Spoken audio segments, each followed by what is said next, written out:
Some demons wear crosses. Some monsters pray before they kill. In Guatemala's shadows, a man of God became an architect of unspeakable horror.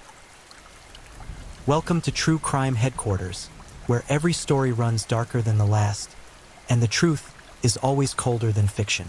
I'm truly glad you're here. Whether you're watching from New York, South Africa, Canada, the Philippines, the UK, Greece, Sweden, New Zealand, or any of the countless places I can't name one by one, know this: I see you, I appreciate you, and you're part of this growing family. These stories are crafted to reach those who crave truth in the quiet hours. People who unwind, think, and fall asleep with mystery lingering in their minds.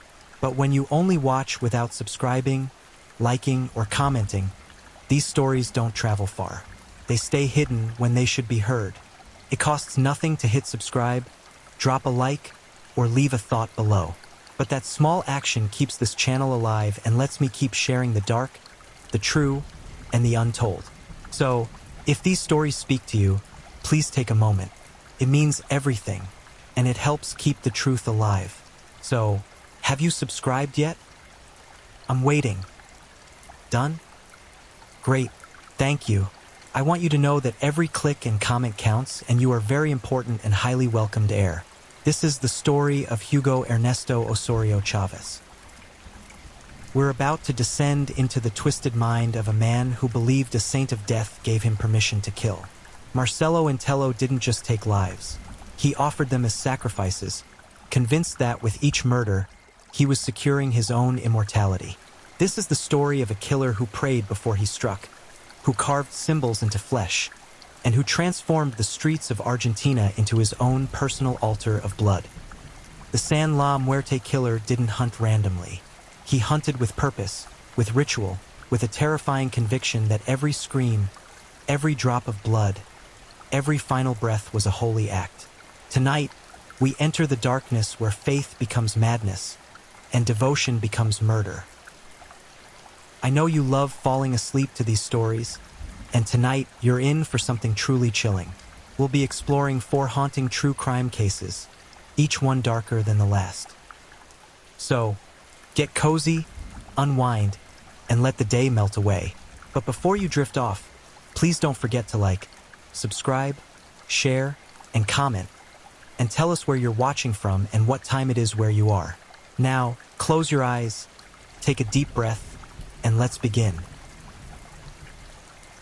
They called him Pastor, a man who stood before congregations speaking of salvation and grace, his voice echoing through humble church walls where the faithful gathered seeking light. But behind closed doors, beyond the reach of hymns and prayers, Hugo Ernesto Osorio Chavez was engineering a nightmare that would shatter an entire nation's trust. This is the story of a predator who weaponized faith, who turned sanctuaries into hunting grounds, and who left a trail of devastation so profound that Guatemala would never look at its churches the same way again. Tonight, we descend into the twisted world of a man who hid behind heaven to commit acts straight from hell. Guatemala City in the early 2000s was a place where faith ran deep through the veins of its people. In neighborhoods where poverty pressed down like a physical weight, where families struggled to put food on tables and children walked barefoot through streets turned to mud during rainy season, the church stood as a beacon. It was more than a building. It was hope materialized. It was community. It was the promise that somewhere beyond this suffering, mercy waited. Hugo Ernesto Osorio Chavez understood this hunger for salvation better than most. Born into the chaotic sprawl of Guatemala's capital, he had grown up watching how religion moved through communities like a living thing, binding people together, offering structure where chaos reigned. He was a student of human desperation, and he graduated with honors. By his early 30s, Chavez had positioned himself perfectly within Guatemala's evangelical community. He wasn't just another face in the congregation. He had cultivated an identity as a youth pastor, a counselor, a mentor to troubled children. His specialty, he claimed, was reaching the unreachable. Kids from broken homes, teenagers spiraling into gang violence, children whose parents worked brutal hours for pennies and couldn't provide the attention their young ones desperately needed. The evangelical church he attached himself to was modest, tucked into a working-class neighborhood where metal-roofed homes crowded against each other like teeth in a damaged mouth. Inside, the faithful gathered on wooden benches worn smooth by decades of bodies seeking comfort. The walls were painted a hopeful blue, decorated with hand-painted scripture verses promising protection, love, and eternal life. On Sundays, the space overflowed with families. Mothers in their best dresses despite the fraying hems, fathers in pressed shirts saved for church alone, and children scrubbed clean, their faces shining with the innocence that Chavez would exploit. He was magnetic in these spaces, tall and lean, with an easy smile that crinkled the corners of his eyes. Chavez possessed a charisma that drew people in like moths to a porch light. He knew when to quote scripture and when to speak in the language of the streets. He could shift between formal sermons and casual conversations with seamless grace. Parents watching him interact with their children saw a devoted servant of God. They saw someone who cared when so few others seemed to notice their kids existed. What they didn't see was the predator beneath the pastoral mask, studying their children with the calculating patience of a hunter selecting prey. Chavez was meticulous in his approach. He never rushed. He understood that trust was a currency more valuable than gold in communities like these, and he invested heavily in building his reputation.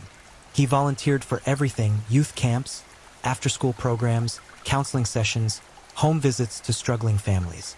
He made himself indispensable, weaving his presence into the fabric of the church community until questioning him felt like questioning God himself. His targets were carefully selected. He gravitated toward children from the most vulnerable circumstances: single mothers working multiple jobs, families fractured by violence or addiction, kids showing signs of trouble at school or in the neighborhood. He presented himself as their salvation, offering to mentor them, to provide the male guidance they lacked, to keep them on the righteous path. Grateful parents, desperate for help they couldn't afford and support they couldn't provide, handed their children over willingly.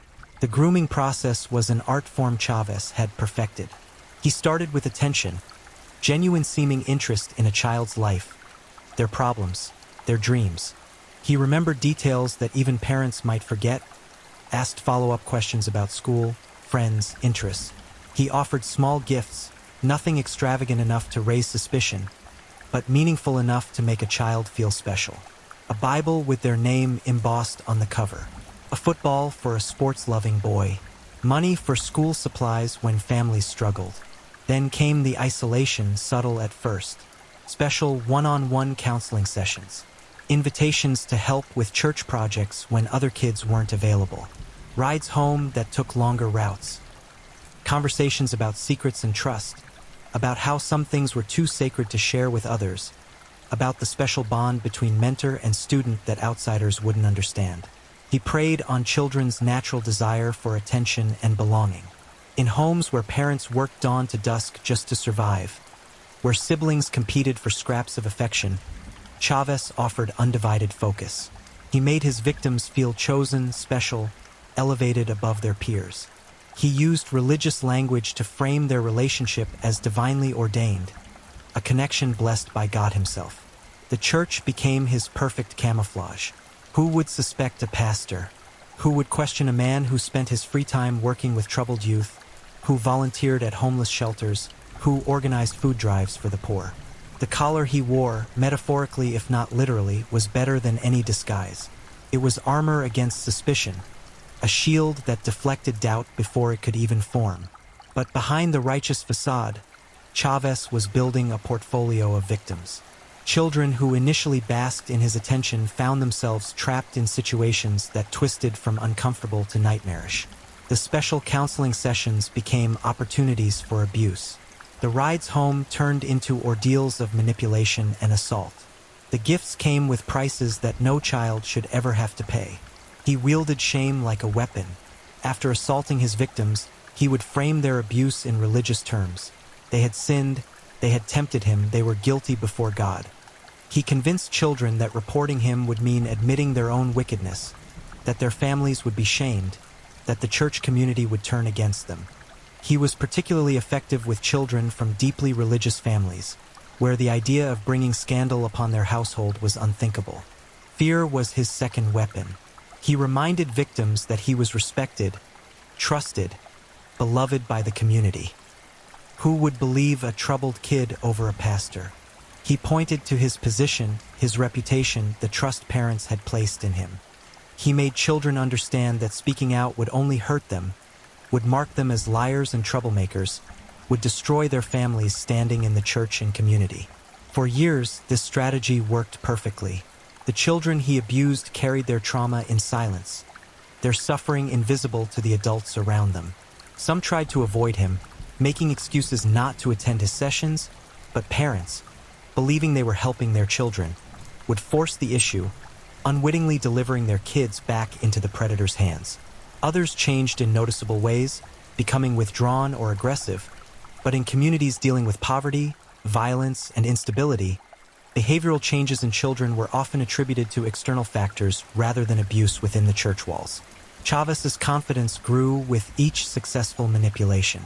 He began documenting his crimes, keeping photographs and videos hidden in his home. This wasn't unusual for predators. The documentation served multiple purposes. It allowed him to relive his assaults. It gave him additional leverage over victims who might consider speaking out. And it fed a sense of power and invincibility that came from getting away with monstrous acts in plain sight. The church community remained blissfully ignorant. Families continued bringing their children to services. Parents praised Chavez for his dedication. Church leaders held him up as an example of selfless service. Meanwhile, the number of victims grew steadily, each child adding to a ledger of suffering that would eventually include dozens of young lives permanently scarred. But evil, no matter how carefully hidden, eventually casts a shadow that someone notices. And in 2018, that shadow finally began to take shape as law enforcement received their first credible reports about the beloved pastor who was actually a monster in disguise. The first whispers that something was terribly wrong came not from within Guatemala, but from across borders where Chavez had extended his predatory reach. By 2018, the pastor had been operating with impunity for years, his confidence so inflated that he had begun traveling to other Central American countries, connecting with churches and youth organizations there, always seeking fresh opportunities to exploit vulnerable children. It started with a complaint filed in Honduras. A teenage boy, now older and removed from Chavez's immediate sphere of influence, finally found the courage to speak about what had happened to him during one of the pastor's mission trips. The account he gave to Honduran authorities was harrowing, detailed descriptions of manipulation, religious coercion, and sexual abuse committed under the guise of spiritual counseling. Honduran law enforcement, taking the complaint seriously, began investigating. They contacted Guatemalan authorities, sharing information about this pastor who traveled between countries working with youth programs. The name Hugo Ernesto Osorio Chavez appeared in their databases, but with no prior criminal record. To Guatemalan police unfamiliar with his activities, he appeared to be exactly what he claimed, a religious worker devoted to helping troubled youth. But the Honduran complaint was specific enough, detailed enough, that investigators couldn't simply dismiss it.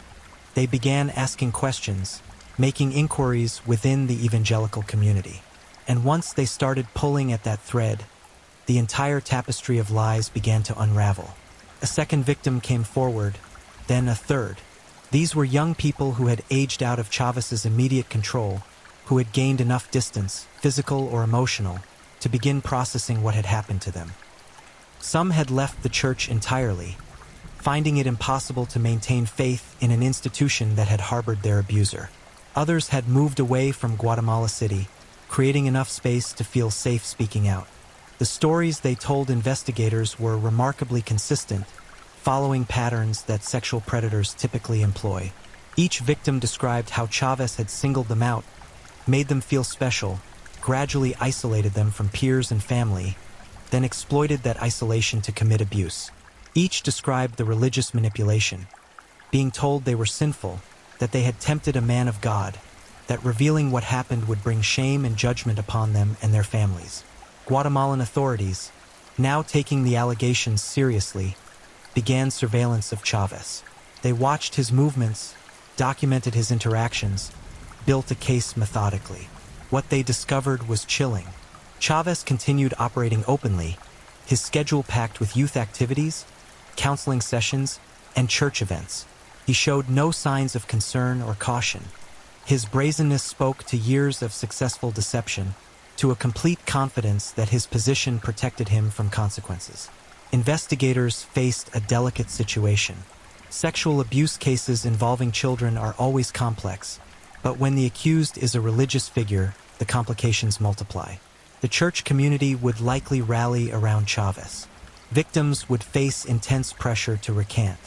Evidence beyond testimony was difficult to obtain.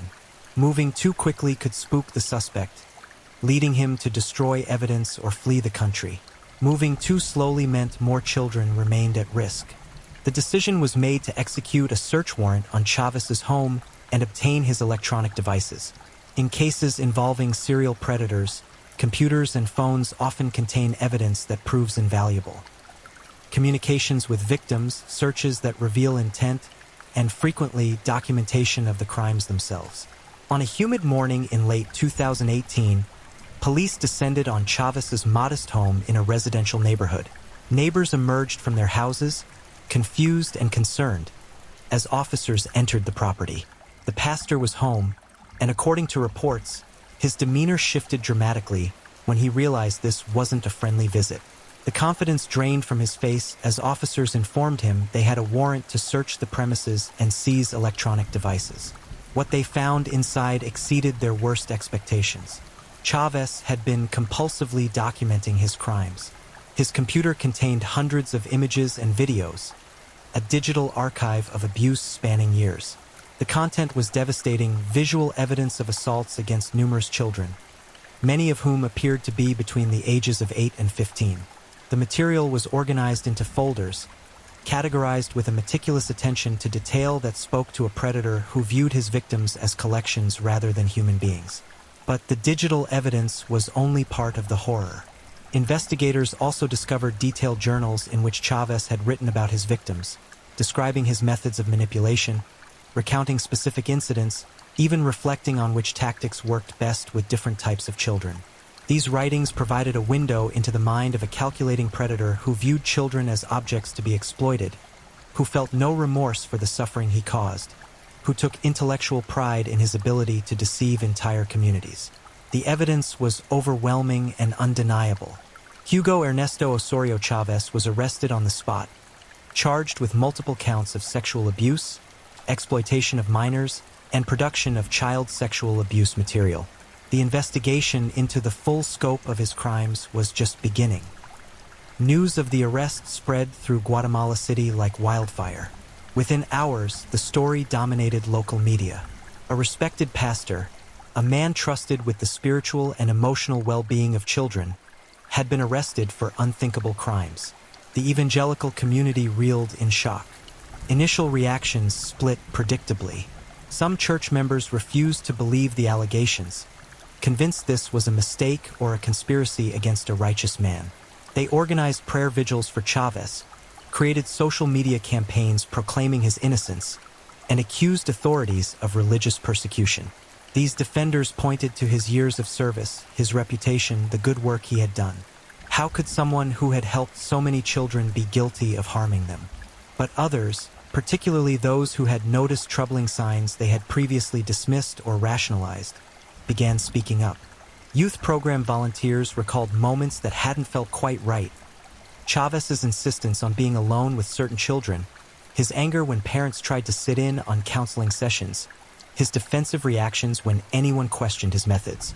Church members remembered children who had suddenly stopped attending or had become withdrawn after spending time with the pastor. Most importantly, more victims began coming forward. The arrest had broken the dam of silence. Young people who had carried their trauma alone, convinced no one would believe them, suddenly saw validation. The pastor wasn't untouchable after all.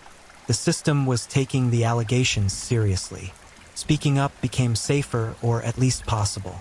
Within weeks, the number of identified victims climbed past 20, then 30.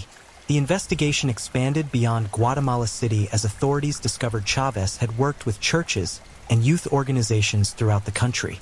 Victims ranged in age from young children to teenagers. Some had been abused recently, Others carried scars from encounters years earlier. Each story added another layer of horror to an already nightmarish case. Guatemalan prosecutors faced the daunting task of building cases that would hold up in court. Sexual abuse prosecutions are notoriously difficult, particularly in countries where judicial systems are underfunded and overwhelmed. Cases involving children present additional challenges. Young victims can be traumatized by the legal process itself.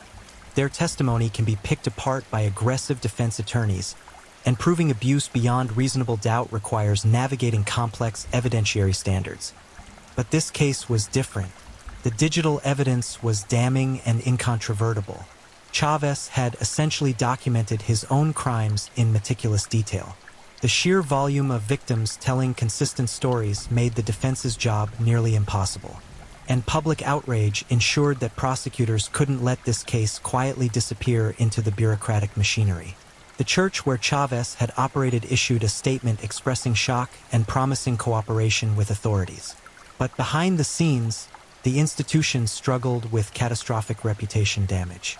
Attendance plummeted as families questioned how this could have happened under leadership's watch. Lawsuits began emerging from victims and their families. The church's leadership faced tough questions about what they had known, what they had ignored, and how they had allowed a predator such unfettered access to vulnerable children. Other churches throughout Guatemala began reviewing their youth programs, implementing new safety protocols, requiring background checks for volunteers. Measures that should have been standard all along but hadn't been. Chavez's arrest forced an entire religious community to confront its vulnerabilities, its blind spots, and the way its culture of unquestioning deference to authority figures had created perfect hunting grounds for predators. As the investigation continued, more disturbing details emerged about Chavez's methodology and the extent of his network. Investigators discovered he had been connected with other individuals who shared his predatory interests, that he had traded material with them, that his crimes were part of a broader pattern of exploitation that extended beyond his individual actions. The case became not just about one monster, but about the systems that had enabled him. It sparked urgent conversations about child protection in religious institutions, about the need for mandatory reporting laws, about how communities could balance trust in faith leaders with necessary vigilance to protect the vulnerable. For the victims, the arrest brought complicated emotions. Relief that their abuser had finally been caught. Validation that they hadn't been lying or imagining things. But also fear about what came next, the legal process, the public exposure, the challenge of healing from trauma that had been compounded by years of enforced silence. The walls that had protected Hugo Ernesto Osorio Chavez for so long had finally cracked. But the full scope of the destruction he had caused was still being calculated, and the path to justice was just beginning. As Hugo Ernesto Osorio Chavez sat in a Guatemalan detention facility awaiting trial, forensic psychologists and investigators worked to understand not just what he had done, but how and why. The answers they uncovered painted a portrait of a predator who had perfected his craft over years, who understood human psychology with chilling precision, and who had weaponized the very institution meant to protect and nurture children. Sexual predators who target children typically don't fit the stereotype many people imagine. They're not strangers lurking in shadows or driving windowless vans. Most are known to their victims. Most hold positions of trust and authority. And most, like Chavez, are skilled manipulators who understand exactly how to exploit the social dynamics that protect them while isolating their prey. Chavez's choice to operate within the church wasn't random. Religious institutions, particularly in deeply faithful communities like those throughout Guatemala, offer predators unique advantages. First, there's the inherent authority that comes with religious leadership. Pastors, priests, youth ministers. These figures are often viewed as moral authorities, as closer to God than average people, as beyond reproach. Questioning them feels like questioning faith itself. Second, religious communities emphasize forgiveness, grace, and seeing the best in people. These are beautiful principles in healthy contexts, but predators exploit them mercilessly. When suspicions arise, church communities often default to giving their leaders the benefit of the doubt, to believing accusations must be misunderstandings, to protecting the institution's reputation over investigating uncomfortable allegations. Third, religious language provides ready-made tools for manipulation and control. Chavez could frame abuse in spiritual terms, tell victims they were sinners who had tempted him, invoke concepts of shame and purity that children from religious families would have internalized from birth. He could demand secrecy by calling it sacred, could enforce compliance by claiming divine authority. The psychological profile that emerged from interviews with victims, analysis of Chavez's writings, and examination of his documented crimes revealed a textbook sexual predator with narcissistic and antisocial traits. He showed no genuine empathy for his victims, viewing them purely as objects for his gratification. His journals contained no expressions of guilt or remorse, only calculations about how to more effectively manipulate and control. Experts identified several key elements of Chavez's predatory pattern. First was the targeting phase. He specifically sought out vulnerable children, those from unstable homes, those showing behavioral problems, those whose parents were overwhelmed and desperate for help. Vulnerability wasn't coincidental. It was the primary selection criterion. Vulnerable children were easier to isolate, less likely to be believed if they spoke out, more desperate for the attention and validation he offered. Next came the grooming phase, which Chavez extended over weeks or months. He understood that rushing increased risk. Slow grooming allowed him to normalize inappropriate behavior gradually, to test boundaries incrementally, to build up a child's tolerance for increasingly uncomfortable situations. He would start with appropriate physical contact, a hand on the shoulder, a brief hug, and slowly escalate, always watching for resistance, always ready to pull back if a child or parent showed discomfort. The grooming wasn't just directed at children. Chavez groomed entire families and communities. He positioned himself as indispensable, as doing God's work, as a gift to struggling families. He created situations where parents felt indebted to him, where refusing his help or questioning his methods would seem ungrateful or suspicious.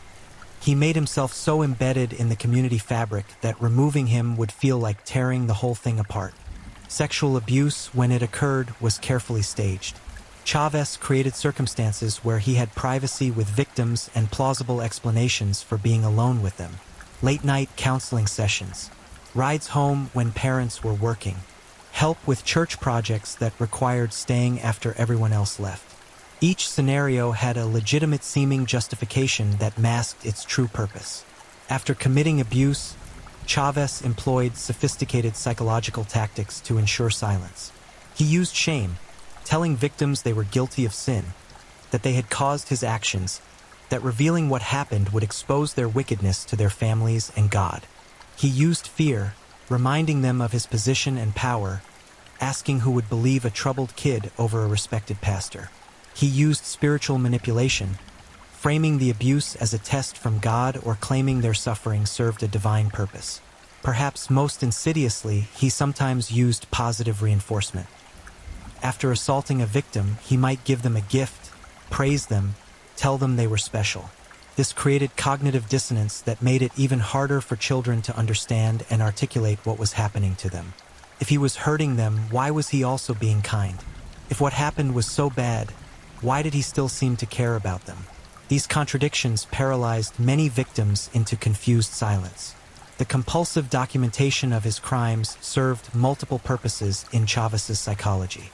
On one level, it was about power and control, tangible proof that he could commit these acts without consequence. On another, it was about reliving the abuse, maintaining access to it for his own gratification. And critically, it served as insurance. The existence of photos and videos gave him leverage over victims.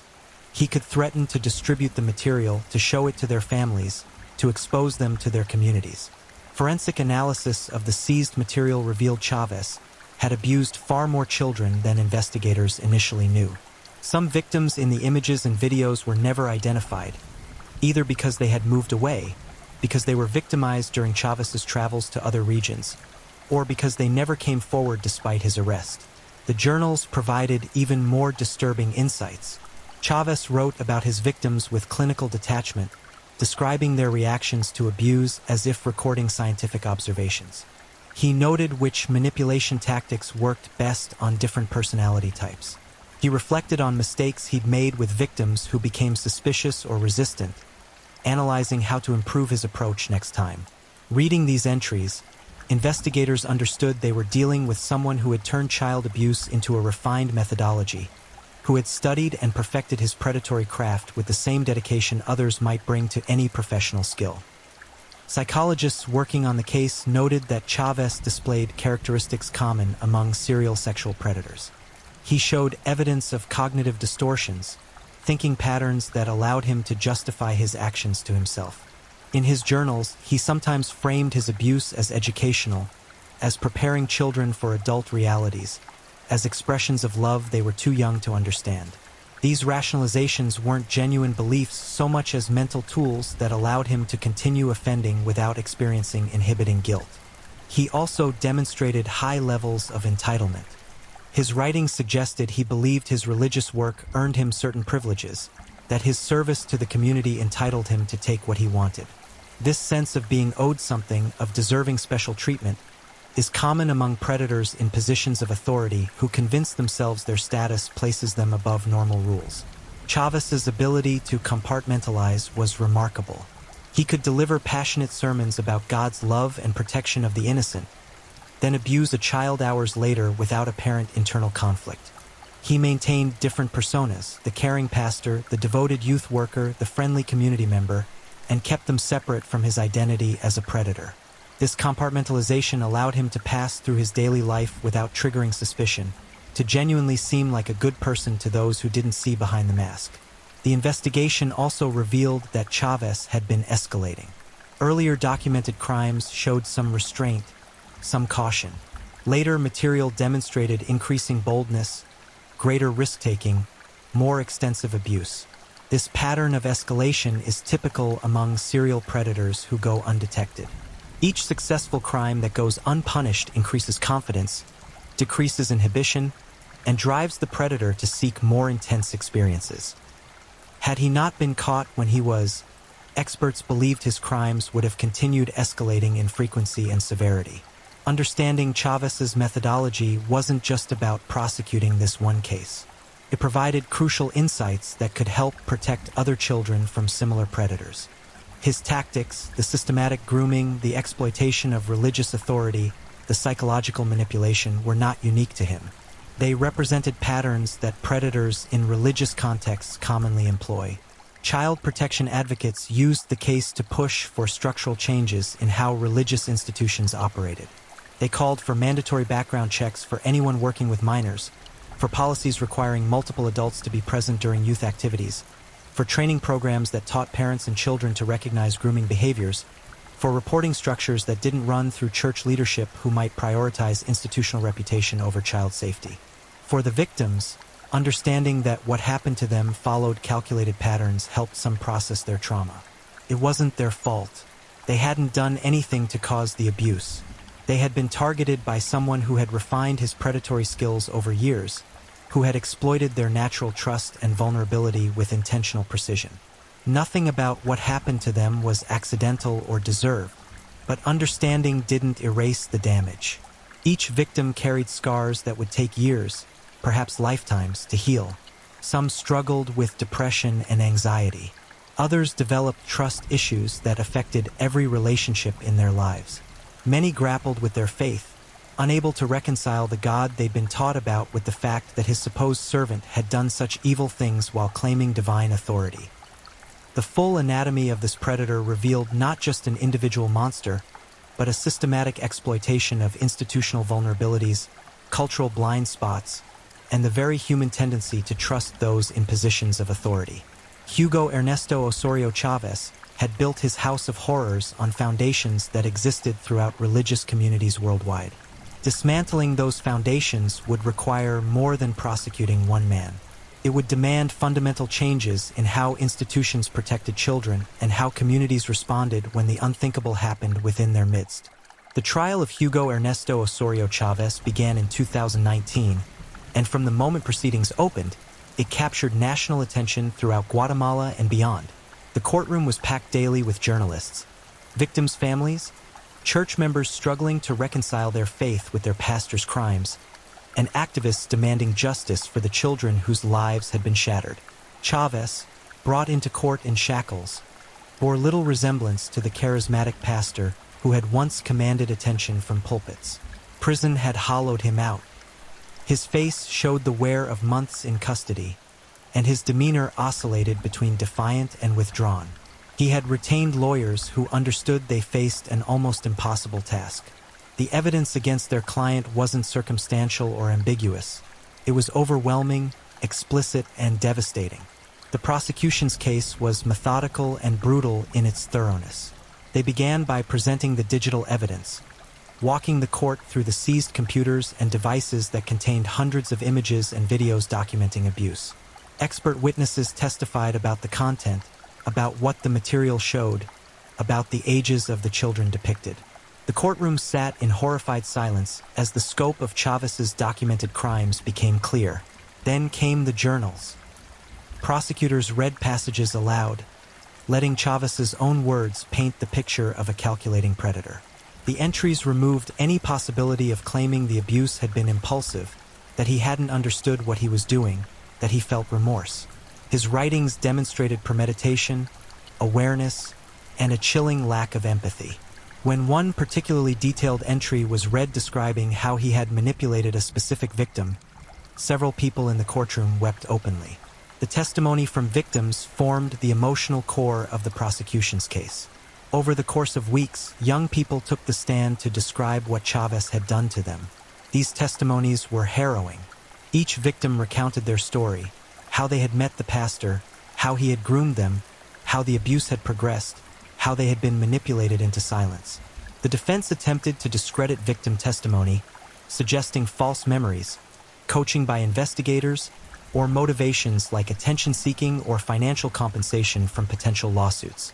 But the sheer number of victims telling remarkably consistent stories made these arguments implausible. Furthermore, the physical evidence corroborated many of the testimonies. Victims describing specific incidents that Chavez had photographed or recorded couldn't have fabricated their accounts.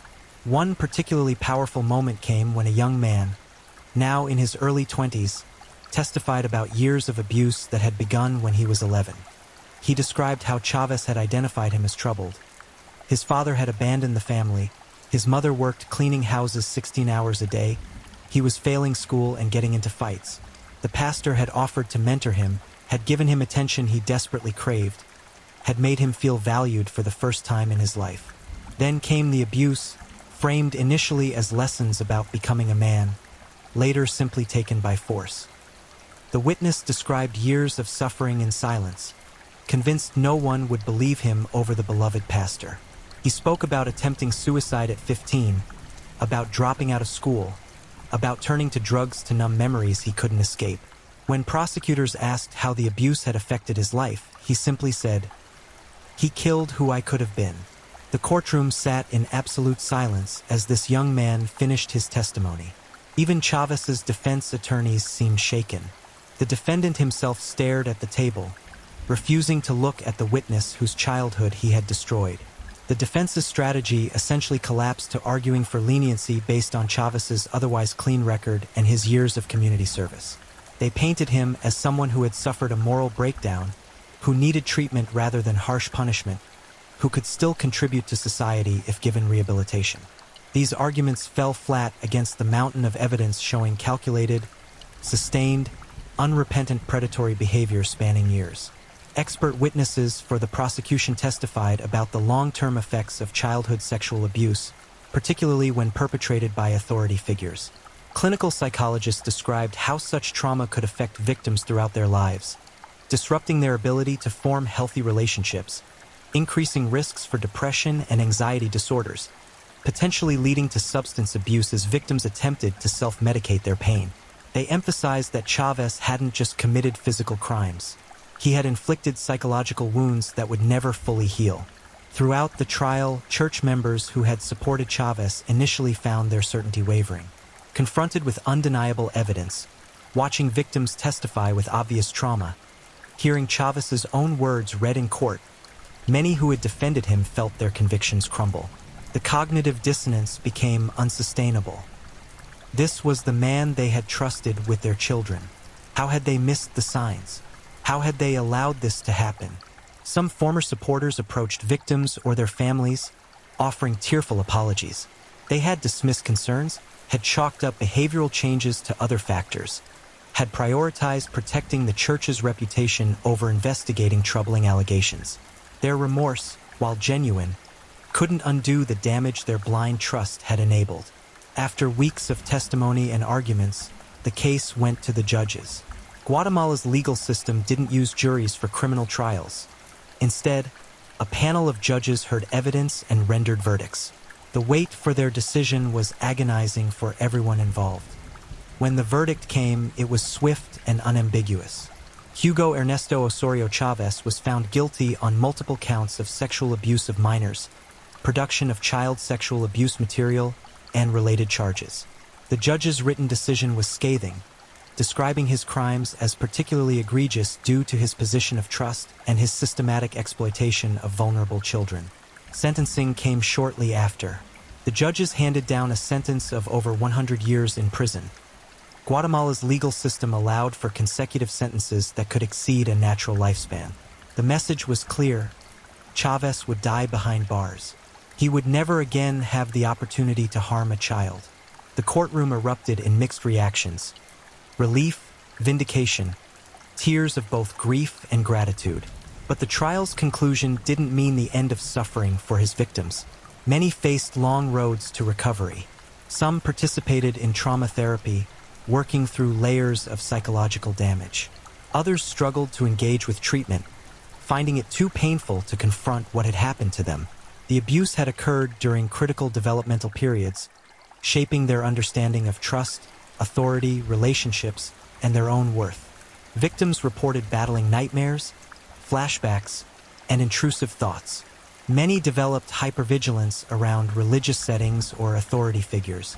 Some lost their faith entirely, unable to maintain belief in a God whose representative had inflicted such horror. Others held on to faith but transferred to different religious communities, seeking spaces where they could heal without constant reminders of their trauma. Families of victims also suffered collateral damage. Parents grappled with overwhelming guilt for having trusted Chavez, for not seeing the warning signs, for inadvertently delivering their children to a predator. Marriages strained under the weight of blame and grief. Siblings of victims watched their brothers and sisters struggle and felt helpless to fix what had been broken. The church where Chavez had operated never fully recovered. Attendance never returned to pre-scandal levels. Leadership turned over completely as the congregation demanded accountability. The building itself became a painful reminder, and eventually the church relocated to a different space, hoping a new location might allow for a fresh start. But the stain wasn't geographical, it was spiritual and communal, and it followed them. The case sparked nationwide conversations about child protection in Guatemala. Advocacy organizations pushed for legislative reforms. They demanded mandatory background checks for anyone working with children in religious, educational, or recreational settings. They called for training programs that would help communities identify grooming behaviors before abuse occurred. They insisted on reporting structures that didn't allow institutions to internally handle abuse allegations without law enforcement involvement. Some reforms passed. Others stalled in bureaucratic processes or faced resistance from religious organizations protective of their autonomy. The fight for systemic change proved as difficult as bringing Chavez himself to justice had been. Changing laws was one thing. Changing cultures of unquestioning deference to authority was quite another. Media coverage of the case reached beyond Guatemala, drawing international attention to the vulnerability of children in religious institutions worldwide. Similar stories emerged from other countries, other predators who had hidden behind collars and crosses, other churches that had prioritized reputation over child safety, other victims who had been silenced by shame and institutional power. The Catholic Church's sexual abuse scandal had already sensitized many to these issues, but Chavez's case demonstrated that the problem transcended denominations. Evangelical churches, despite their often decentralized structures and claims of moral superiority, were equally vulnerable to harboring predators. Any institution that combined authority over children with inadequate oversight created hunting grounds for those who knew how to exploit the gaps. Some religious leaders embraced the painful lessons from Chavez's case, implementing robust child protection policies, creating transparent reporting mechanisms, and training their communities to recognize warning signs. Others resisted, viewing such measures as attacks on religious freedom or expressions of distrust that undermined ministry effectiveness. This resistance frustrated advocates who understood that protecting children required prioritizing their safety over adult comfort. Years after the conviction, journalists tracking the case's aftermath spoke with victims about their healing journeys. The stories were varied and complex. Some had found ways to integrate their trauma into their life narratives without letting it define them entirely. They had completed education, formed relationships, built careers, and found meaning beyond what had been done to them. Their resilience was remarkable, though they emphasized it came at tremendous cost and with ongoing challenges. Others remained trapped in patterns of dysfunction directly traceable to the abuse. Substance dependencies, inability to maintain employment, cycles of destructive relationships. The damage rippled through every aspect of their lives. They had survived, but survival looked nothing like thriving. Some were candid about continuing to battle suicidal ideation, about days when simply existing felt impossibly difficult. One common thread among victims was a desire for their suffering to mean something beyond personal pain. Many became advocates for child protection, speaking publicly about their experiences to educate communities about grooming and abuse. They volunteered with organizations supporting survivors, offering the understanding that only someone who had walked this particular hell could provide. They testified before legislative bodies considering reform bills, putting human faces on statistics and policy proposals. Their advocacy helped shift conversations in meaningful ways. Rather than abstract discussions about hypothetical risks, they forced communities to confront the reality that monsters didn't always look like monsters. Predators were often charming, trusted, respected community members who knew exactly how to mask their evil behind good works and pious words. The question of how many victims Chavez ultimately abused never received a definitive answer. Investigators identified and documented over 50 victims who came forward or who could be identified from seized materials. But experts believe the actual number was likely higher. Children who never reported, victims from his travels who remained unknown, those too traumatized to engage with the justice system, or individuals who had died by suicide or other causes before his arrest. This uncertainty haunted everyone connected to the case.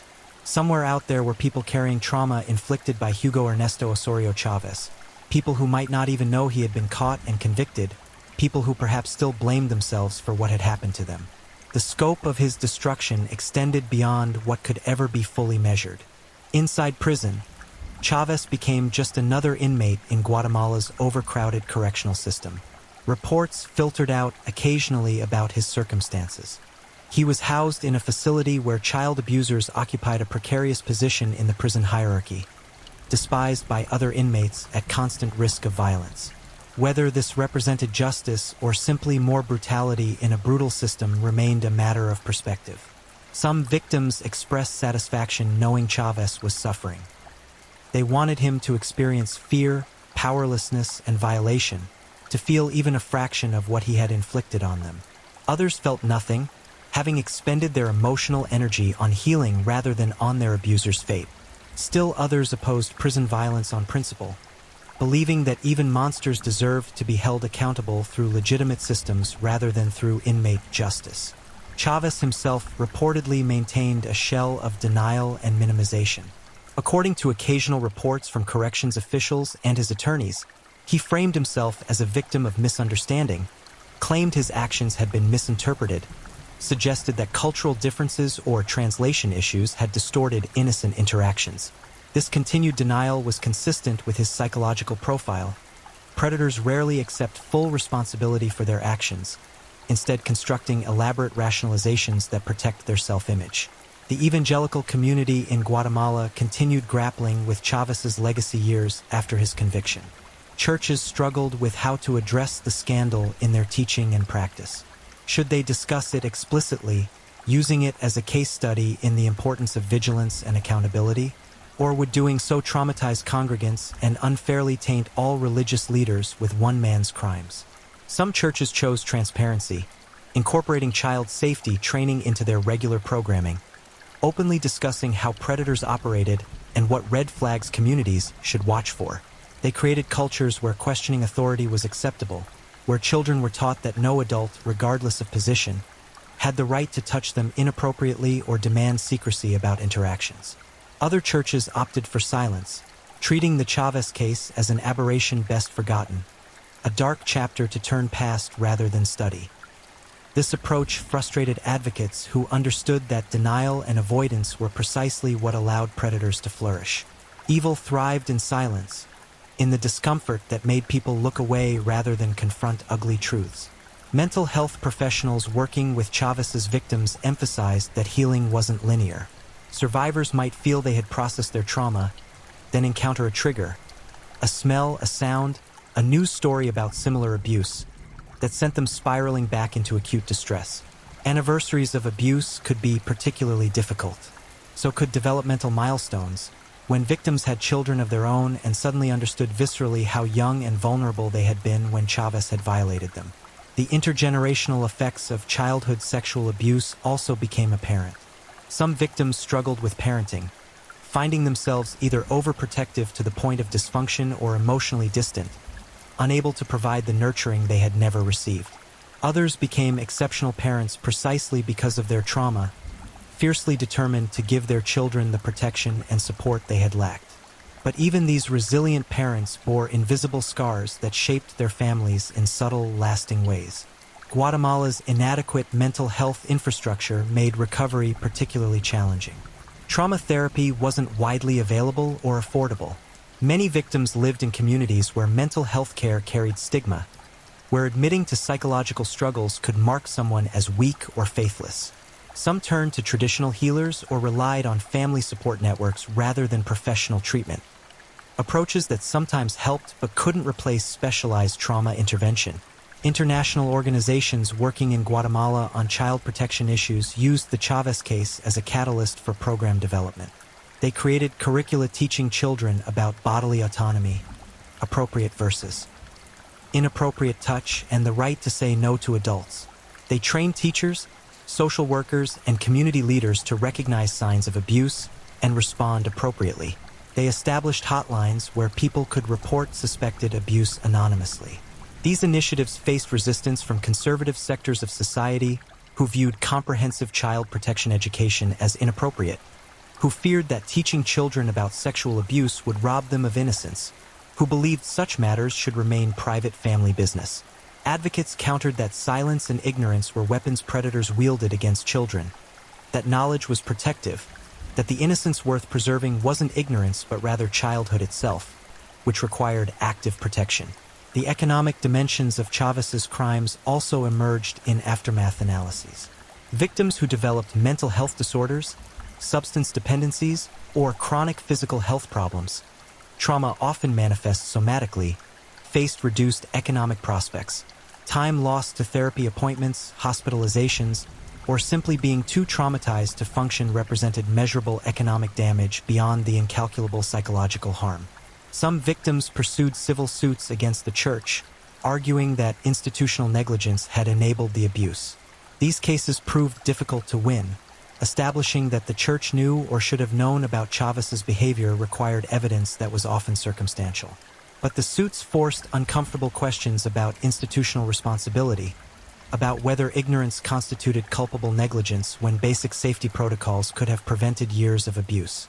As the years passed, the name Hugo Ernesto Osorio Chavez became synonymous in Guatemala with a particular kind of betrayal, the corruption of trust within religious institutions.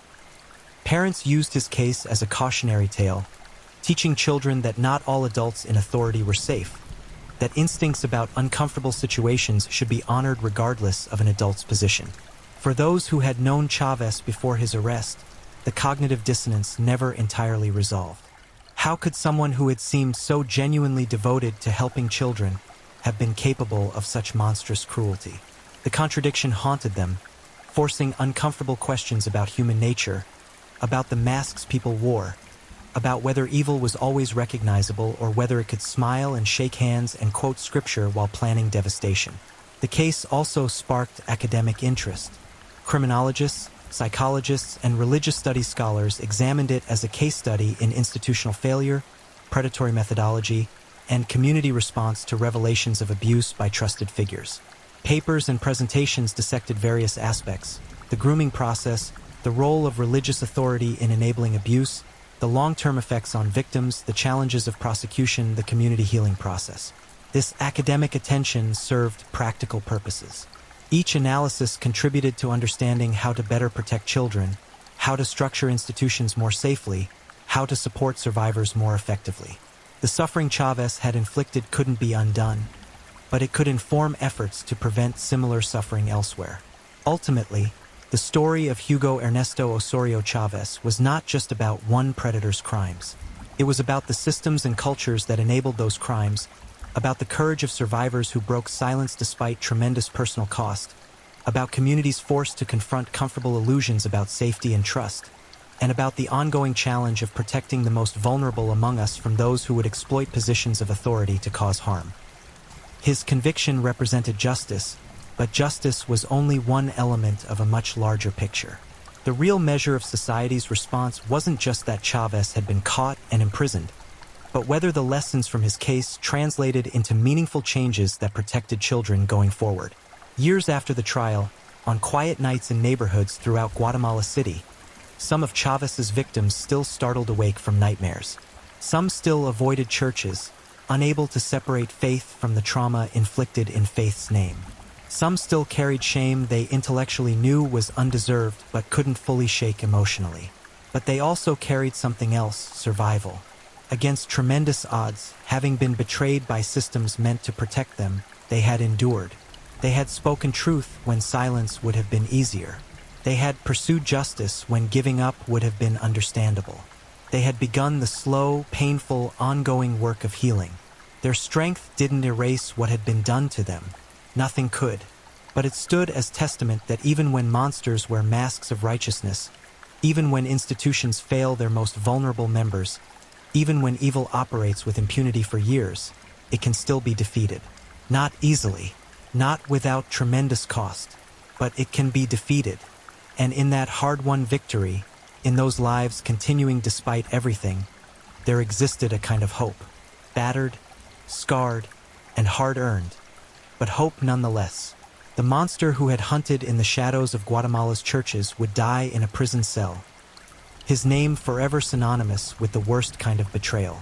His victims would carry scars, but they would also carry their lives forward. And the communities that had been deceived would remain forever changed, hopefully wiser, hopefully more vigilant, hopefully better equipped to see monsters even when they smile and pray and claim to speak for God. That was the aftermath. That was the judgment. And that was the eternal echo of Hugo Ernesto Osorio Chavez's crimes, not just in courtroom verdicts or prison sentences, but in every life he touched, every family he devastated, and every community forced to reckon with the terrible truth that evil doesn't always announce itself. Sometimes it arrives dressed in pastoral robes, speaking in gentle tones, offering help to those most in need. And sometimes, if the survivors are brave enough and the system works as it should, that evil is finally dragged into the light and held accountable. If you're new here, welcome to the channel, where we dive into true crime stories with calmness and respect. A special shout out to my amazing subscribers who've been with me from the start. Thank you for your incredible support. If you're still with me, drop a comment. Let me know where you're tuning in from and what time it is in your part of the world. Or just say hello so I know you're still here. And if you haven't already, make sure to like this video and hit subscribe so you won't miss any of our upcoming true crime stories perfect for winding down. Now, let's move on to our second story. Story 2, The Shadow That Walked in Daylight. They say evil wears many faces, but sometimes it wears the most ordinary mask of all. A smile, a kind gesture, a helping hand extended just before it closes around your throat. Blood doesn't wash away easily from cobblestone streets. The old neighborhoods of Lisbon knew this truth long before José Tiago Correa walked among them, but they would learn it again in ways that would scar the city's memory forever. Between 1989 and 1993, Portugal's capital became a hunting ground for a predator who understood something terrifying about human nature. We open our doors to those who know how to knock gently. He wasn't a stranger lurking in shadows. He was the man who offered to carry your groceries, who smiled at your children, who remembered your name. And when you invited him inside, when you turned your back for just one moment, he became something else entirely. Something that transformed ordinary homes into crime scenes so horrific that seasoned investigators would wake screaming decades later.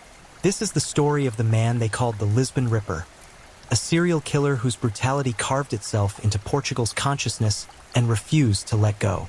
This is the story of how trust became a weapon, and how one man's darkness spread across an entire city like blood seeping through floorboards, staining everything it touched.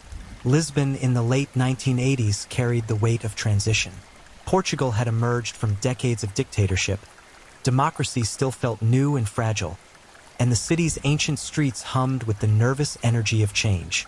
The Alfama district's narrow alleyways twisted like secrets through the hillside, where generations of families had lived in the same buildings, where neighbors knew each other's business, where community meant safety, or so everyone believed. José Tiago Correa understood these neighborhoods intimately. Born in 1951, he had grown into a man who seemed unremarkable in every way that mattered to casual observation. Average height, average build, with a face that people struggled to remember 5 minutes after meeting him. He possessed the ultimate camouflage ordinariness. No dramatic scars, no unsettling mannerisms, no red flags that would trigger alarm bells in the minds of potential victims. He was the human equivalent of beige wallpaper, forgettable and unthreatening. But behind those unremarkable eyes lived something that defied comprehension. Correa harbored urges that most people couldn't fathom, desires that twisted his perception of humanity into something monstrous. He didn't see people as individuals with dreams, families, futures. He saw opportunities. He saw vulnerability. He saw prey. His method revealed careful planning that contradicted any notion of impulsive violence. Correa studied his victims like a predator watching a herd, identifying the weakest, the most isolated, the easiest to separate from the safety of the group. He targeted elderly women primarily, understanding that Portuguese culture created perfect hunting conditions. Older women living alone often welcomed visitors, especially men who seemed polite and helpful. The very social fabric designed to protect them became the weapon he wielded against them. The first confirmed murder occurred in January 1989, though investigators would later suspect his activities began earlier. Maria dos Anjos, 73 years old, lived in a modest apartment in the Moraria neighborhood. She had outlived her husband by a decade and spent her days in the comfortable routine of widowhood. Morning mass, afternoon visits with neighbors, evenings watching television in the small living room where she'd raised 3 children. Nobody knows exactly what Correa said to gain entry to her home. Perhaps he claimed to be checking the water pipes, or maybe he offered to help with heavy shopping bags. What matters is that she opened the door. She let him inside. And in doing so, she sealed her fate in the most horrific way imaginable. The discovery of Maria's body 3 days later traumatized the neighborhood. Her daughter, arriving for their weekly Sunday lunch, found the apartment door slightly ajar. The smell hit her first, that unmistakable sweetness of early decomposition mixed with something else, something metallic and wrong. She pushed the door open, calling her mother's name, her voice climbing higher with each unanswered call. Maria lay in her bedroom, or what remained of Maria. The brutality exceeded anything investigators had encountered in their careers. She hadn't simply been killed.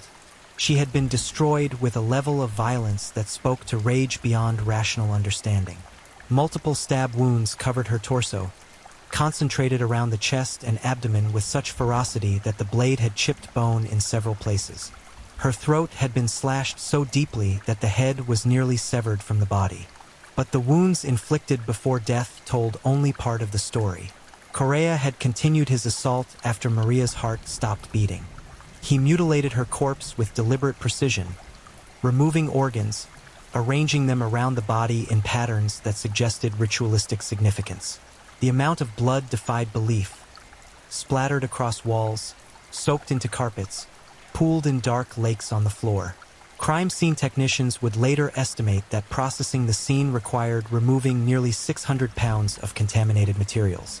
The sexual component of the crime added another layer of horror.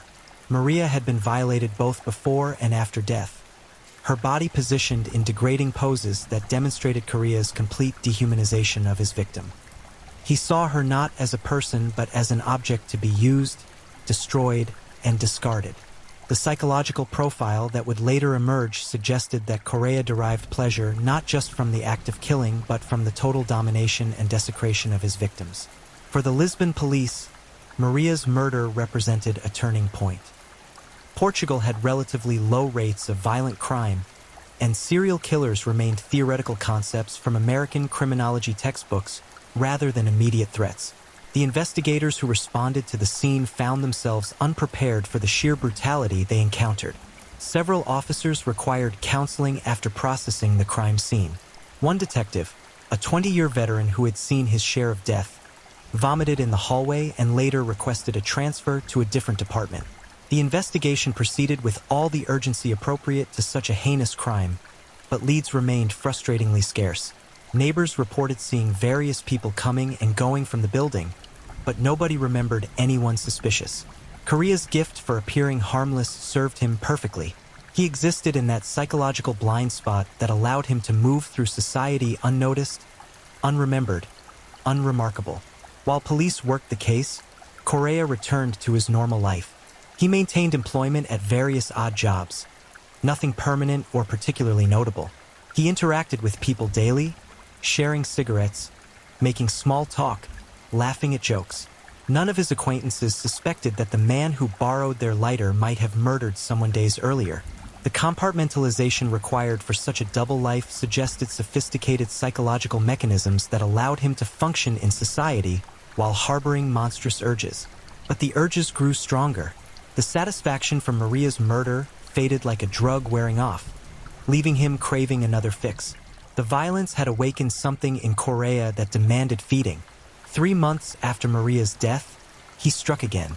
Julia Santos, 68, lived in the Graca district, another of Lisbon's historic neighborhoods where narrow streets created intimate communities. Julia was known for her kindness. She fed stray cats, helped neighbors with shopping, and always had candy for children who greeted her on the street. Her small apartment reflected her personality, filled with religious icons, family photographs, and handmade lace doilies on every surface. Correa approached her on a Thursday afternoon as she struggled with heavy bags from the market. He offered assistance with such genuine-seeming concern that Julia accepted gratefully, inviting him inside for coffee as thanks. Portuguese hospitality demanded nothing less. She turned to fill the kettle, and in that moment of vulnerability, Correa attacked. The violence exceeded even what he had inflicted on Maria.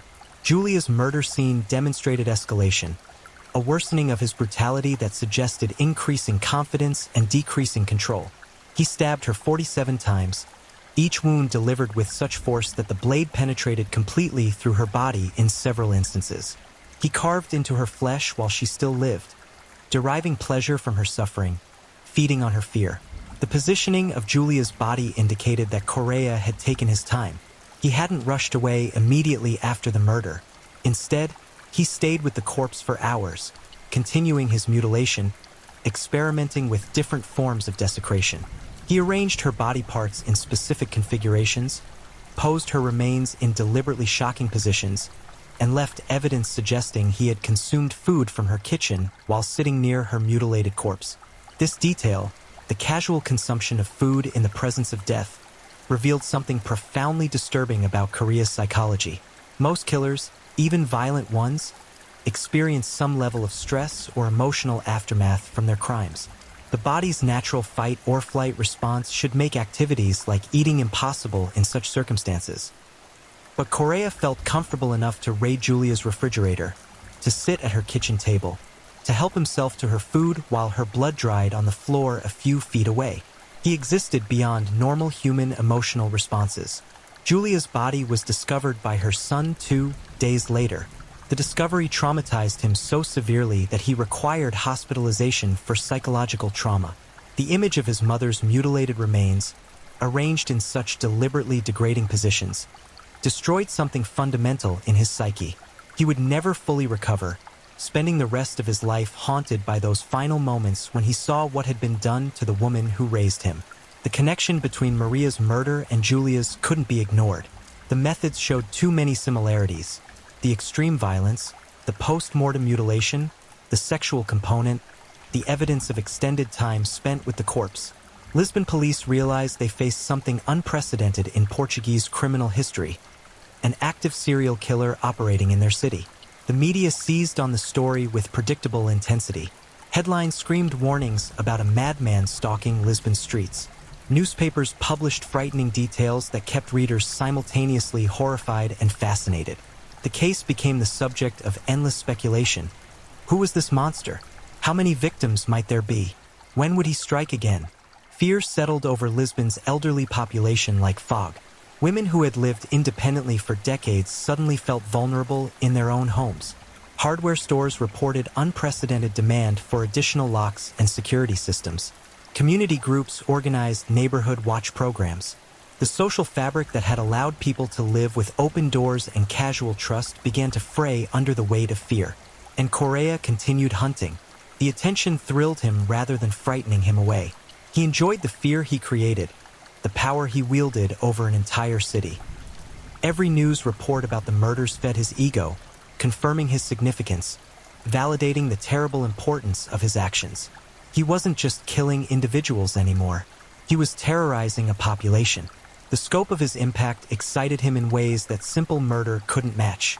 Summer arrived in Lisbon with oppressive heat that seemed to amplify the city's anxiety. The investigation into the two murders had produced frustratingly little progress. Police had collected evidence, interviewed hundreds of potential witnesses, and followed countless leads that went nowhere. The killer remained a ghost, invisible despite operating in densely populated neighborhoods where secrets supposedly couldn't survive. Correa watched the investigation with amusement. He read newspaper accounts of the police's bafflement, their public assurances that they were close to a breakthrough. He knew better. They had nothing. His ordinariness protected him perfectly. Nobody suspected the quiet man who helped elderly neighbors with their garbage, who chatted amiably with shopkeepers, who blended into the background of daily life like street furniture. His confidence grew with each passing day without arrest.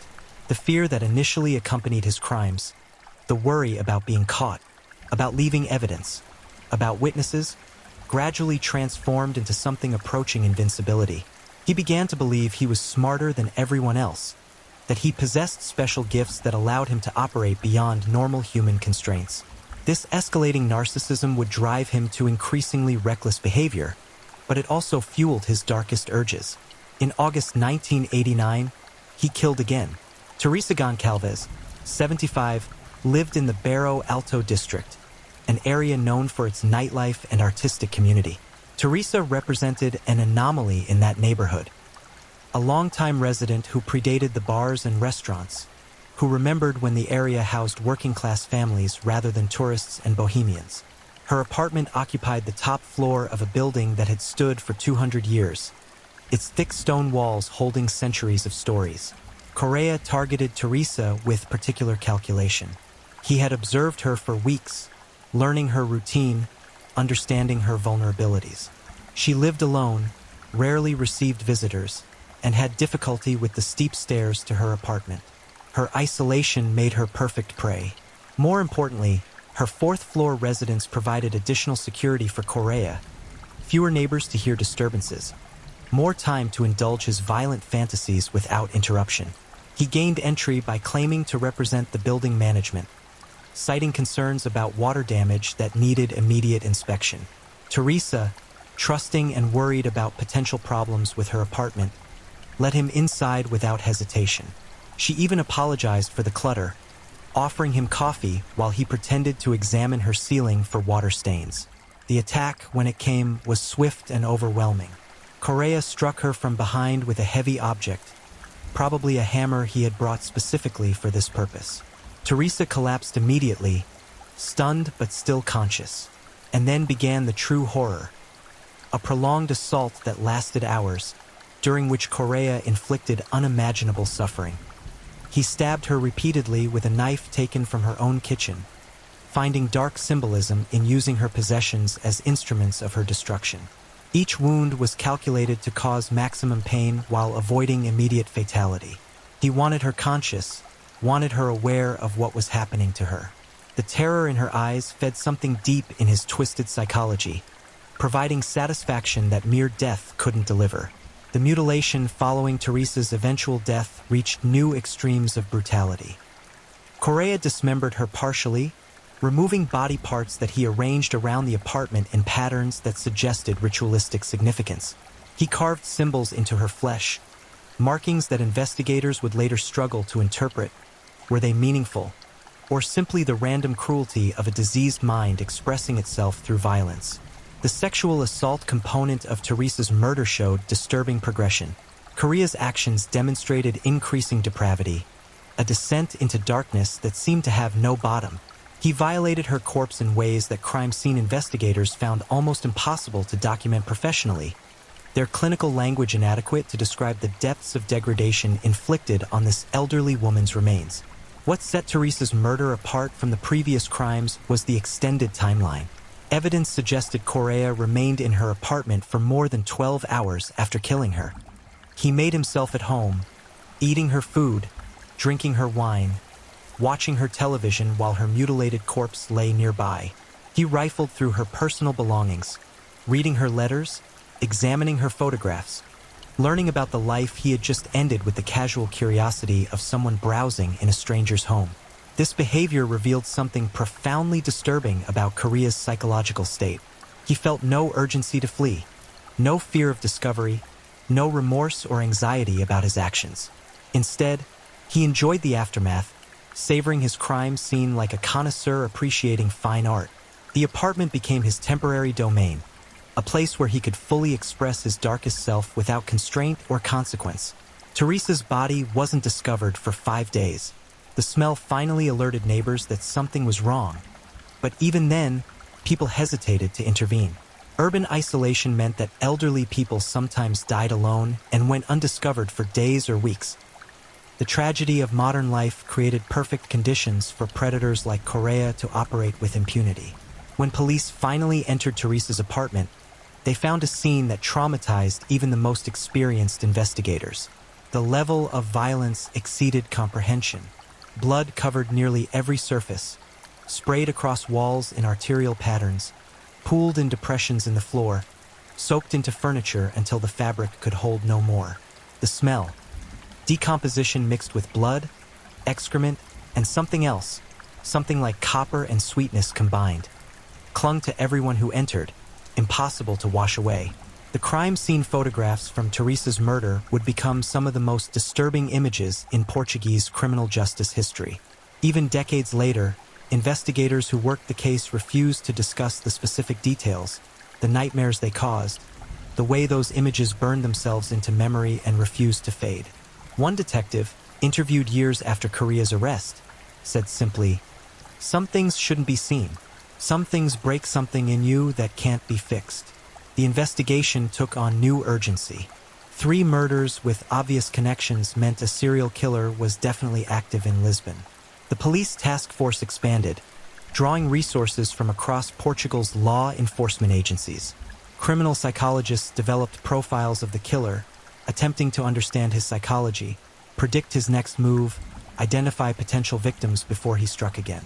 But Correa remained invisible. His ability to move through society without attracting attention continued to baffle investigators. How could someone so violent, so depraved, maintain such a normal exterior? The question haunted the investigation. They were looking for a monster, but monsters rarely look monstrous. They look like everyone else until the mask slips. The media coverage intensified to fever pitch.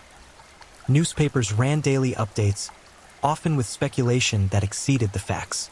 Television programs devoted entire episodes to the murders, bringing in experts who offered theories ranging from plausible to absurd.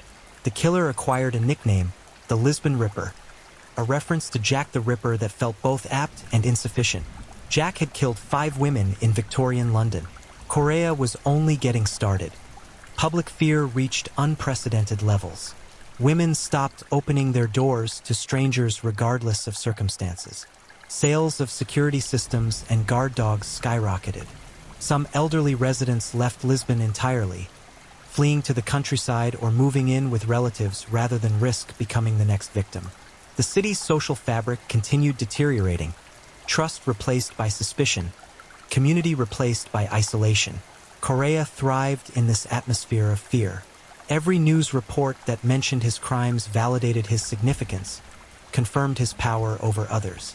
He wasn't just a nobody anymore, an ordinary man living an ordinary life.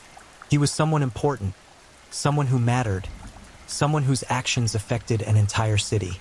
The recognition fed his narcissism and fueled his desire to continue. The murders continued with increasing frequency. In October 1989, he killed Adelaide Costa, 72, in her apartment in the Anjos neighborhood. The pattern repeated with horrifying consistency.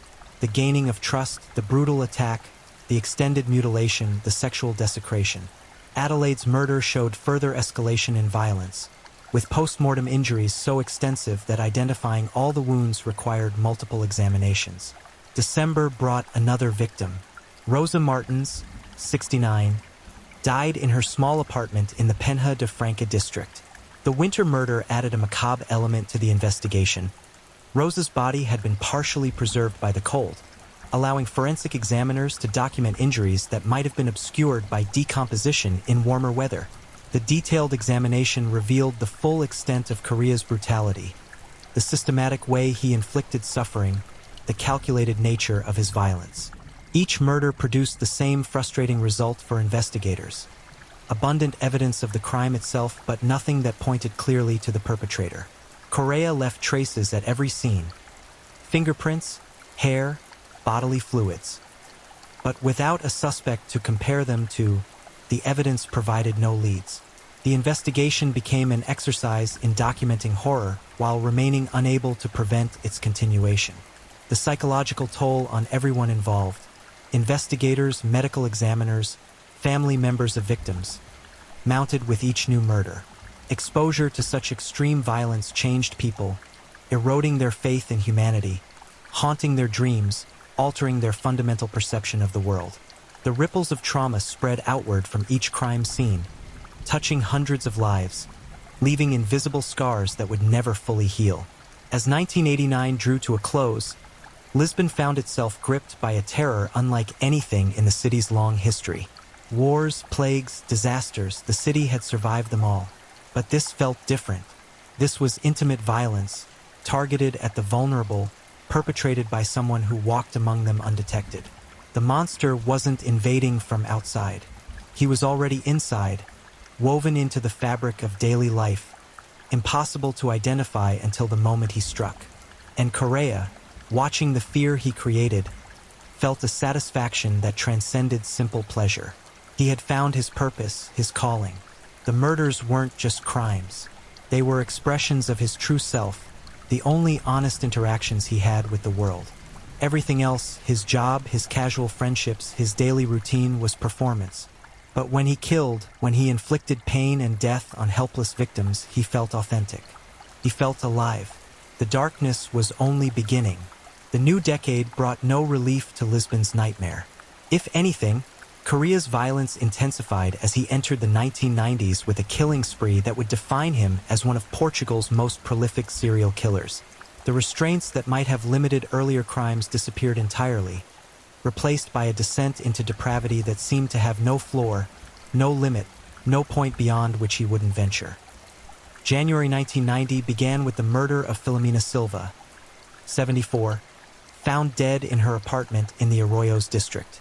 The crime scene suggested Korea had spent even longer with this victim than previous ones, perhaps as much as 16 hours based on the evidence. He had systematically tortured her before death, inflicting wounds designed to maximize suffering while prolonging consciousness.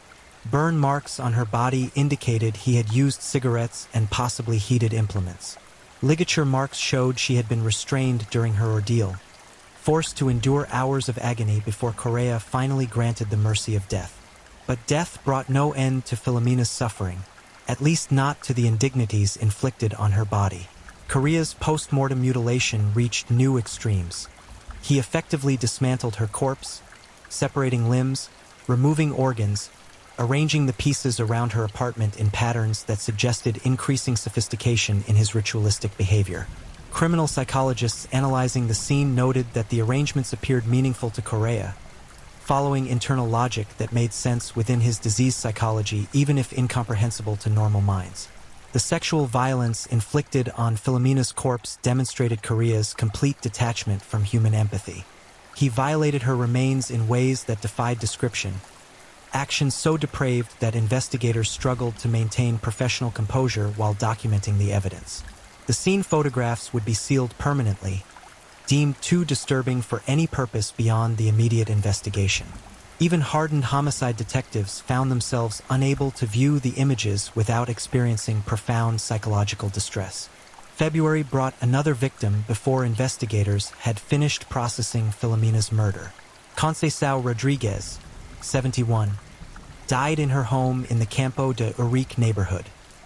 The accelerating timeline between murders indicated Korea's increasing need for violence, a growing addiction that demanded more frequent satisfaction. The cooling-off period between crimes, that interval when most serial killers can control their urges, was shrinking, suggesting Korea was losing whatever limited restraint he had previously maintained. Conceição's murder introduced a new element that troubled investigators. Evidence suggested she had been stalked for weeks before the attack. Neighbors reported seeing an unfamiliar man in the area multiple times, always at a distance, always seeming to blend into the background. Korea had graduated from opportunistic hunting to deliberate stalking, selecting victims carefully and studying them before striking. The premeditation made his crimes even more chilling. This wasn't impulsive violence but calculated predation. The attack on Conceição followed the now familiar pattern, gaining entry through deception, overwhelming the victim with sudden violence, then hours of torture, mutilation, and sexual assault. But Korea added refinements with each murder, techniques he developed through horrific experience.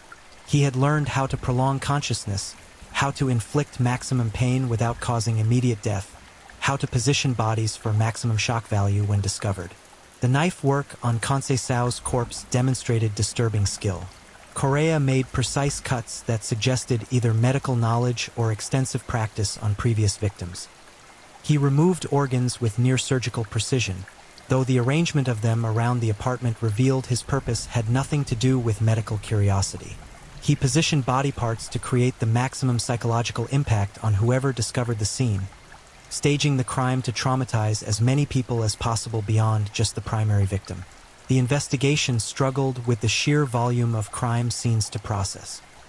Each murder produced dozens of pieces of physical evidence, hundreds of photographs, thousands of pages of documentation. But none of it brought investigators closer to identifying the killer. They had his DNA, his fingerprints, fibers from his clothing. They had everything except his name. March 1990 brought a brief respite, no new murders for several weeks. Investigators hoped the killer had stopped, either caught for another crime or dead. But the silence represented only a pause, not an ending. Korea was still hunting, still selecting his next victim, still planning his next expression of violence. The murder in April shattered any hope that the killing had ended. Gloria Fernandez, 67, died in her apartment in the Alcantara neighborhood. This killing showed even further escalation in brutality. Korea inflicted over 60 separate stab wounds, many of them shallow cuts designed to cause pain rather than quickly fatal deep wounds. He carved words into her flesh, messages that appeared to be directed at investigators or perhaps at society more broadly. The words were crude, violent, expressing rage and contempt for humanity. The extended torture of Gloria lasted so long that evidence suggested Korea took breaks, pausing his assault to rest before resuming. He treated the murder like a project, something to be savored rather than rushed. Food remnants found at the scene indicated he had eaten multiple meals during his time with her corpse, maintaining his strength for the extended mutilation session that followed her death. Investigators noted with growing alarm that each crime scene showed increased sophistication in Korea's methods. He was learning, adapting, refining his technique.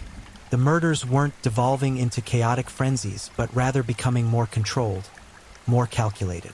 This suggested a level of psychological coherence that made him even more dangerous.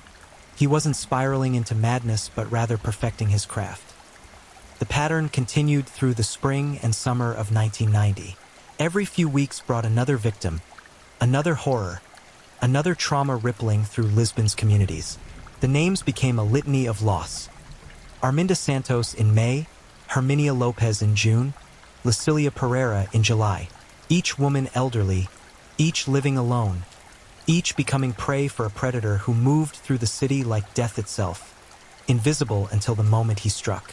The media coverage continued unabated, feeding public fear while providing Correa with the attention he craved. Every article that detailed his crimes validated his significance in his own twisted perception. He collected newspapers, saving stories about his murders, creating a scrapbook of his notoriety. The attention fed his narcissism and encouraged him to continue, to escalate, to push boundaries even further. The psychological impact on Lisbon's population reached crisis levels. Elderly women lived in constant fear, jumping at every unexpected knock, questioning every stranger who seemed too friendly or too helpful. Community support groups formed to help seniors cope with the anxiety, but nothing could truly alleviate the terror of knowing a serial killer was actively hunting people just like them. The city existed in a state of collective trauma, the daily fear corroding quality of life for thousands of residents. The investigation expanded to unprecedented size, involving hundreds of officers and consuming massive resources. Police conducted thousands of interviews, followed countless leads, investigated every possible connection between victims. They analyzed the pattern of crimes, searching for meaning in the locations, the timing, the specific characteristics of the victims. Criminal psychologists developed increasingly detailed profiles of the killer, describing his psychology, his motivations, his likely background and behavior. But none of it helped. Correa remained a ghost, a theoretical construct rather than a flesh and blood suspect. The profile described him accurately. He was indeed an ordinary-looking man who could blend into any environment, who would seem helpful and trustworthy, who harbored violent sexual fantasies and derived pleasure from inflicting suffering. But thousands of men in Lisbon could fit that description. Without something concrete to narrow the suspect pool, the profile provided direction but not identification. The autumn of 1990 brought the murder that would finally crack the case, though nobody realized its significance at the time. Mariana Carvalho, 73, died in her apartment in the Lumiere neighborhood in October. The crime followed the established pattern: the brutal attack, the extended torture, the post-mortem mutilation. But this time, a neighbor heard something, not screams, which the thick walls of old buildings suppressed effectively, but furniture moving, heavy objects being dragged across the floor during the hours when Mariana should have been sleeping. The neighbor, Maria João Tavares, didn't realize what she was hearing at the time. She assumed Mariana was rearranging furniture, perhaps cleaning or redecorating. But later, when Mariana's body was discovered, when the timeline of death was established, Maria João realized she had been listening to the sounds of murder and its aftermath. The realization traumatized her, left her with guilt that she should have somehow known, should have investigated, should have done something to save her neighbor. But her testimony provided investigators with their first real-time connection to the crimes. She described hearing the sounds between midnight and dawn, establishing a timeline more precise than the decay-based estimates used for previous victims. More importantly, she mentioned seeing someone leaving the building early that morning. A man she didn't recognize, average height and build, wearing dark clothing. She couldn't provide many details about his appearance beyond that general description, but she had noticed him, remembered him, could potentially identify him if seen again. The sighting represented a breakthrough, the first witness who had potentially seen the killer near a crime scene at the relevant time. Police worked with Maria João to develop a composite sketch, though the resulting image remained frustratingly generic. The man could have been anyone, indistinguishable from thousands of others in Lisbon. But it was something, a starting point, a thread to follow. The investigation shifted focus, concentrating on identifying men who had been present in multiple neighborhoods where murders occurred, who fit the general description, who had opportunity and access to commit the crimes. The pool of suspects remained enormous, but the parameters had narrowed slightly. Progress felt glacial, but at least the investigation was moving forward rather than treading water. Correa, meanwhile, continued killing. If he knew about the witness, if he realized someone had seen him, it didn't slow him down. November brought another victim, December another. As 1990 ended, the body count reached double digits with no end in sight. The Lisbon Ripper had killed at least 12 women, possibly more if earlier unsolved cases could be connected to him.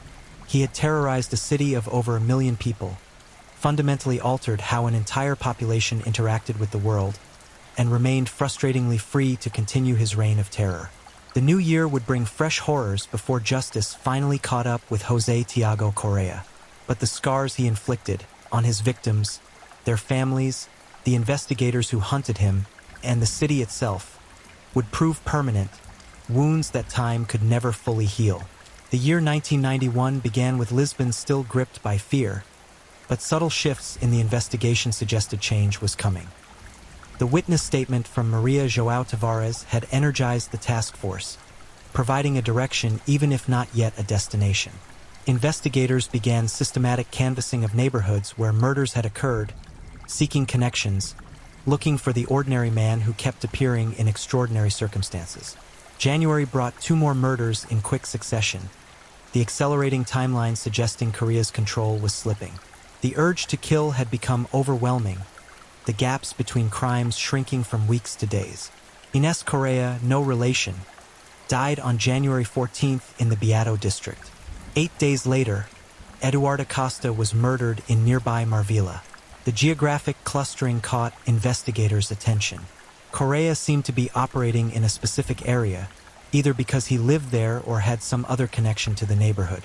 The crime scenes from these 2 murders showed continued escalation in violence, but also something new: increasing carelessness. Correa had always been meticulous about avoiding obvious evidence, but now investigators found clearer traces. Partial footprint in blood at Inés's apartment. Fibers that appeared to come from work clothes at Eduardo's scene. Small mistakes that suggested the killer's confidence had evolved into recklessness, his sense of invincibility making him sloppy. The break came from an unexpected direction.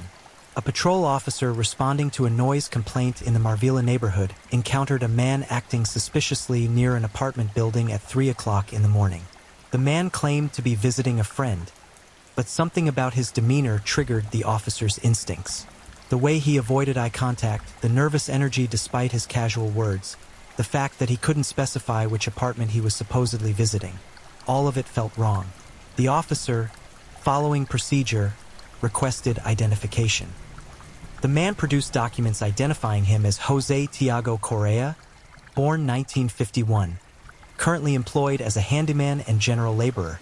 The officer noted the information, let Correa go after determining he had no outstanding warrants, and filed a report about the encounter.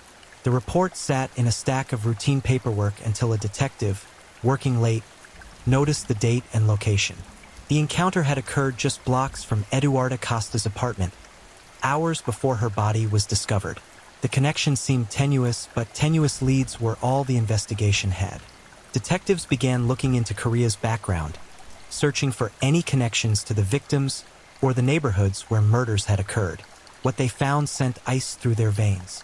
Correa had lived at various addresses throughout Lisbon over the previous decade, and his addresses corresponded almost perfectly with the clusters of murders. When he lived in Moraria, women in Moraria died. When he moved to Arroyos, the murders shifted to Arroyos. The pattern was undeniable once someone thought to look for it. Further investigation revealed more connections. Correa had done handyman work in several of the buildings where victims lived.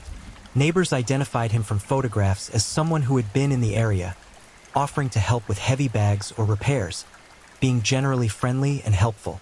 He had inserted himself into these communities, made himself familiar enough to be unremarkable, positioned himself perfectly to identify vulnerable victims and gain their trust. The arrest came on February 3rd, 1991. Officers approached Correa at his apartment in the early morning, weapons drawn, prepared for resistance. But Correa didn't resist. When police announced his arrest for suspicion of multiple murders, he smiled. That smile would haunt investigators forever. Not hostile or defiant, but pleased, almost proud. He had been waiting for this moment, anticipating the recognition his crimes would finally bring him. The interrogation revealed a man who felt no remorse for his actions. Correa spoke about the murders matter-of-factly, describing the violence in clinical detail without emotional effect. He didn't express regret or attempt to justify his crimes. He simply acknowledged them, explaining his methods like a craftsman discussing his trade. The detectives conducting the interrogation found themselves disturbed less by what Correa said than by how he said it, with the casual tone someone might use to describe their hobby or job. When asked why he killed, Correa struggled to articulate clear motivations. He mentioned sexual urges, the need for control, the pleasure he derived from causing fear. But his explanations felt incomplete, surface-level rationalizations that didn't fully explain the depths of his depravity. The truth, which investigators came to understand, was that Correa killed because he wanted to. The violence satisfied something fundamental in his psychology, a darkness so profound that it had consumed everything else, leaving only the urge to destroy. The confession opened floodgates that had been holding back years of accumulated horror. Correa admitted to not just the 12 murders investigators had definitively connected, but to 15 in total. 3 additional women had died by his hands, crimes that had been investigated as separate incidents or even classified as natural deaths given the victims' advanced ages. He described each killing in disturbing detail, recounting specific wounds he had inflicted, positions he had arranged bodies in, the amount of time he had spent with each corpse. The details he provided matched evidence from crime scenes with such precision that his guilt became absolutely certain. He knew things that only the killer could know, the specific location of wounds that hadn't been disclosed publicly, items he had stolen from victims' homes, particular aspects of the mutilation that had been kept confidential. Each revelation confirmed what investigators already knew, but added layers of horror they hadn't anticipated. Correa also revealed aspects of his crimes that evidence hadn't captured. He described his stalking patterns, how he selected victims, the pleasure he derived from planning each murder. He explained that he often returned to crime scenes after bodies were discovered, standing in crowds of onlookers to observe the reactions, feeding off the fear and disgust his actions created. He had been present when families identified remains, watching their grief, drawing satisfaction from the destruction he had caused. The psychological evaluation painted a portrait of profound pathology. Correa exhibited classic markers of psychopathy: lack of empathy, shallow emotional responses, narcissism, manipulativeness. But he also displayed characteristics associated with sadism and sexual paraphilias that went beyond typical criminal psychology profiles. The evaluators concluded that Correa represented an extreme outlier even among serial killers, someone whose capacity for violence and depravity exceeded normal parameters for understanding human behavior. The forensic evidence collected over years of investigation finally found its purpose. DNA samples from crime scenes matched Correa's genetic profile perfectly. Fingerprints lifted from victims' homes corresponded to his prints. Fibers found at multiple scenes came from clothing seized from his apartment. The physical evidence formed an overwhelming case that left no room for reasonable doubt about his guilt. As news of the arrest spread through Lisbon, the city experienced collective catharsis mixed with horror. The monster had a face now, a name, a physical form that could be arrested and prosecuted. The invisible threat that had terrorized the population for years had become tangible, manageable, containable. But the relief came paired with revulsion as details of Correa's crimes emerged. The full extent of what he had done, the torture, the mutilation, the degradation, shocked even those who thought they understood the depths of his evil. The families of victims experienced complicated emotions. Grief over their losses mixed with rage at the man who had destroyed their loved ones. Some felt vindication that the killer had been caught, that justice might finally be served. Others felt only numbness, the wound too deep for the arrest to heal. Several family members required hospitalization for psychological crisis as the details of their relatives' final hours became public knowledge through the investigation. The trial, when it finally commenced in 1993, became a media spectacle that dominated Portuguese national attention. Correa appeared in court showing no remorse, no shame, no recognition that his actions represented anything wrong. He answered questions about his crimes with the same flat affect he had displayed during interrogation, describing horrific violence as casually as someone recounting a trip to the market. The prosecution presented overwhelming evidence across weeks of testimony. Crime scene photographs, heavily redacted but still disturbing, demonstrated the brutality of the attacks. Forensic experts explained the physical evidence connecting Correa to each crime. Medical examiners detailed the suffering each victim had endured, the torture that preceded death, the desecration that followed. The cumulative weight of evidence created an inescapable conclusion. José Tiago Correa had murdered at least 15 women in ways that defied human comprehension. The defense attempted to argue diminished capacity, suggesting that Correa's psychological condition absolved him of full responsibility for his actions.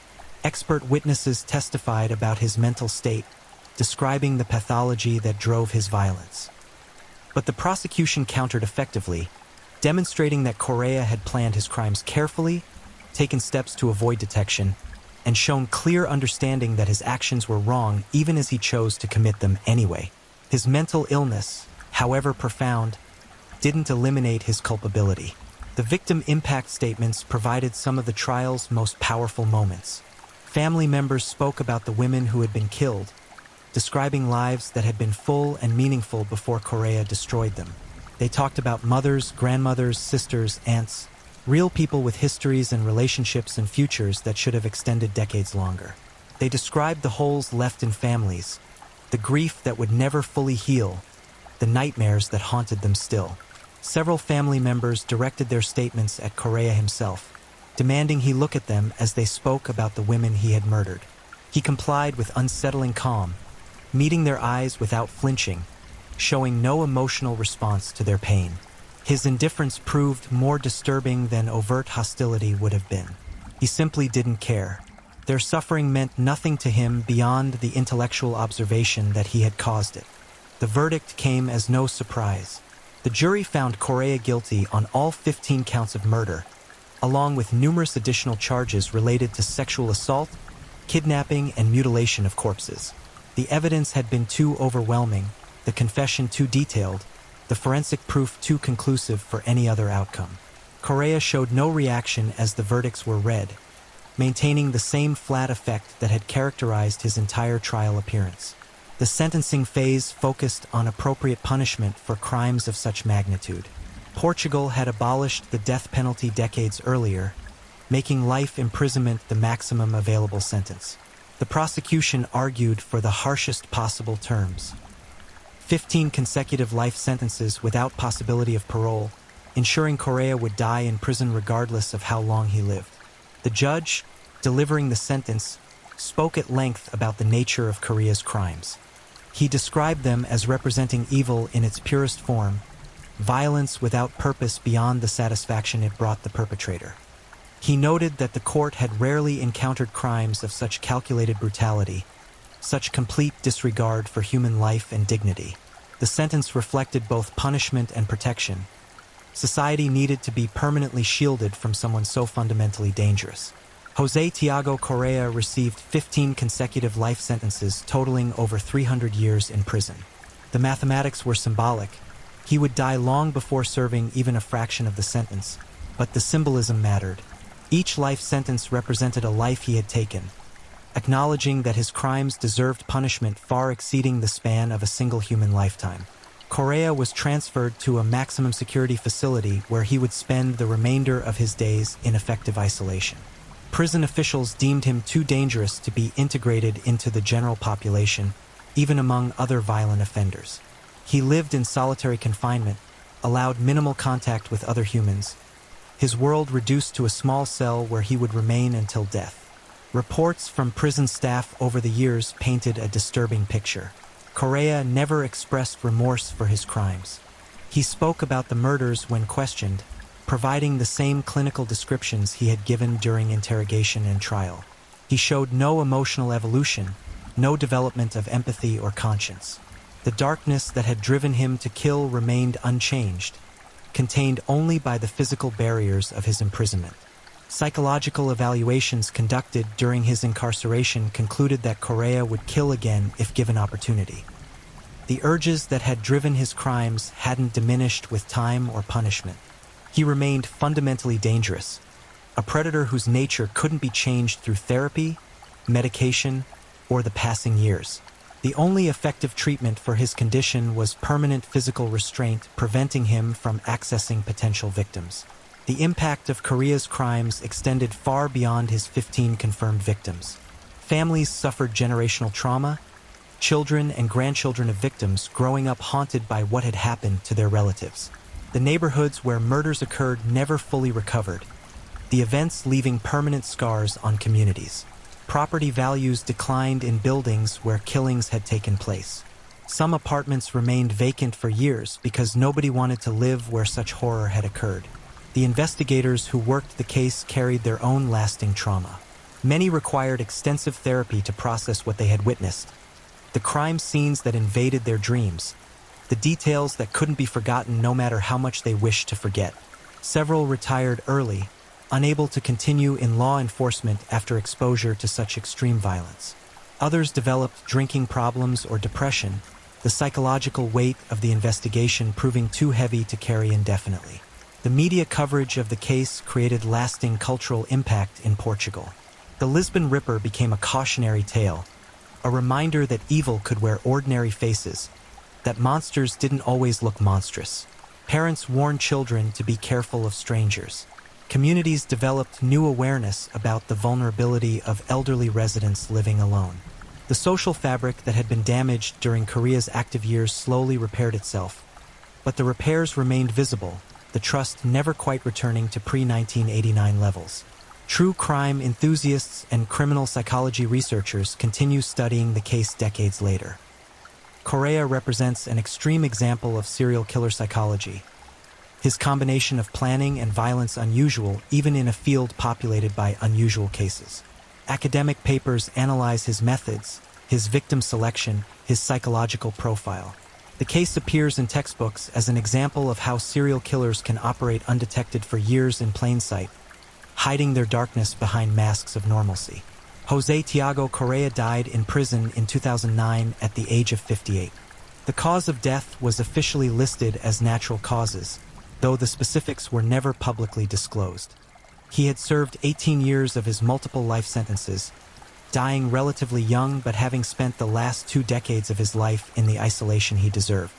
His death brought closure of a sort to families still grieving decades after losing their loved ones. Some felt relief that he was finally gone, that the monster who had destroyed their families could hurt no one else. Others felt cheated that he had died relatively peacefully in his sleep rather than suffering the way his victims had suffered. There was no satisfaction adequate to balance the scales of justice for crimes so horrific. The legacy of the Lisbon Ripper remains a dark chapter in Portuguese history. Memorials to the victims stand in several neighborhoods.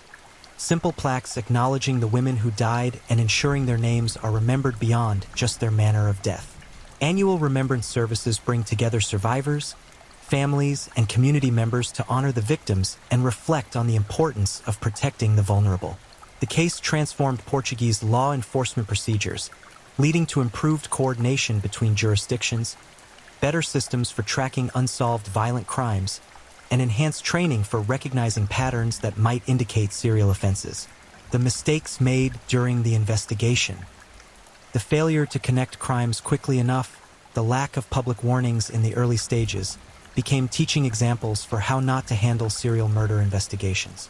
But perhaps the most important legacy is simply memory.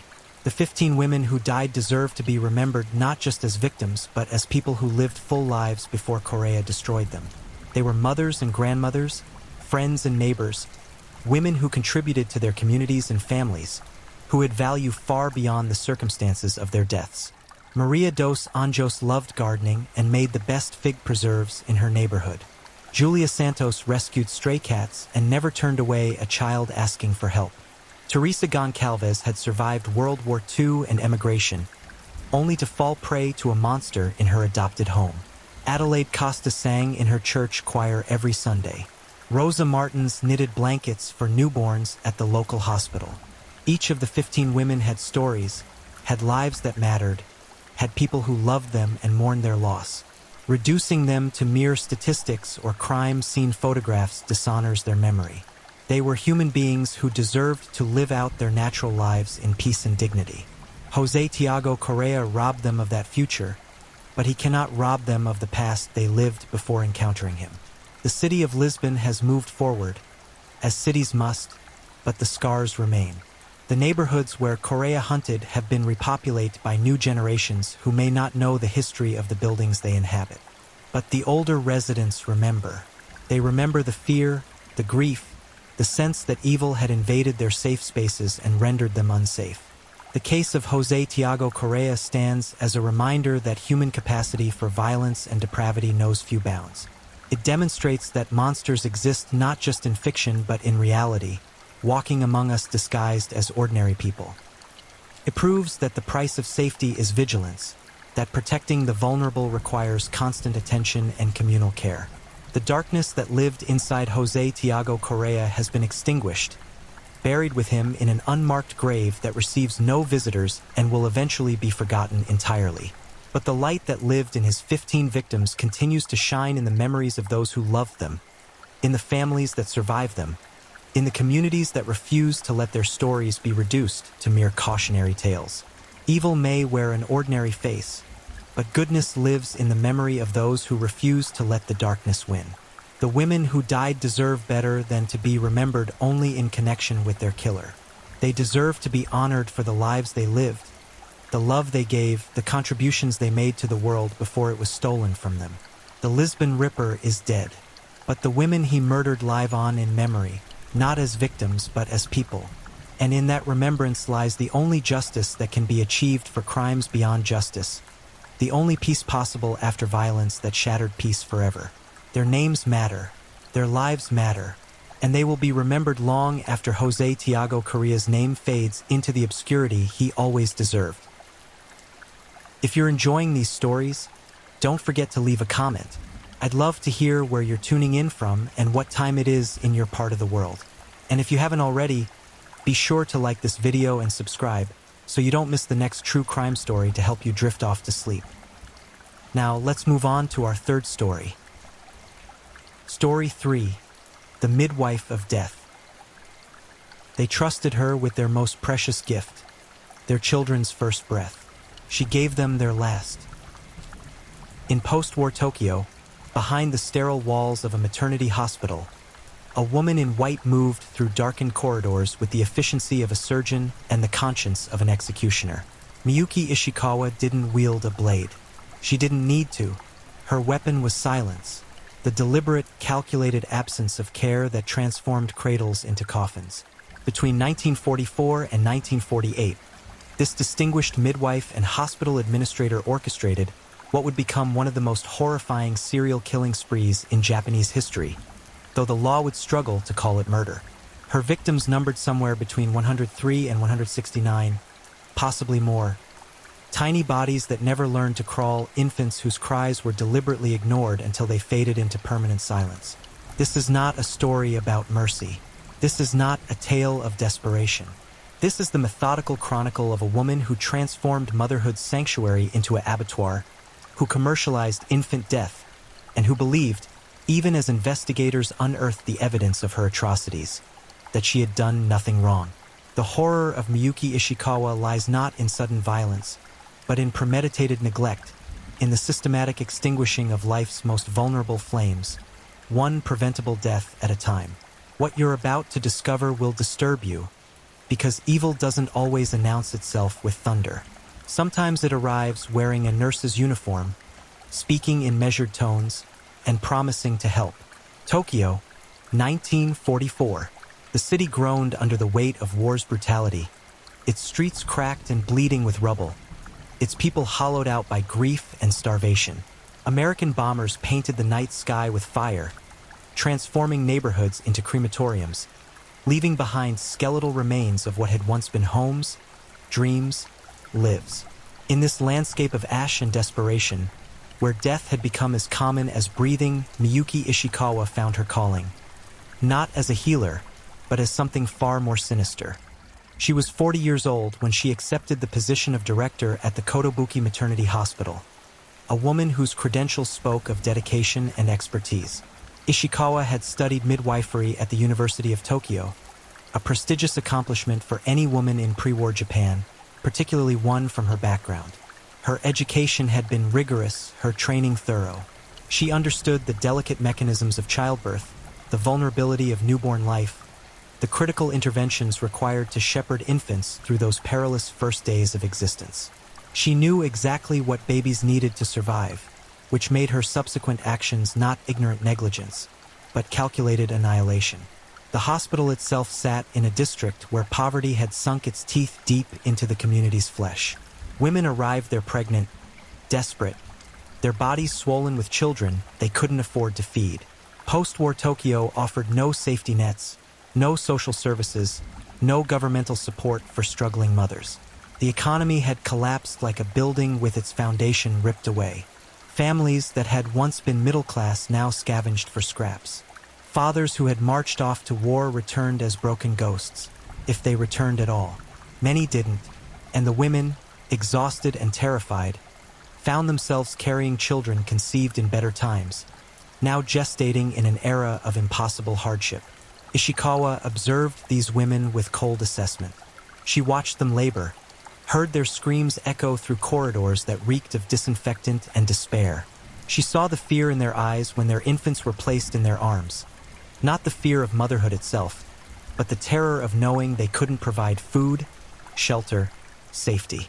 Some women wept openly, their tears mixing with sweat and blood on the delivery table. Others stared at their newborns with expressions of hollow resignation, their faces maps of impossible choices. It was here, amid this suffering, that Ishikawa had what she would later describe as a revelation. Where others might have seen a social crisis requiring intervention, support, policy reform, she saw opportunity. These unwanted children, these burdens their mothers couldn't bear. What if they simply disappeared? Not through the mess of violence, not through the scandal of abandonment, but through something far more insidious. Systematic neglect disguised as unfortunate circumstance. The plan that crystallized in Ishikawa's mind was breathtaking in its cruelty and simple in its execution. She would identify the most desperate mothers, the ones least capable of paying hospital fees, the ones who had already expressed doubt about their ability to care for their newborns. She would approach these women with a proposition cloaked in sympathy.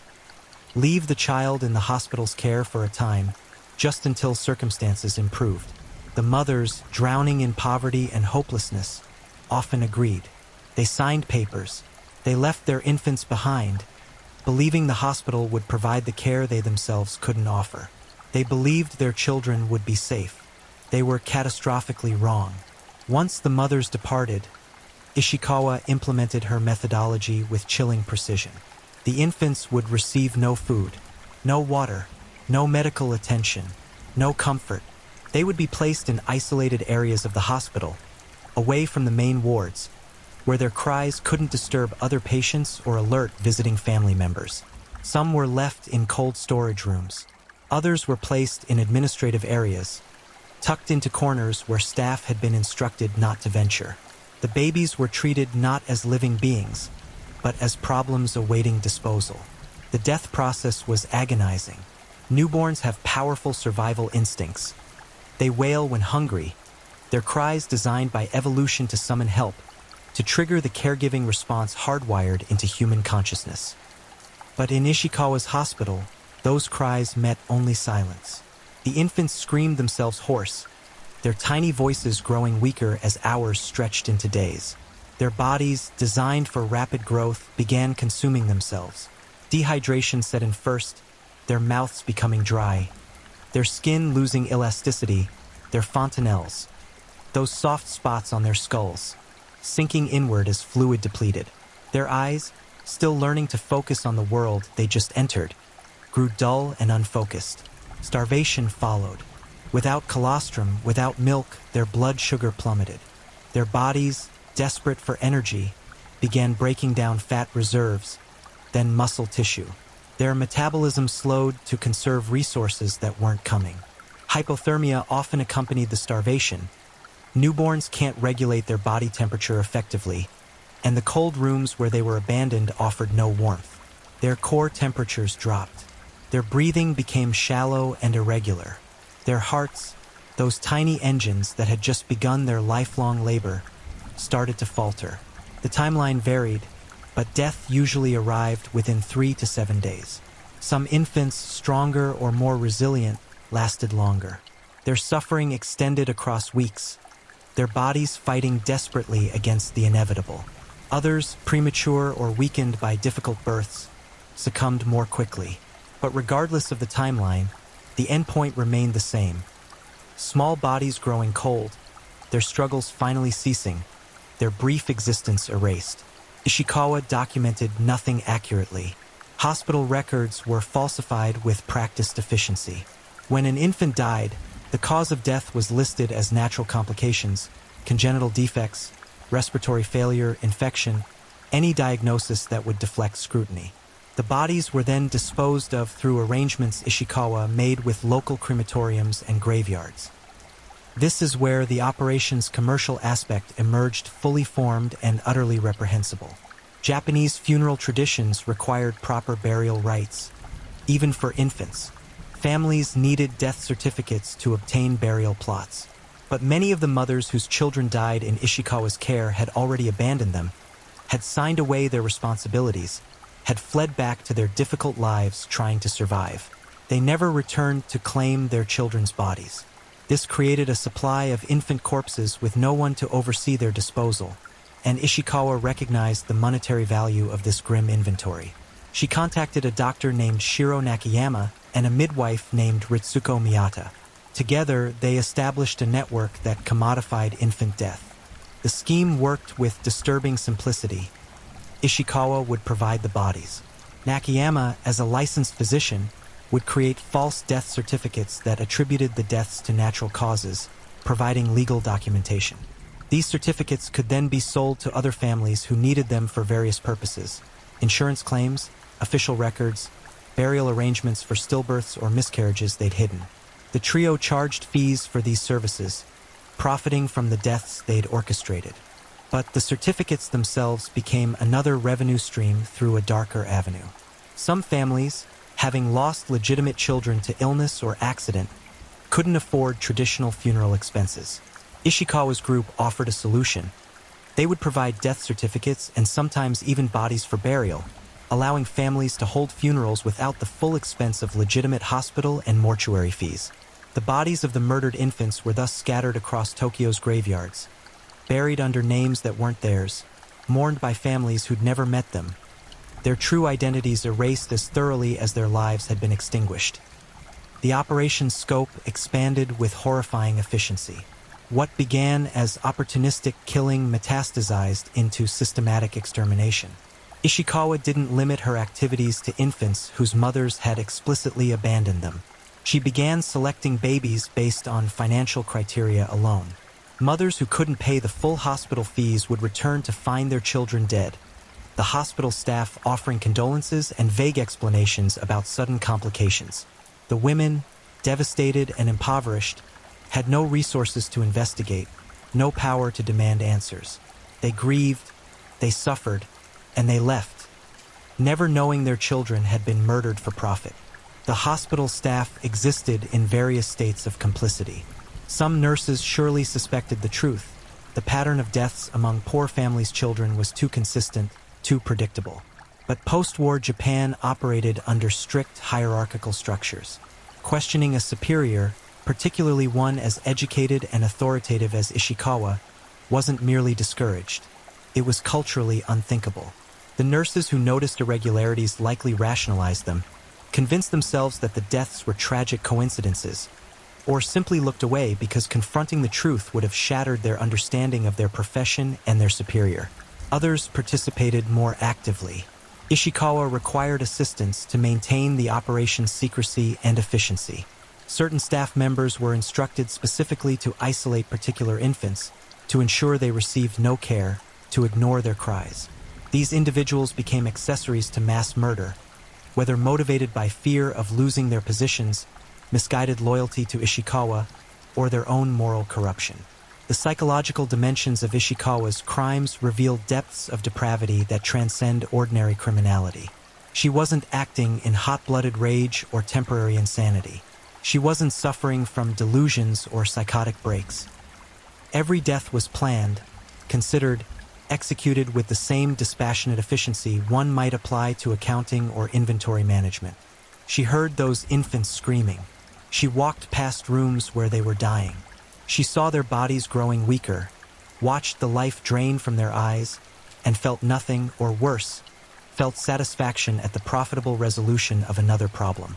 This wasn't mercy killing, though Ishikawa would later attempt to frame it that way. Mercy implies compassion, a desire to end suffering. But these children weren't suffering until Ishikawa made them suffer. They were born healthy enough to survive with basic care, feeding, warmth, minimal medical attention. Ishikawa didn't end their suffering. She created it, deliberately and methodically, then allowed it to run its course until death provided the only escape. The horror magnifies when considering the betrayal embedded in these crimes. Mothers entrusted their most vulnerable treasures to a medical facility, to trained professionals whose entire purpose was protecting life. The social contract of healthcare, that those with medical knowledge will use it to heal, not harm, was violated in the most fundamental way possible. Ishikawa wore the uniform of a caregiver while functioning as an executioner. She occupied a position of trust while orchestrating mass infanticide. And through it all, Tokyo continued its desperate scramble toward recovery, unaware that in one of its maternity hospitals, a woman was transforming the miracle of birth into a business of death, one murdered infant at a time. The years between 1944 and 1948 created perfect conditions for Ishikawa's atrocities to flourish unchecked, like mold spreading in darkness. Japan's surrender in August 1945 didn't bring peace. It brought chaos of a different flavor, equally bitter, equally devastating. The infrastructure of society had collapsed. Authorities were overwhelmed trying to manage the immediate aftermath of nuclear devastation at Hiroshima and Nagasaki, the occupation by American forces, the dismantling of the military government, the economic freefall, the starvation sweeping through cities. A few dozen dead infants at a single hospital, particularly infants from poor families, barely registered as noteworthy amid the surrounding catastrophe. Ishikawa understood this contextual invisibility and exploited it ruthlessly. She refined her methods, developing what can only be described as a standardized procedure for murder. New mothers admitted to Kotobuki Hospital underwent assessment not primarily for their medical needs, but for their financial vulnerability and social isolation. Ishikawa had developed a practiced eye for desperation. She could identify the women who had no family support, no husband present, no financial resources, no social standing that might prompt investigation if their children died. These women became her targets with predatory precision. The approach varied slightly depending on the individual, but the core manipulation remained consistent. Ishikawa would wait until after delivery, when the mother was exhausted, vulnerable, hormones flooding her system, emotions raw and overwhelming. Then she would enter the room, her demeanor professional and sympathetic, her voice modulated to suggest confidential concern. "The hospital fees," she would begin, her tone regretful but firm. "There are significant costs associated with the birth, the care, the extended stay. Many mothers in your situation find themselves unable to manage these expenses immediately." She would pause, allowing the financial pressure to settle like a weight on the new mother's chest. Then the proposition: "Perhaps you might consider leaving the child in our care temporarily, just until your circumstances stabilize. We can provide the necessary attention, and you can focus on establishing yourself financially. When you're ready, you can return and reclaim your baby." The mothers, trapped between impossible alternatives, often agreed. What choice did they have? Face mounting debt they couldn't pay? Take a newborn into living conditions too dangerous or unstable for a vulnerable infant? The hospital's offer seemed like a lifeline, a compassionate solution to an insoluble problem. They signed documents, forms that Ishikawa characterized as temporary guardianship, but which she would later use as evidence of abandonment. They kissed their babies goodbye, promising to return soon, believing their children would be safe in professional hands. Within hours of the mother's departure, the infant's fate was sealed. Ishikawa would instruct specific nurses, the ones she trusted to follow orders without question, to relocate the baby to one of several isolated areas within the hospital. The basement storage rooms were favored locations, cold concrete spaces originally intended for supplies, now repurposed as dying chambers. Other infants were placed in unused administrative offices, forgotten corners of upper floors where patient traffic didn't reach. The conditions in these spaces were deliberately hostile to infant survival. No heating, despite Tokyo's cold winters. No cleaning, despite newborns' vulnerability to infection. No light, leaving the babies in near-constant darkness. And crucially, no food, no water, no milk. The infants were provided with nothing except the slow march toward death. The crying always started immediately. Newborns have powerful lungs relative to their body size, and their screams can be surprisingly loud, surprisingly persistent. In those first hours, the abandoned babies would wail with furious indignation, their bodies demanding the attention evolution had designed them to expect. Their cries echoed through the empty rooms, bouncing off concrete walls, absorbed by closed doors, reaching no one who would help. As hours became days, the nature of the crying changed. The initial furious protests gave way to weaker, more plaintive sounds. The infants' voices grew hoarse, their screams degrading into whimpers, then thin mewling sounds barely audible beyond their immediate vicinity. Their bodies were consuming themselves, breaking down their limited resources in a desperate bid for survival that was doomed from the start. Dehydration attacked first and most viciously. An infant's body is approximately 75% water, a higher percentage than adults, making them extraordinarily vulnerable to fluid loss. Without intake, dehydration begins within hours. The mucous membranes dry out mouth, nose, eyes.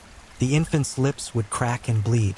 Their eyes would sink slightly into their sockets, losing the bright, curious look of healthy newborns, becoming dull and glassy. Their fontanelles, those soft spots on their skulls where the bones haven't yet fused, would sink inward, visible depressions marking the loss of cerebrospinal fluid volume. The skin loses elasticity. A pinch test that would normally show skin snapping back into place instead revealed skin that remained tented, holding the pinched shape, evidence of severe dehydration. The infants' breathing became rapid and shallow as their bodies tried to compensate for decreasing blood pressure. Their hearts raced, attempting to circulate the thickening blood through constricting vessels. Starvation worked in parallel, a second executioner working alongside the first. Newborns have minimal fat reserves and extraordinarily high metabolic rates. They need constant nutrition to fuel their rapid growth and development. Without it, the body begins catastrophic conservation measures. Blood glucose drops precipitously, depriving the brain of its primary fuel source. The infants would become increasingly lethargic, their movements growing sluggish, their responses to stimuli diminishing. Ketosis sets in as the body attempts to break down fat reserves, producing ketone bodies that can damage developing tissues. Muscle protein begins degrading, sacrificed to produce glucose through gluconeogenesis. The infants' bodies were literally consuming themselves, cannibalizing their own tissues in a futile attempt to survive conditions designed to kill them. Hypothermia added another dimension to the suffering. Newborns can't shiver effectively. They lack the muscle mass and coordination. Instead, they rely on brown fat metabolism and external warmth to maintain body temperature. In the cold storage rooms and unheated offices where Ishikawa's victims were abandoned, there was no external warmth. The infants' core temperatures began dropping. As hypothermia progressed, their extremities would turn blue, then grayish-purple. Their breathing slowed further. Their heart rates, initially elevated from stress, began to drop as the cold interfered with electrical conduction in the heart muscle. The combination was lethal and agonizing. These infants experienced every moment of their dying. The hunger, the thirst, the cold, the darkness, the absence of the touch and warmth and comfort that every newborn expects and needs. They died alone, confused, suffering, their brief awareness filled only with pain and abandonment. The timeline of death varied based on several factors: the infant's birth weight and overall health, the ambient temperature of their abandonment location, whether they'd received any colostrum or first feeding before abandonment. Robust, full-term infants sometimes survived 5 to 7 days, their bodies fighting desperately against the inevitable. Premature babies or those born with mild complications died more quickly, sometimes within 2 or 3 days. A very few, the strongest, might last nearly 2 weeks before their bodies finally surrendered. Ishikawa made rounds through these dying chambers with clinical detachment. She would check on the infants periodically, assessing their condition not with any intent to intervene, but simply to track the progress of their decline. She needed to know when death occurred so she could initiate the next phase of her operation, the documentation and disposal. When an infant finally died, Ishikawa would document the death in hospital records with fabricated information. The cause of death was always attributed to natural medical complications: respiratory failure due to congenital defect, sepsis secondary to immune deficiency, cardiac arrest from structural abnormality. These diagnoses were medically plausible and difficult to disprove without autopsy, which was rarely performed on infants from poor families, particularly during the chaotic post-war period when resources were desperately scarce. Dr. Shiro Nakayama's role became crucial at this stage. He would create official death certificates based on Ishikawa's fabricated diagnoses, lending medical legitimacy to the murders.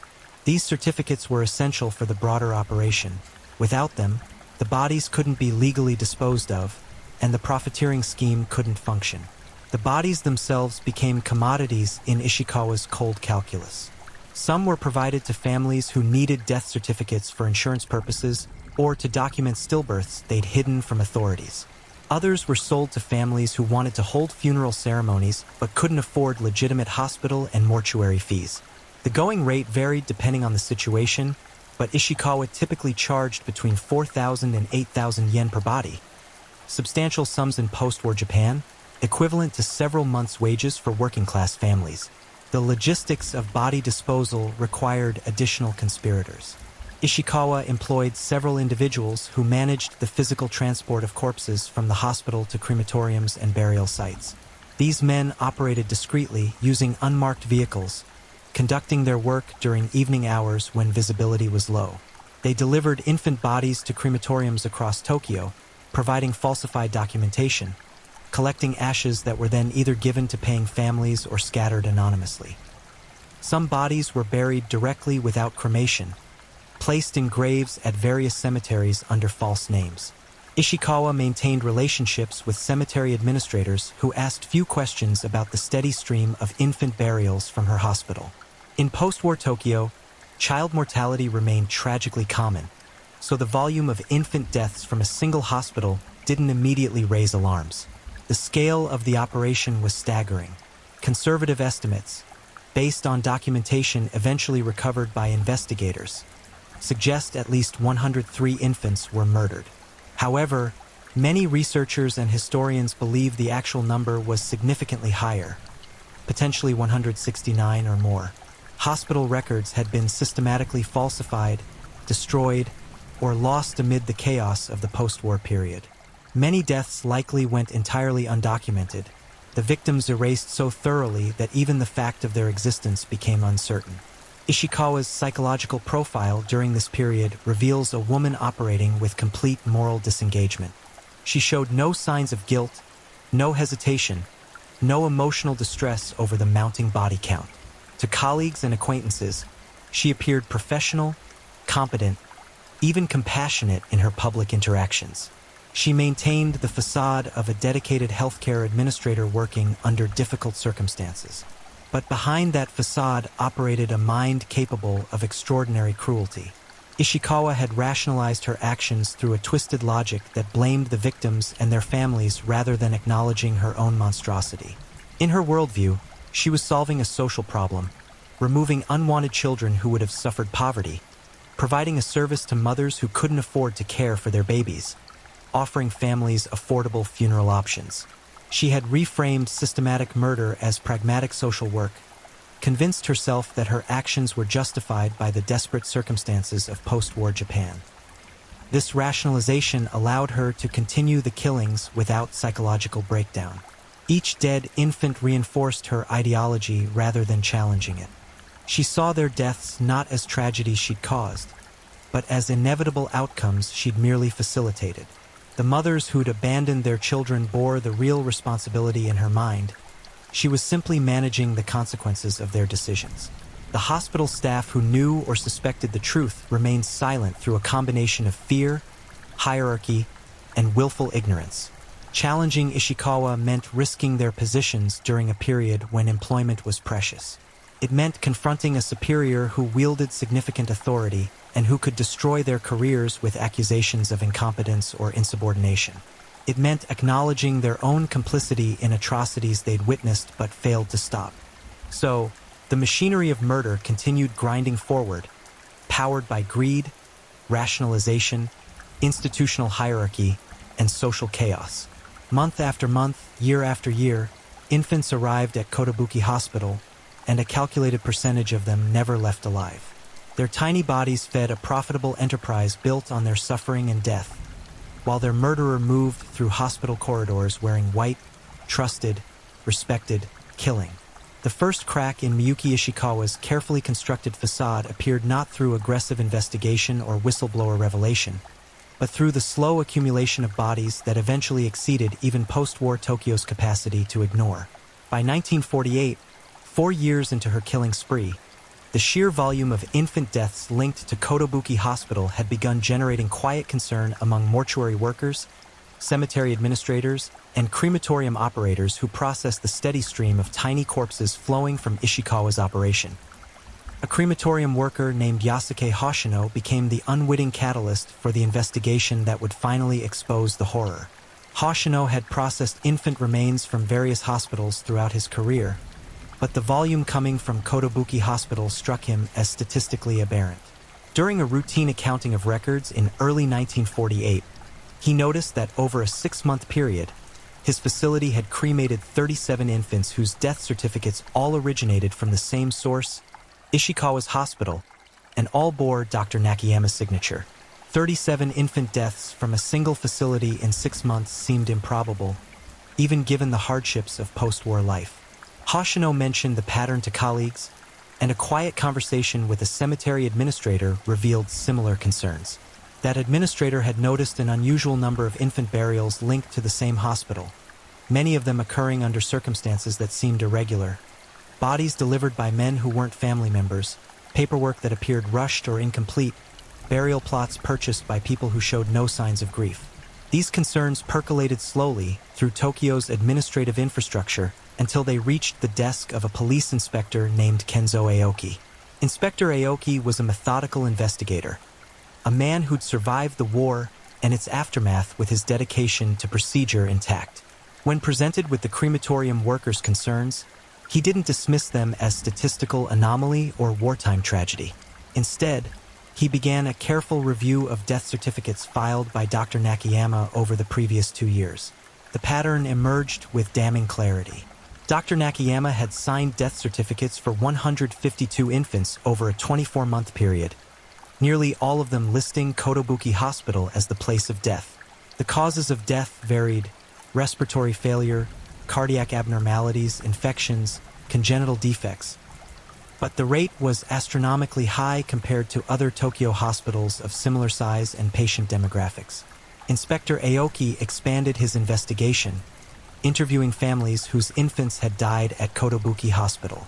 This phase of the investigation revealed the operation's true horror. Many of the families Aoki contacted had no connection to the infants buried under their names. They had purchased death certificates and funeral services from Ishikawa's network, using them to document stillbirths or to conduct affordable memorial services. The actual infants buried in those graves were strangers, murdered children whose identities had been erased. Other families told stories of arriving at the hospital poor but hopeful, leaving their infants in the hospital's care with promises they'd be safe, then returning days or weeks later to find their children dead from unexpected complications. These mothers described Ishikawa's demeanor during these notifications: professional, sympathetic, but strangely unmoved, reciting medical explanations that the mothers didn't understand, steering them quickly through paperwork and discharge procedures before they could ask too many questions. One mother, a woman named Keiko Tanaka, provided testimony that would prove crucial to the prosecution. She had delivered her baby at Kotobuki Hospital in December 1947, a healthy boy weighing nearly 7 pounds. Unable to immediately pay the hospital fees, she'd accepted Ishikawa's offer to leave the infant in the hospital's care temporarily. When she returned 6 days later with borrowed money, ready to take her son home, she was informed he had died of respiratory complications 2 days earlier. Tanaka had never believed the explanation. Her son had been healthy at birth. She'd heard him cry, had held him, had seen his robust color and strong movements. Respiratory failure seemed impossible. But she'd been too poor, too powerless, too devastated to challenge the hospital's official narrative. She'd accepted her son's body, held a small funeral, and lived with grief and suspicion for months until Inspector Aoki's investigation gave her a chance to voice her doubts. Aoki listened to dozens of similar stories, mothers who'd left healthy infants in Ishikawa's care only to have them die with suspicious speed, families who'd noticed irregularities in documentation, cemetery workers who'd observed the unusual burial patterns.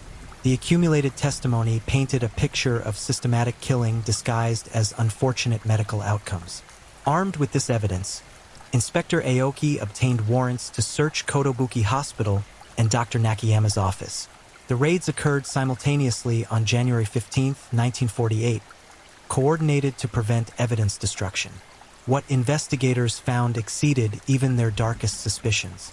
At the hospital, detectives discovered hidden records Ishikawa had maintained, a separate ledger documenting the disposal of infants alongside the fees received for various services. This ledger was damning in its clinical detail. Each entry included the infant's name or mother's name, the date of admission, the date of death, the cause of death listed on official paperwork, and the revenue generated from the death certificate and body disposal. The ledger read like an accountant's log, each murdered infant reduced to a line item in a profitable enterprise. Investigators also found the locations where infants had been abandoned to die. In the basement, they discovered a storage room that still contained a makeshift cradle, a cardboard box lined with newspaper, stained with bodily fluids, positioned in a corner far from any heat source.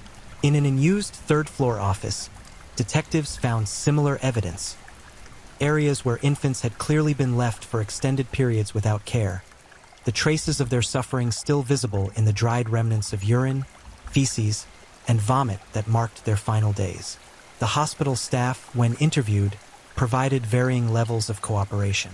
Some nurses claimed total ignorance, insisting they believed the deaths were tragic but natural outcomes of the patient's poverty and the children's medical vulnerabilities.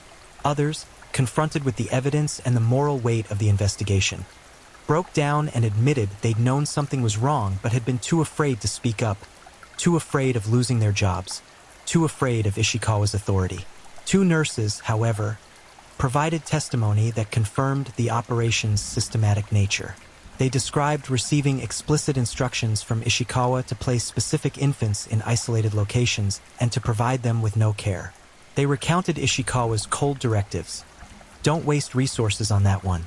The mother isn't coming back, and we can't afford to keep feeding it." They remembered her checking on dying infants with clinical detachment, observing their decline without intervening, waiting for death to complete what neglect had started. At Dr. Nakayama's office, investigators found filing cabinets filled with death certificates, hundreds of them, far more than any single physician would typically generate. The documents revealed the scope of Nakayama's complicity. He had created false medical documentation for 169 infant deaths, signing his name to diagnoses he'd never actually investigated, lending his medical credentials to murders he'd helped conceal. Confronted with this evidence, Nakayama initially attempted denial, claiming he'd trusted Ishikawa's assessment of each case, insisting he'd had no reason to suspect foul play. But as investigators pressed him with specifics, pointing out that he'd signed death certificates for infants he'd never examined, that the rate of deaths he documented was statistically impossible for natural causes, that his records showed he'd been paid for each certificate, his defense collapsed. He admitted to knowing that many of the deaths were not natural, acknowledged that he'd understood the certificates would be used in fraudulent ways, confessed to accepting payment for his complicity. Ritsuko Miyata, the midwife who'd assisted with body disposal and certificate sales, was arrested next. She provided detailed testimony about the operation's logistics, describing how bodies were transported, how families were recruited as customers, how the revenue was divided among the conspirators. Her testimony revealed that the operation had generated substantial profits, approximately 750,000 yen over 4 years, equivalent to roughly 15 years of average wages for a working-class Tokyo resident. The arrests of Ishikawa, Nakayama, and Miyata made national headlines. The newspapers, starved for sensational stories amid the grim routine of post-war recovery reporting, seized on the case with fervent attention. Midwife of Death screamed one headline, "Hospital Horror. Over 100 infants murdered for profit," declared another. The public reaction was immediate and visceral: rage, horror, demands for justice, a collective reckoning with the reality that even in their most vulnerable moments, in institutions dedicated to healing, Japanese citizens had been subjected to monstrous betrayal. But as the investigation deepened, a disturbing complexity emerged. Inspector Aoki's team struggled to establish the exact number of victims. Hospital records had been systematically falsified or destroyed. Many of the mothers whose children had been killed had been transient, poor women with no permanent addresses, no family connections, no means to follow up on their children's fates. Some had died themselves in the chaotic years following the war. Others had moved to different cities, disappeared into the anonymous masses of displaced populations. Physical evidence was similarly elusive. The bodies had been cremated or buried, their remains scattered across Tokyo's cemeteries under false names. Exhuming them for forensic examination was impractical. It would require identifying which of thousands of infant graves actually contained Ishikawa's victims, then convincing families to allow their disruption. The bureaucratic and emotional costs seemed insurmountable. The legal case had to be built primarily on documentary evidence and testimony. Investigators could definitively link Ishikawa to 103 deaths through the combination of her hidden ledger, corroborating witness statements, and death certificates. They believed the actual number was higher, possibly 169, possibly more, but couldn't prove it beyond legal doubt. As news of the investigation spread, more families came forward with suspicions and accusations. Mothers who'd believed their children died naturally now questioned those deaths, wondering if they'd been victims of Ishikawa's operation. Each new testimony added to the growing portrait of systematic murder, but also complicated the investigation by introducing cases with insufficient evidence, memories degraded by time and trauma, details that couldn't be verified. Inspector Aoki and his team worked with dogged determination, interviewing hundreds of witnesses, reconstructing the timeline of the operation, building the criminal case brick by brick.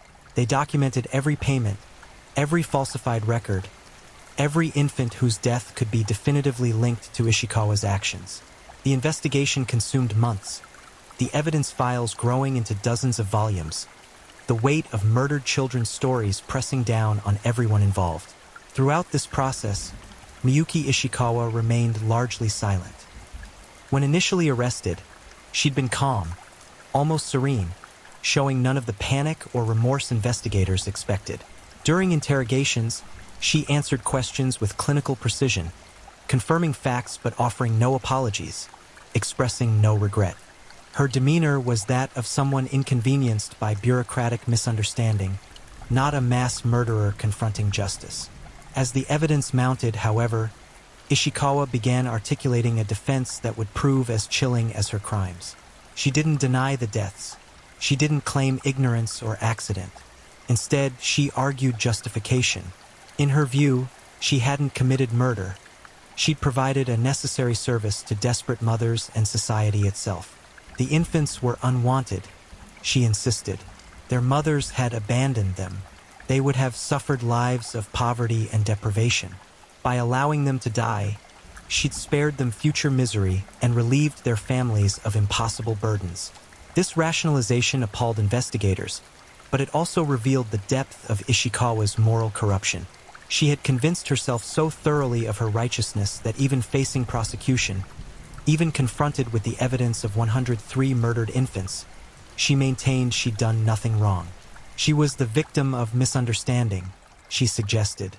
Society should be thanking her for managing a problem it had created through economic inequality and inadequate social services.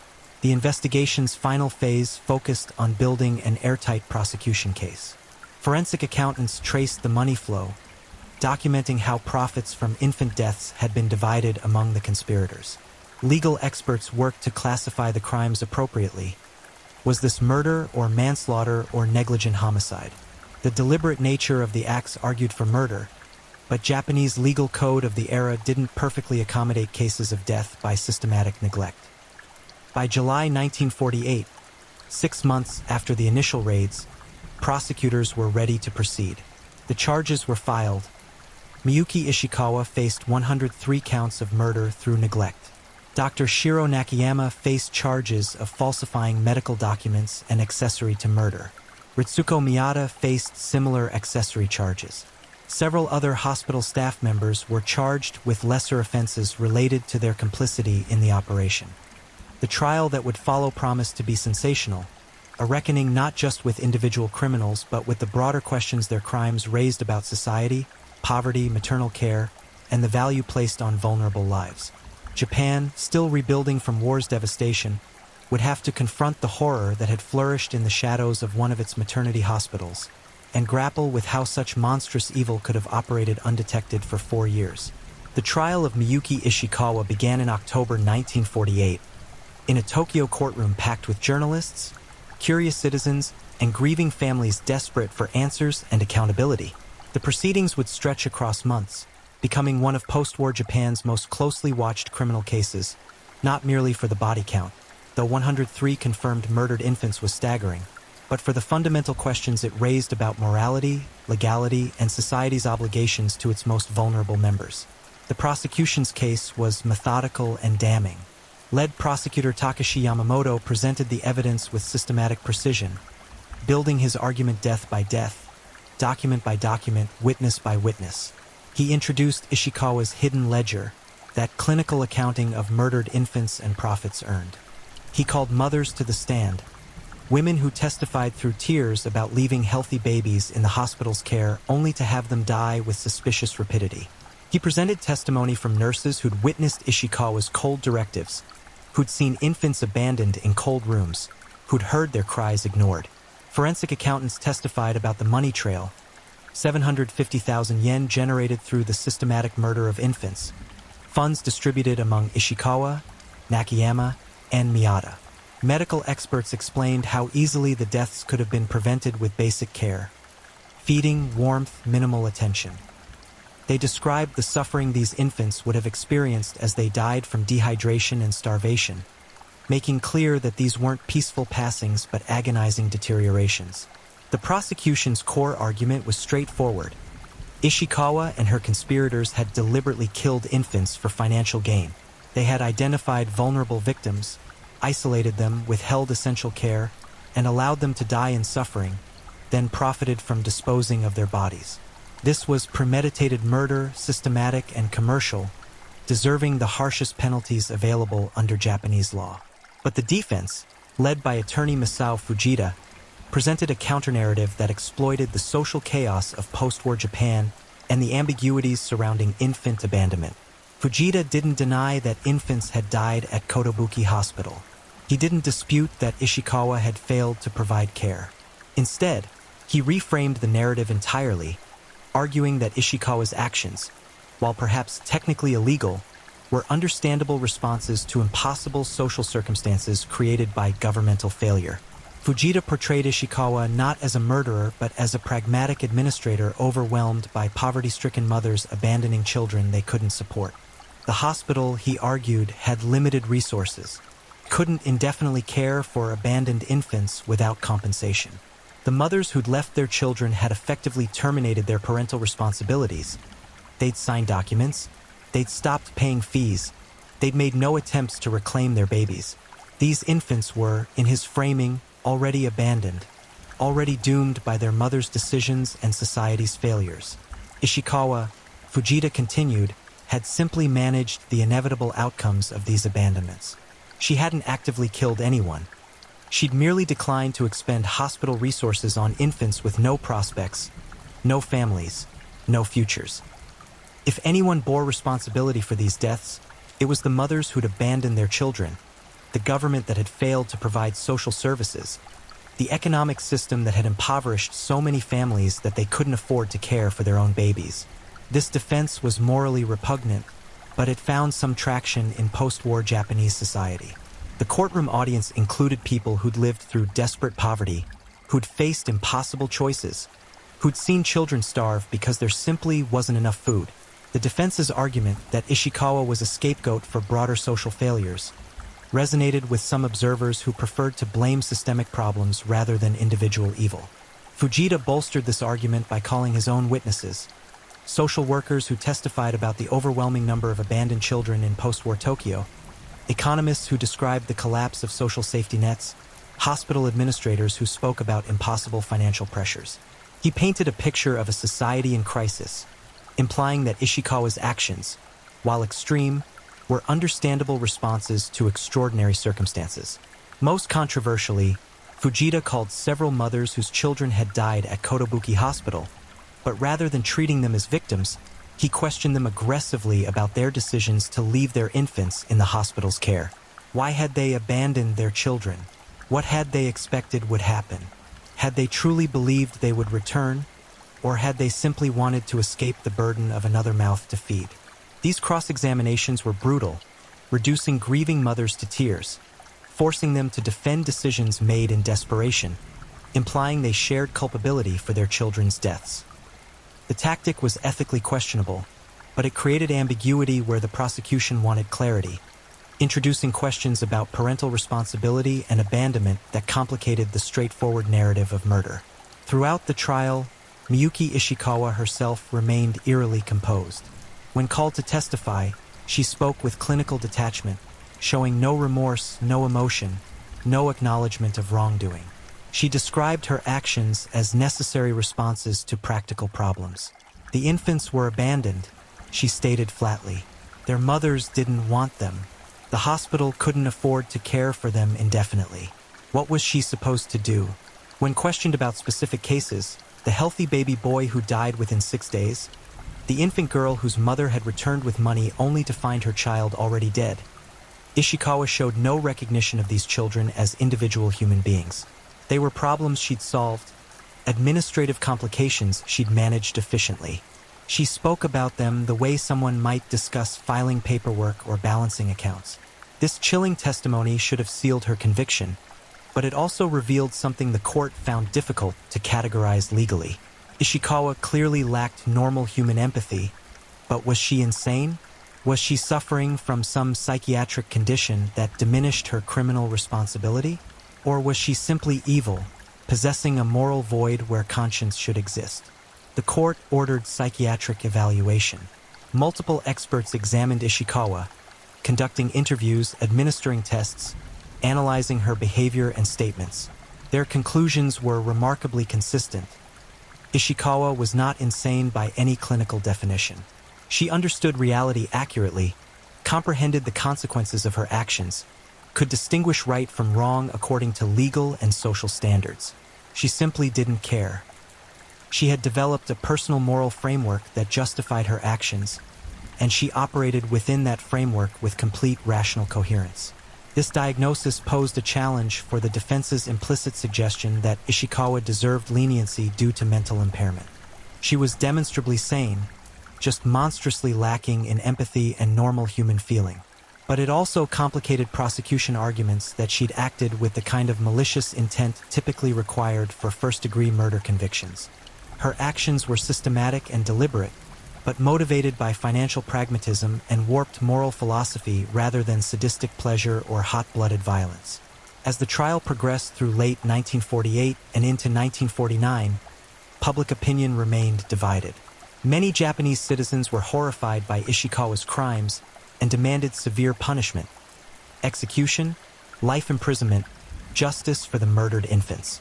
But others, influenced by the defense's framing and their own experiences of post-war desperation, expressed sympathy or at least understanding. Online forums and newspaper opinion sections debated the case endlessly. Was Ishikawa a monster or a symptom? Should individuals be held fully accountable for actions taken during societal collapse? What responsibility did the government bear for creating conditions that made such crimes possible? The judicial panel tasked with deciding Ishikawa's fate consisted of 3 judges, men who'd lived through the war and its aftermath, who understood the desperate context in which these crimes had occurred, but who also had to uphold legal standards and deliver justice. Their deliberations were lengthy and contentious, the complexity of the case evident in the months they spent weighing evidence, reviewing testimony, debating appropriate penalties. Finally, in April 1949, nearly 18 months after her arrest, the court delivered its verdict: guilty. Miyuki Ishikawa was convicted of murder through negligent homicide, a lesser charge than the prosecution had sought, but one that acknowledged the deliberate nature of her actions while recognizing the unusual circumstances. Dr. Nakayama and Ritsuko Miyata were also convicted as accessories, their roles in falsifying documents and profiting from infant deaths established beyond doubt. But the sentencing shocked observers and enraged victims' families. Miyuki Ishikawa, convicted of causing the deaths of 103 infants, received a sentence of 8 years in prison. Dr. Nakayama received 4 years. Ritsuko Miyata received 3 years.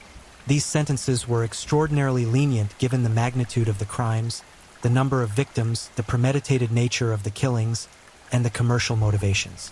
The sentencing rationale, as explained by the presiding judge, reflected the court's discomfort with the case's broader implications. The judge acknowledged the horror of the crimes but argued that Ishikawa had operated in extraordinary circumstances, that society bore partial responsibility for creating conditions that made desperate mothers abandon their children, that the legal framework for prosecuting death by systematic neglect remained unclear. He noted that the mothers had technically abandoned their infants, complicating questions of legal guardianship and responsibility. He suggested that harsh sentences for Ishikawa would allow society to avoid confronting its own failures. This reasoning was legally sophisticated but morally bankrupt. It transformed 103 murdered infants into abstractions, sociological data points rather than individual human beings who'd suffered and died because of one woman's greed and cruelty. It suggested that social context could excuse individual evil, that difficult circumstances justified monstrous actions, that systematic murder could be categorized as understandable response to poverty. The lenient sentences sparked outrage. Victims' families protested outside the courthouse, holding photographs of their dead children, demanding real justice. Newspaper editorials condemned the sentences as inadequate, arguing that regardless of social context, deliberately causing the deaths of 103 infants deserved severe punishment. Legal scholars debated whether the verdict would establish dangerous precedent, suggesting that crimes committed during social crisis could be excused or minimized. But appeals went nowhere. Higher courts declined to intervene, upholding the original sentences. The Japanese legal system, still rebuilding its institutional legitimacy in the post-war period, seemed reluctant to revisit such a contentious case. And so the sentences stood: 8 years for Ishikawa, lesser terms for her co-conspirators, justice dramatically insufficient to the crimes committed. Miyuki Ishikawa served her sentence at Tokyo Women's Prison, where by all accounts she remained unrepentant. Fellow inmates later reported that she showed no remorse, continued to justify her actions, seemed to view herself as a victim of social hypocrisy. She served her full sentence without incident, good behavior apparently being compatible with complete lack of moral conscience, and was released in 1957. After her release, Ishikawa disappeared into anonymity. She changed her name, moved to a different prefecture, and lived quietly until her death from natural causes in 1987 at age 83.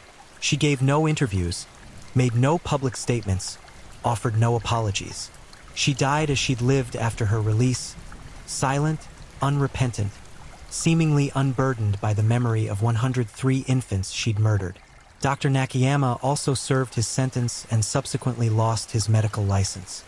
He lived in obscurity until his death in the 1970s, his career destroyed, his legacy permanently tainted. Ritsuko Miyata disappeared from public record after serving her sentence, her fate unknown. The broader impact of the case resonated through Japanese society in complex ways.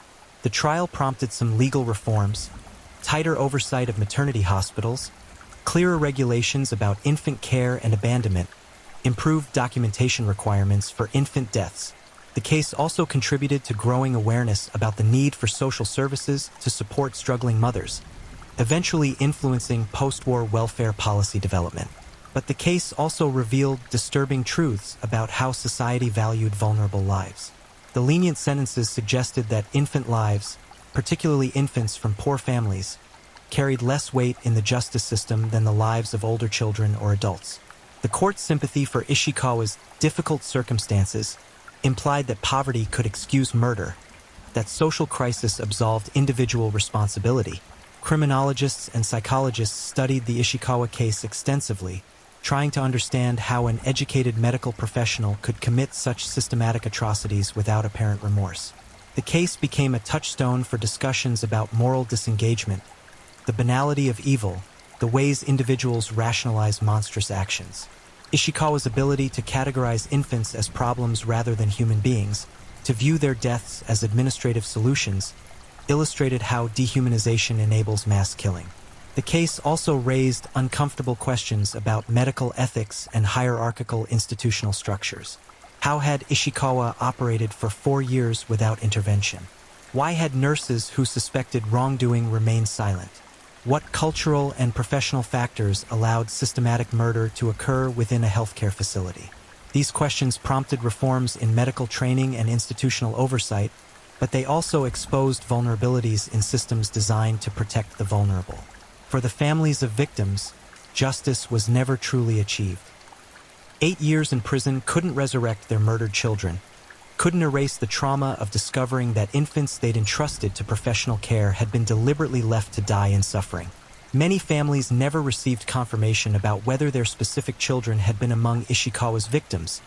The destroyed records and scattered bodies meant that dozens of deaths remained ambiguous, suspected but unproven. Some mothers spent the rest of their lives haunted by guilt and grief, wondering if they bore responsibility for trusting Ishikawa, for leaving their babies in the hospital's care, for not recognizing the danger. This misplaced guilt, victims blaming themselves for the actions of their victimizer, became another dimension of Ishikawa's legacy, the ripples of trauma extending across decades. The case also left a complicated legal legacy. The verdicts established precedent suggesting that systematic neglect causing death could be prosecuted as murder, but the lenient sentences undermined that precedent by implying such crimes deserved minimal punishment. Subsequent cases involving child neglect and abandonment in Japan referenced the Ishikawa case, but its lessons remained ambiguous, its legal impact uncertain. Today, Miyuki Ishikawa is remembered as one of Japan's most prolific serial killers, though she never fit the stereotypical profile. She used no weapons, committed no violent acts, never directly harmed her victims. Her method was absence, the deliberate withholding of care, the calculated decision to allow helpless infants to die from preventable causes. This made her crimes somehow more chilling than traditional murders, because they revealed how easily systematic killing could be disguised as unfortunate circumstance, how completely vulnerable populations could be victimized by those entrusted with their care. The infants she murdered remain largely anonymous, their names forgotten or never properly recorded, their lives reduced to statistics, their suffering known only through clinical descriptions of dehydration and starvation. They were born into a world recovering from war, their first and only experiences of life marked by abandonment, neglect, pain, and premature death. They deserved protection, care, the chance to grow and develop and experience existence. Instead, they encountered Miyuki Ishikawa, and they died, alone and suffering, before they could form their first memories. The horror of the Ishikawa case lies not just in the body count, though 103 confirmed murders, likely more, represents staggering systematic killing. The horror lies in the calculated nature of the crimes, the commercial motivations, the complete absence of mercy or remorse. It lies in the institutional failures that allowed the killings to continue for years. It lies in the legal system's ultimate inadequacy in delivering proportionate justice. And perhaps most disturbingly, it lies in the uncomfortable truth the case revealed, that under sufficient social stress, with enough rationalization, seemingly ordinary people can commit extraordinary evil, transforming spaces meant for healing into chambers of death, betraying trust so completely that the very concept of sanctuary becomes meaningless. Miyuki Ishikawa wore the white uniform of a healer and killed with the efficiency of an executioner. She spoke the language of medical care while operating a commercial murder enterprise. She occupied a position of trust while systematically exterminating the most vulnerable human beings under her care. And when confronted with her crimes, she expressed no remorse, saw no wrong, understood no moral violation in allowing infants to die suffering and alone for profit. That is the legacy of Miyuki Ishikawa. Not just the 103 murdered infants, but the chilling demonstration of how completely human empathy can be extinguished, how thoroughly evil can be rationalized, how tragically justice can fail when society confronts crimes that challenge its fundamental assumptions about value, responsibility, and the sanctity of vulnerable life. The children died. The murderer lived to old age, free and unrepentant. And that injustice stands as a permanent reminder that sometimes evil wins, not through dramatic violence, but through systematic cruelty, institutional complicity, and society's failure to protect those who needed protection most desperately. If you're enjoying these stories, don't forget to leave a comment. I'd love to know where you're tuning in from and what time it is in your part of the world. And if you haven't already, make sure to like this video and subscribe so you never miss the next true crime story to help you unwind. Now, let's get into our final story. Story 4, The Angel of Death, inside the mind of Germany's most prolific serial killer. They called him when hearts stopped beating. He answered with a smile. Every hospital has its heroes, the nurses who sprint toward chaos when monitors scream, who breathe life back into failing lungs, who stand between patients and the abyss. But what happens when the hero is the monster? When the hand that saves is the same hand that kills? When the angel of mercy becomes the architect of death itself?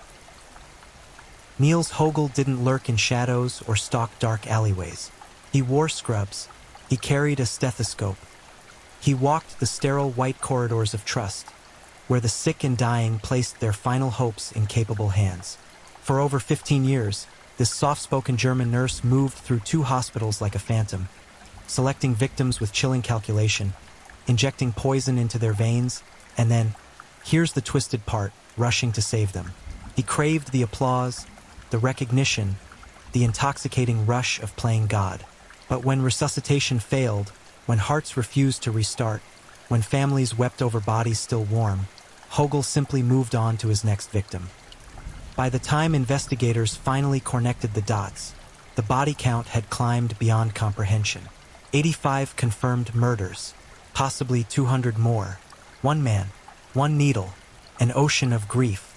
This is not a story about medicine.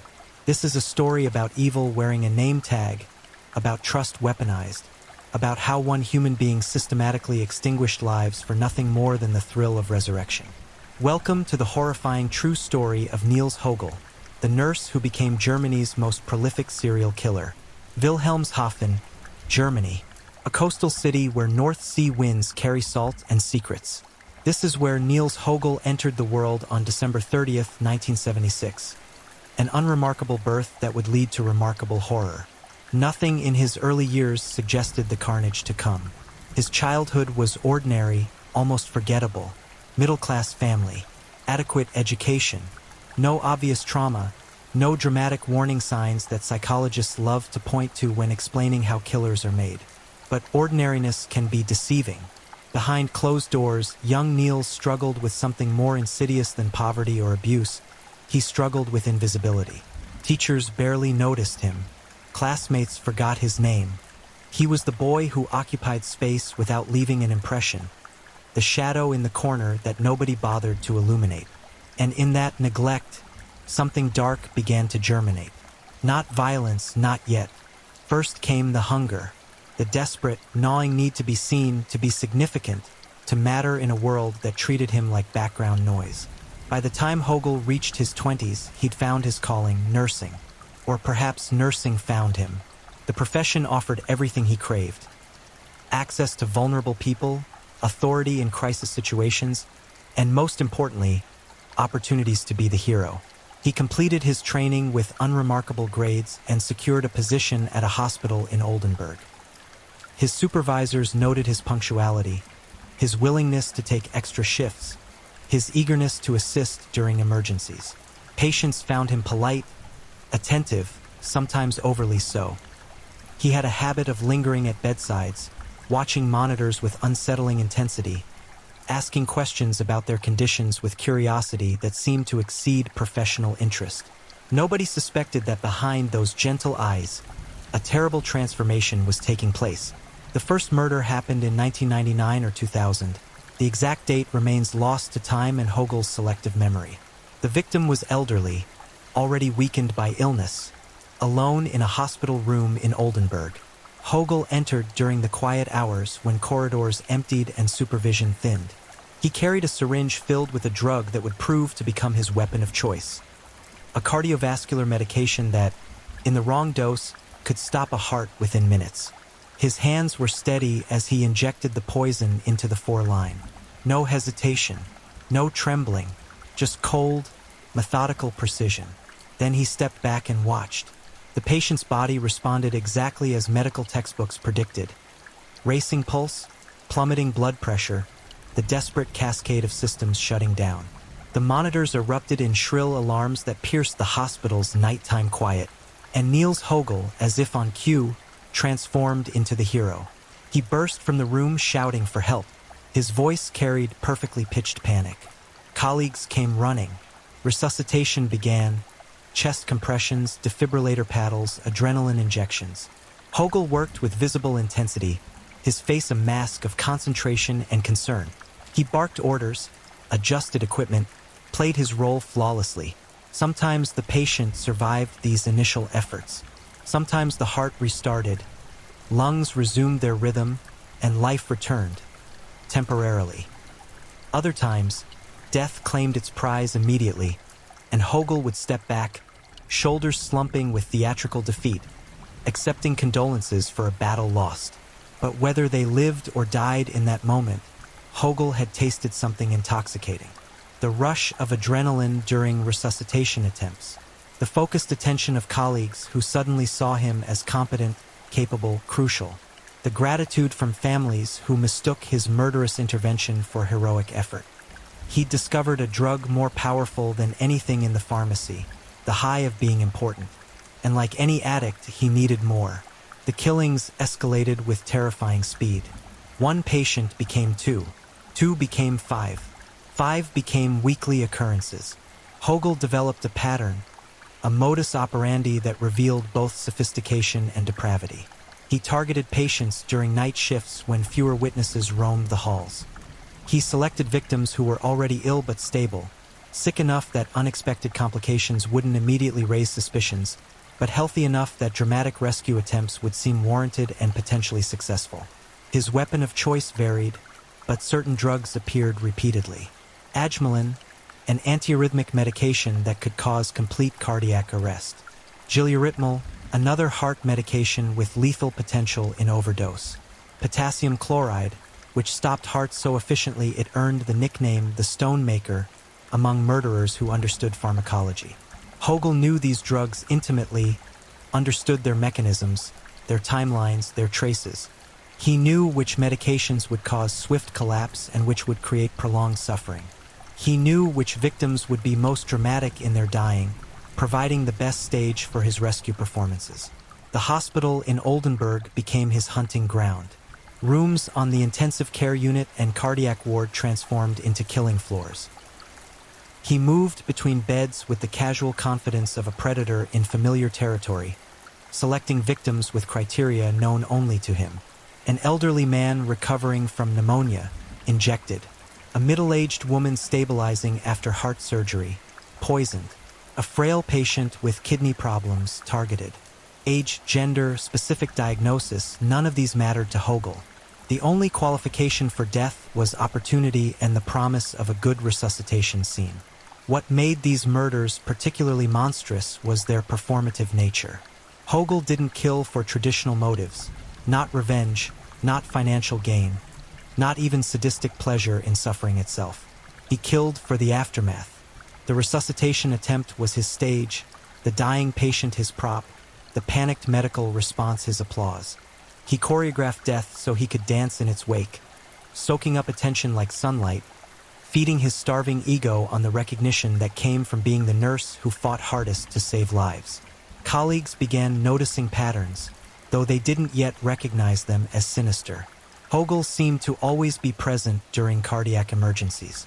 His shifts coincided with unusual spikes in patient complications. He possessed an almost supernatural ability to sense when patients were about to crash, appearing at bedsides moments before monitors alarmed. Some nurses whispered admiringly about his instincts. Others felt vague unease they couldn't articulate. One supervisor later recalled thinking, "He has a nose for emergencies," not realizing she was describing a wolf smelling the sheep it had already marked for slaughter. By 2001, Hogel's body count had climbed into the dozens. The exact number remains unknown because many victims were cremated, their ashes scattered, their causes of death attributed to natural progression of illness. But within the hospital, a disturbing statistical anomaly was emerging. The death rate on units where Hogel worked had increased dramatically. Patients who should have recovered were dying unexpectedly. Families were left bewildered, grieving losses that medical science couldn't adequately explain. Still, nobody suspected murder.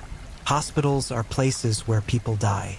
Especially in intensive care units and cardiac wards, death is an expected visitor. The human mind resists believing that caregivers can be killers, that those sworn to heal might poison. This cognitive dissonance, this inability to reconcile a nurse's benevolent role with murderous action, became Hogel's greatest shield. He hid not in darkness but in plain sight, camouflaged by trust and the white coat of medical authority. His personal life during these years painted the picture of ordinariness. He married, he socialized with colleagues, he attended hospital functions and laughed at appropriate moments. He maintained the facade so completely that even those closest to him detected nothing amiss. His wife would later express shock at his arrest, insisting she'd seen no signs, no hints of the monster sharing her bed. How could she? Hogel compartmentalized with surgical precision, separating the attentive husband from the serial killer, the friendly colleague from the angel of death. But facades crack under pressure, and by 2002 the pressure was building. A few nurses had begun voicing stronger concerns. One documented her suspicions in a report to supervisors, noting the suspicious pattern of cardiac arrests on Hogel's shifts. The hospital administration faced a choice: investigate thoroughly or dismiss the concerns as coincidence and paranoia. They chose poorly. Instead of launching a comprehensive inquiry or contacting authorities, they opted for a quieter solution. In 2002, Niels Hogel was quietly encouraged to resign from the Oldenburg Hospital. No formal accusations, no police involvement, just a gentle push toward the exit and the hope that he would become someone else's problem. And he did. Within months, Hogel secured a new position at a hospital in Delmenhorst, just 40 kilometers away. His references from Oldenburg made no mention of suspicious death rates or concerns about his conduct. He arrived at his new workplace as a clean slate, an experienced nurse with solid credentials. His new colleagues welcomed him warmly. His new patients trusted him implicitly, and his new hunting ground offered fresh opportunities for the performance he craved. The body count resumed immediately.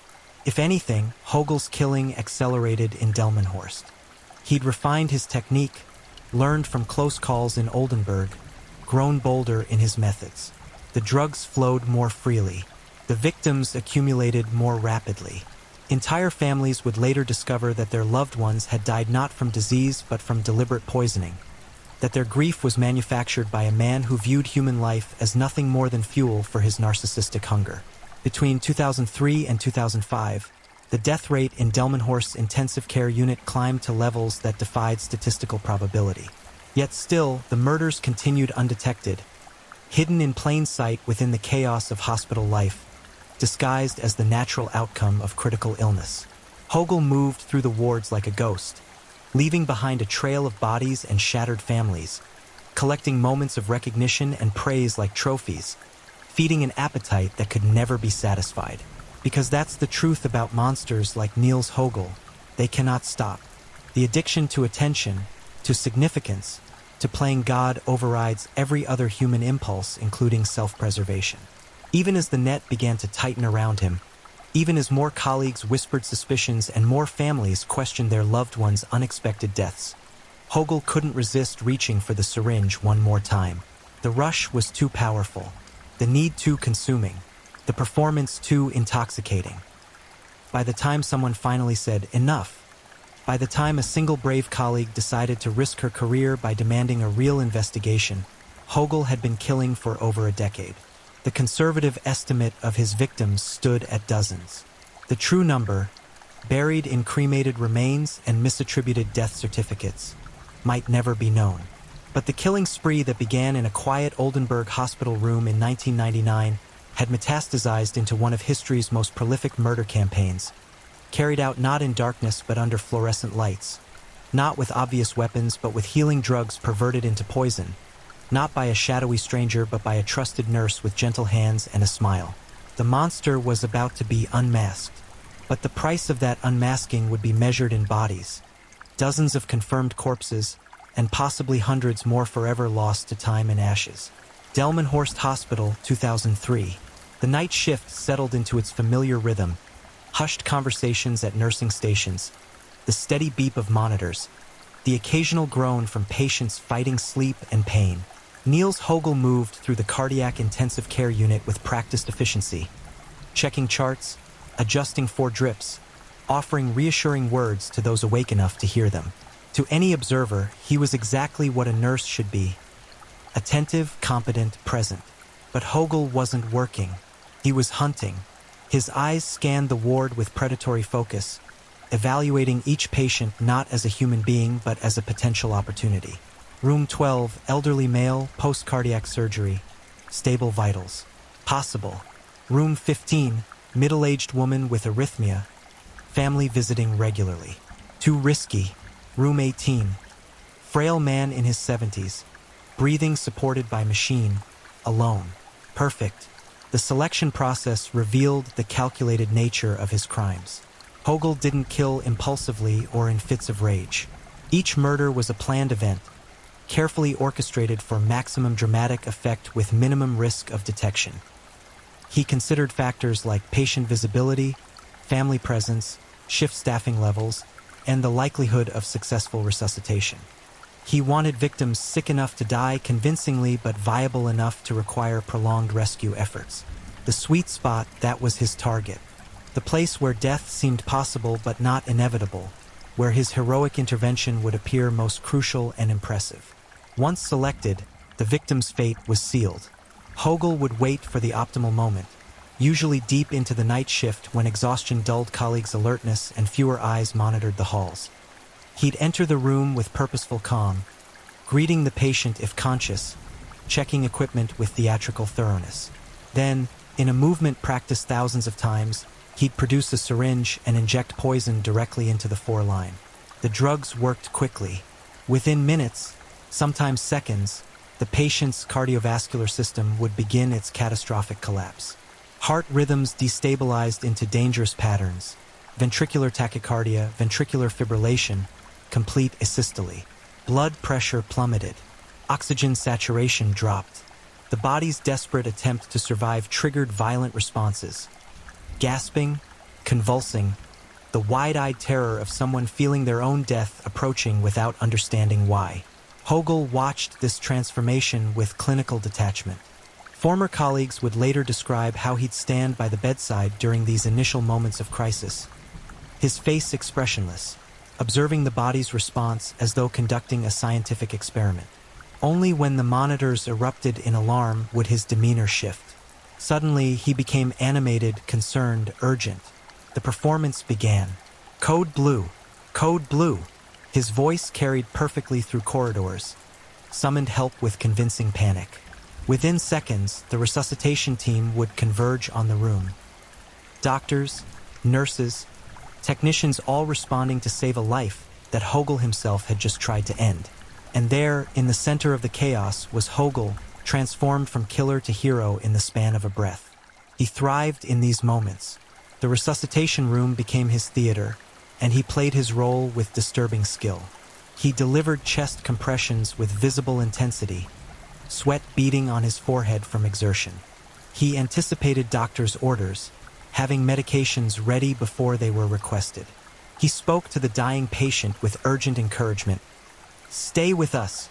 Fight." Words that dripped with obscene irony given that he was the reason they were dying in the first place. Colleagues later recalled being impressed by his dedication during these emergencies. One doctor described him as tireless in his resuscitation efforts, never giving up even when situations seemed hopeless. A fellow nurse remembered thinking, "Niels really cares about his patients. You can see it in how hard he fights for them." The irony of these observations, praising a serial killer for his commitment to saving lives he deliberately endangered, reveals how completely Hogel manipulated perceptions, how thoroughly he weaponized trust and professional expectations. Not every patient died immediately from Hogel's injections. Some survived the initial poisoning, their hearts restarted by the aggressive medical intervention, their bodies temporarily rescued from the brink. These survivors represented both a risk and an opportunity for Hogel. The risk was obvious. A living victim who might report strange symptoms or suspicious behavior. But the opportunity outweighed the danger. A successful resuscitation brought even greater recognition than a death. It transformed Hogel from merely competent to exceptional, from nurse to miracle worker. He'd hover over these successfully revived patients with exaggerated concern, monitoring them closely, earning praise for his dedication. And when the opportunity arose, sometimes hours later, sometimes days, he'd poison them again. The second attempt usually proved fatal, the weakened heart unable to survive another assault. And because the patient had already experienced one cardiac crisis, the second death appeared to be a tragic but expected progression of their condition. Nobody questioned it. Nobody suspected that the nurse who'd fought so hard to save them had also been the architect of their demise. The methodology revealed psychological dimensions that made Hogel's crimes particularly disturbing. This wasn't killing for traditional serial killer motives. No sexual gratification, no torture for sadistic pleasure, no deep-seated hatred of his victims. Instead, Hogel killed to create situations where he could be important, admired, recognized. The deaths were incidental to his true goal, the performance. Victims were merely props in his desperate quest for significance, their lives sacrificed not out of malice but out of narcissistic need. Psychiatrists would later describe this pattern as hero syndrome or Munchausen syndrome by proxy, conditions where individuals create emergencies so they can resolve them and receive recognition. But those clinical terms fail to capture the magnitude of Hogel's depravity. This wasn't a firefighter setting a single blaze to play hero, or a parent making a child slightly ill for sympathy. This was systematic, sustained mass murder. Hogel killed and killed and killed, dozens upon dozens of times, each death a stepping stone to a moment of attention, each corpse a sacrifice to his insatiable ego. His victim selection process showed chilling versatility. While he preferred cardiac patients, their conditions provided convenient cover for drug-induced heart failures, he didn't limit himself to any single demographic. Men and women, young adults and elderly, those expected to recover and those already near death. If opportunity presented itself and the dramatic potential seemed favorable, anyone could become a target. One victim was a 53-year-old man admitted for routine monitoring after a minor procedure. Healthy, stable, expected to discharge within days. Hogel injected him with potassium chloride, stopping his heart almost instantly. The resuscitation attempt lasted 45 minutes. A brutal marathon of chest compressions, defibrillation, and medication. Hogel worked relentlessly throughout, earning praise from the attending physician for his stamina and dedication. The patient died. The family was told that unexpected complications had caused sudden cardiac failure. They never learned their loved one had been murdered, never knew that the nurse they thanked for his efforts was the reason they were planning a funeral. Another victim was an 82-year-old woman with dementia. She'd been hospitalized for pneumonia and was recovering well. Her daughter visited daily, often finding Hogel at the bedside, apparently providing extra care. He seemed so kind, the daughter would later recall through tears, always making sure Mom was comfortable, talking to her even though she couldn't really respond. What the daughter didn't see was Hogel injecting her mother with Ajmalin during a night shift, didn't witness the cardiac crisis that erupted at 3 a.m., didn't know that the complication that killed her mother was actually murder disguised as medical misfortune.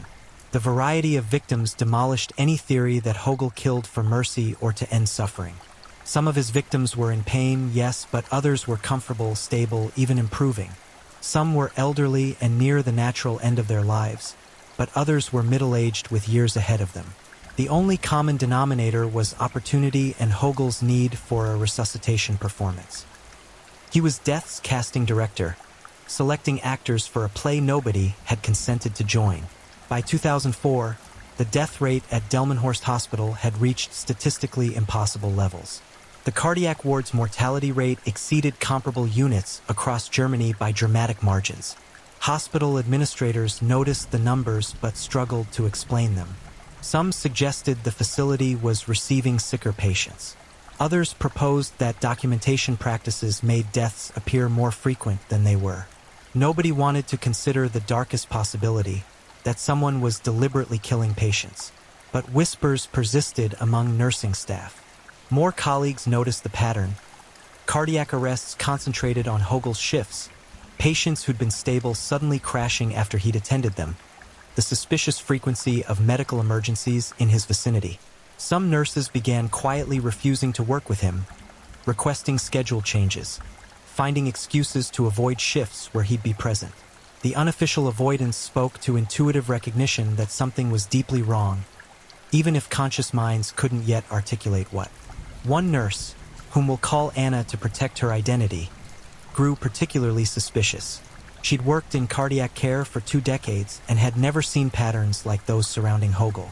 Anna began keeping informal notes, dates of cardiac arrests, patient names, which nurses were on duty. The correlation she discovered terrified her. Nearly every unexpected cardiac crisis occurred when Hogel was working. The probability of such a pattern emerging by chance was astronomically low. Anna faced an agonizing dilemma. Accusing a colleague of serial murder based on statistical correlation and intuition would destroy her professionally if she was wrong. But remaining silent while patients potentially died would make her complicit if she was right. She struggled with this moral calculus for weeks, losing sleep, questioning her own judgment, wondering if she was seeing patterns where only coincidence existed. The decision was made for her in June 2005. A patient crashed unexpectedly during Hogel's shift. Nothing unusual by that point. But during the resuscitation attempt, a colleague noticed something odd. An empty medication ampoule lying on the floor near the emergency crash cart. Ajmalin, a drug that shouldn't have been administered to this patient, that wasn't part of the resuscitation protocol, that had no legitimate reason to be present. The colleague mentioned the empty ampoule to Anna during a postcode debriefing. Something in that small detail, the physical evidence of unauthorized medication, transformed suspicion into conviction. Anna went to hospital administration that day and demanded a formal investigation. She presented her notes, her statistical analysis, her observations about Hogel's pattern. She insisted that either the hospital take action or she would contact police directly. This time, administrators couldn't dismiss the concerns or quietly transfer the problem. Anna had created a paper trail, documented evidence, a formal complaint that would expose the institution to liability if ignored. Reluctantly, fearfully, the hospital leadership agreed to investigate. They started by examining medication logs, comparing what drugs should have been dispensed with what was actually missing from pharmacy inventory. The discrepancies were staggering. Cardiovascular medications were disappearing at rates that couldn't be explained by legitimate medical use. Someone was accessing these drugs regularly, taking them without proper documentation, using them for purposes unknown. Security footage was reviewed. Time and again, cameras captured Hogel entering the pharmacy during night shifts, accessing controlled medication cabinets, pocketing ampoules and syringes. He made no attempt to hide these activities, confident that his actions would be interpreted as a dedicated nurse preparing for potential emergencies rather than a serial killer gathering murder weapons. The evidence was mounting rapidly, but investigators needed something definitive, proof that Hogel had actually harmed a patient, not just taken unauthorized medication. They got that proof on June 22, 2005, when a senior nurse witnessed something that could not be explained away or rationalized. She saw Hogel inject an unauthorized medication into a patient's foreline. She saw him step back and watch. She saw the patient begin to crash, monitors alarming, body convulsing. And she saw Hogel suddenly spring into action, calling for help, beginning resuscitation, playing the hero in a crisis he'd just created. The witness immediately reported what she'd seen to the hospital director. Within hours, police were contacted. By that evening, Niels Hogel was under investigation for attempted murder. His 15-year killing spree, a campaign of death that had claimed dozens of lives, possibly hundreds, was finally approaching its end. But even as investigators began building their case, even as the net closed around him, Hogel continued working at the hospital for several more days. During that time, at least 2 more patients died under suspicious circumstances on his shifts. The monster couldn't stop killing even when detection was imminent. The addiction to playing God, to experiencing those moments of recognition and importance, overwhelmed any instinct for self-preservation. On June 28, 2005, police arrested Niels Hogel at his home. He was charged initially with attempted murder of 1 patient, the incident the senior nurse had witnessed. He maintained his innocence, insisting it was all a misunderstanding, that he'd been trying to help the patient, not harm them. The performance continued even in police custody, the facade still firmly in place. But facades cannot withstand forensic examination.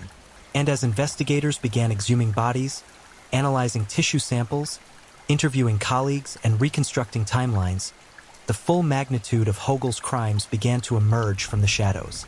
The evidence told a story of systematic murder on an almost incomprehensible scale, of trust betrayed and lives stolen, of a predator who'd hidden not in darkness but in the bright fluorescent light of hospital hallways, wearing scrubs and a smile. The dance of death was over, but the reckoning was just beginning.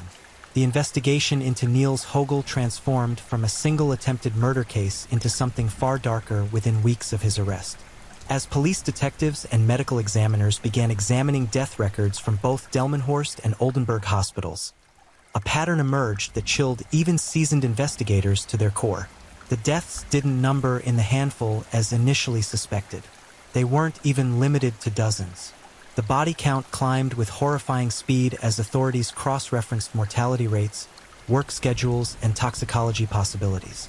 In a small office in Delmenhorst, a task force of investigators pinned photographs on walls, faces of the dead, timelines of Hogel's shifts, maps of hospital layouts. The room resembled something from a serial killer investigation, because that's exactly what it was. Except unlike most serial killers who hunt in shadows and leave obvious signs of violence, Hogel had killed in plain sight, in places designed to heal, using the very tools meant to save lives. The challenge facing investigators was unprecedented. How do you prove murder when the victims were already sick? How do you demonstrate intent when the suspected killer was actively involved in trying to resuscitate victims? How do you distinguish between medical misfortune and deliberate poisoning when many victims had been cremated, their bodies reduced to ash, the physical evidence literally burned away? The answer lay in exhumation. Between 2005 and 2008, authorities obtained court orders to exhume over 100 bodies from cemeteries across northern Germany. The process was gruesome, methodical, and heartbreaking. Families who'd buried loved ones years earlier were forced to relive their grief as coffins were raised from the earth and transported to forensic laboratories. Some families cooperated willingly, desperate for answers. Others resisted, wanting their loved ones to rest in peace, unwilling to accept that trusted medical care might have been murder. Forensic pathologists faced enormous challenges. Many bodies had been buried for years, decomposition advanced, tissues degraded. Detecting drugs in severely decomposed remains required sophisticated techniques and extremely sensitive instruments. The examiners looked specifically for the cardiovascular medications Hogel was known to have accessed: agmelin, gilurhytmal, potassium compounds.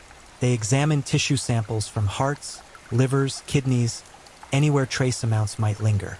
The results were damning. In case after case, toxicologists found evidence of drugs that had no legitimate reason to be present. An elderly woman buried in 2004 showed massive levels of agmelin in her cardiac tissue, doses far exceeding any therapeutic amount, quantities that could only represent deliberate poisoning. A middle-aged man exhumed from a cemetery in Oldenburg tested positive for gilurhytmal despite no record of the medication being prescribed or administered during his hospital stay. The evidence was circumstantial in individual cases. After all, the presence of a drug doesn't definitively prove murder.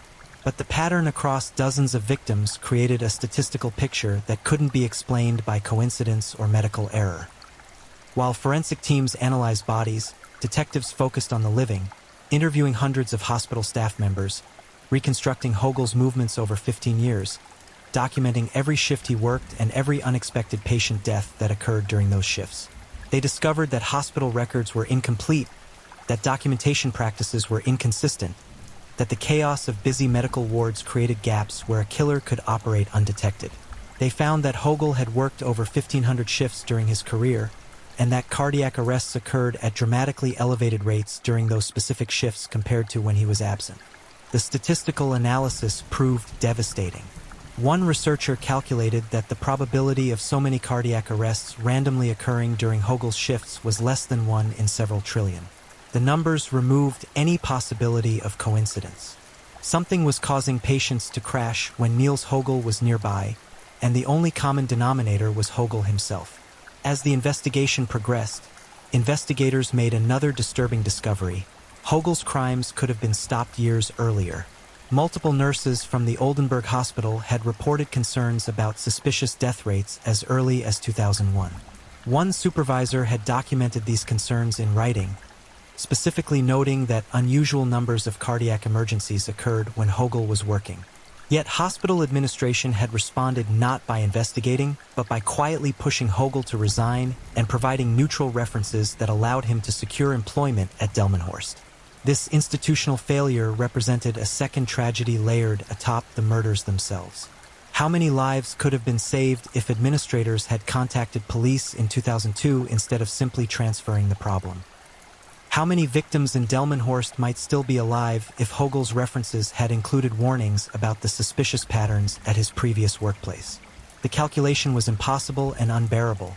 Potentially dozens of murders that occurred only because institutions prioritized reputation over patient safety, because leaders chose the path of least immediate trouble rather than difficult moral courage. Confronted with mounting evidence, Hogel's initial denials began to crumble. In February 2008, after years of maintaining innocence, he confessed to attempted murder of several patients. But his confession was strategic, carefully calculated to minimize his legal exposure. He admitted to causing cardiac arrests, but insisted he'd always intended to successfully resuscitate victims, that his goal was never to kill, but only to create situations where he could demonstrate his medical skills. He portrayed himself as addicted to the adrenaline rush of resuscitation, as someone with a psychological compulsion rather than murderous intent. The confession satisfied nobody. Prosecutors argued that causing potentially fatal cardiac arrests, even with intention to attempt resuscitation, constituted attempted murder at minimum. When those attempts failed and patients died, as they did dozens of times, the charge should be murder. The distinction Hogel tried to draw between, "I wanted them to almost die so I could save them," and "I wanted them to die" was legally and morally meaningless.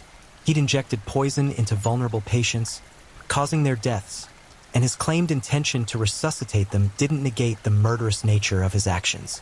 In 2008, Hogel stood trial for the first time on charges related to 7 murders and 7 attempted murders at Delmenhorst Hospital. The trial revealed disturbing details about his methodology and mindset. Witnesses testified about his unusual eagerness to volunteer for emergency responses, his pattern of being first on scene during cardiac arrests, his access to unauthorized medications. Medical experts explained how the drugs Hogel used could stop hearts within minutes, how detection of these drugs in compromised patients would be extremely difficult, how the symptoms of poisoning could be easily mistaken for natural disease progression. Hogel himself testified, providing insight into his psychological state that was both illuminating and revolting. He described experiencing intense anxiety and emptiness, feelings of worthlessness that only dissipated during medical emergencies. He explained that causing and then responding to cardiac arrests made him feel competent, important, valued. He claimed to feel remorse for the deaths but characterized them as tragic accidents rather than intended outcomes. His testimony revealed a man utterly disconnected from the moral weight of his actions, someone who viewed his victims not as human beings with families, dreams, and inherent worth, but as vehicles for his own emotional gratification. The jury wasn't moved by his psychological explanations.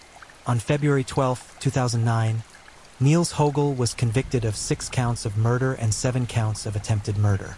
The court sentenced him to life imprisonment, the maximum penalty available under German law. Justice had been served, or so it seemed, but the conviction represented only a fraction of Hogel's actual crimes. The trial had addressed only 13 cases, all from Delmenhorst. What about the dozens of suspicious deaths at Oldenburg Hospital where he'd worked previously? What about the cases where victims had been cremated, destroying physical evidence? What about the statistical certainty that Hogel had killed far more people than the 14 cases presented at trial? Victims' families demanded answers. Media coverage intensified. Public pressure mounted for a comprehensive investigation that would establish the full scope of Hogel's killing spree. In 2014, authorities launched an expanded inquiry, this time examining all suspicious deaths at both hospitals during Hogel's employment. A new forensic commission was established with a specific mandate: determine exactly how many people Niels Hogel had murdered. The commission's work proved monumental and heartbreaking. Investigators reviewed over 130 patient deaths, conducted additional exhumations, interviewed hundreds of witnesses, and analyzed years of hospital records. They reconstructed individual cases with painstaking detail, examining medical charts, medication logs, staff schedules, and any available physical evidence. During this renewed investigation, Hogel provided additional cooperation, apparently hoping it might somehow improve his situation. In a series of interviews between 2014 and 2018, he confessed to approximately 100 additional murders. But even these confessions were incomplete and self-serving. Hogel claimed his memory was imperfect, that he couldn't recall specific details about many killings, that the sheer number of murders blurred together in his mind. Investigators suspected he was still minimizing his crimes, confessing only to cases where evidence was already strong while hiding the true total body count. The mathematics were chilling. Investigators identified 320 suspicious deaths during Hogel's employment at both hospitals, cases where a patient unexpectedly died or experienced cardiac arrest during his shifts. Of these 320 cases, they could definitively prove murder in 85 instances through forensic evidence, witness testimony, and Hogel's confessions. Another 235 cases remained in a horrifying gray zone, probable murders where cremation had destroyed evidence or where degraded remains couldn't yield conclusive toxicology results. Epidemiologists constructed models comparing death rates during Hogel's shifts versus shifts when he was absent. The statistical disparity was staggering. Mortality rates increased by over 300% when he was working. Cardiac arrests occurred at 5 times the expected frequency. If these statistical models were accurate, and multiple independent analyses confirmed similar findings, then the true body count likely exceeded 200 victims, making Niels Hogel potentially the most prolific serial killer in German history and one of the deadliest healthcare murderers ever documented worldwide. Families struggled to comprehend the magnitude of the betrayal.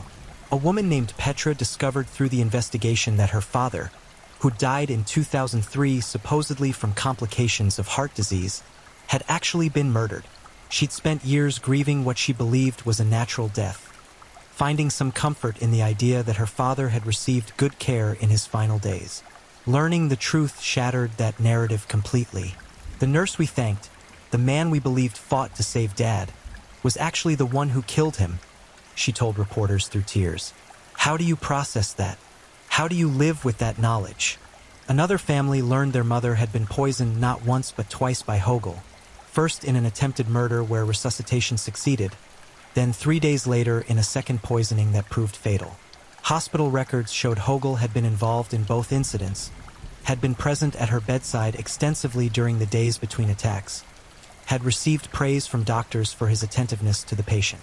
The family realized they'd shaken his hand at the funeral, thanked him for his efforts, never suspecting that their gratitude was being offered to their mother's murderer. The psychological trauma extended beyond immediate families. Hundreds of people who'd had loved ones die in these hospitals during Hogel's tenure were left with agonizing uncertainty. Was their husband's death natural or murder? Did their sister die from her illness or from deliberate poisoning? The inability to know, the permanent ambiguity created by destroyed evidence and imperfect investigation, became its own form of torture. Some families demanded exhumations even when the probability of finding conclusive evidence was minimal, desperate for any chance at certainty. Others chose to leave graves undisturbed, preferring ambiguity to the trauma of disinterment. The investigation also revealed damning evidence about systemic failures that enabled Hogel's crimes. Multiple hospitals had employed inadequate medication tracking systems, allowing Hogel to access controlled drugs without proper documentation. Supervision of night shift workers was insufficient, creating opportunities for unsupervised access to vulnerable patients. Concerns raised by nursing staff were dismissed or minimized by administrators more worried about institutional reputation than patient safety. Performance reviews of Hogel never reflected the statistical anomalies surrounding his work, never questioned why so many patients experienced emergencies in his presence. One particularly disturbing discovery emerged during testimony from a former Oldenburg hospital administrator. In 2002, when nurses first raised alarms about suspicious death rates, the hospital had conducted an internal review. That review identified clear statistical evidence that something was wrong. Mortality rates on Hogel's shifts were dramatically elevated, medication discrepancies were documented, patterns were unmistakable. But rather than contact authorities, administrators had met with Hogel, expressed concern about his performance, and encouraged him to seek employment elsewhere. They provided him with neutral references that made no mention of the investigation, and they never reported their findings to police, to medical licensing boards, or to other healthcare institutions that might employ him. This catastrophic failure of institutional responsibility meant that Hogel's killing spree, which could have ended in 2002 with perhaps 24 victims, instead continued for 3 more years and potentially claimed over 100 additional lives. The moral culpability of those administrators became a subject of intense public debate. Some called for criminal charges against hospital leadership for their role in enabling subsequent murders. Others argued that while the administrators' decisions were unconscionable, they hadn't intended to facilitate murder and therefore didn't bear criminal responsibility. Ultimately, several former administrators faced professional consequences: loss of medical licenses, termination from subsequent positions, civil lawsuits from victims' families. But none faced criminal prosecution, an outcome that many families found deeply unjust. One family member expressed the sentiment shared by many: Hogel pulled the trigger, but the hospital administrators loaded the gun and handed it to him. They knew he was dangerous and they sent him to Delmenhorst anyway. How is that not criminal? As the investigation continued through 2016 and 2017, Hogel remained in prison serving his life sentence from the 2009 conviction. But prosecutors were building a new case, one that would address the full scope of his crimes rather than just the initial 14 cases. On December 1st, 2018, Niels Hogel stood trial again, this time charged with 100 counts of murder, the largest murder trial in modern German history. The trial lasted 6 months and heard testimony from over 130 witnesses. Prosecutors presented exhaustive evidence, forensic reports, statistical analyses, witness statements, medication logs, hospital records, and security footage. They reconstructed individual murders in excruciating detail, giving names and faces to the statistics, ensuring that victims were remembered as people rather than numbers.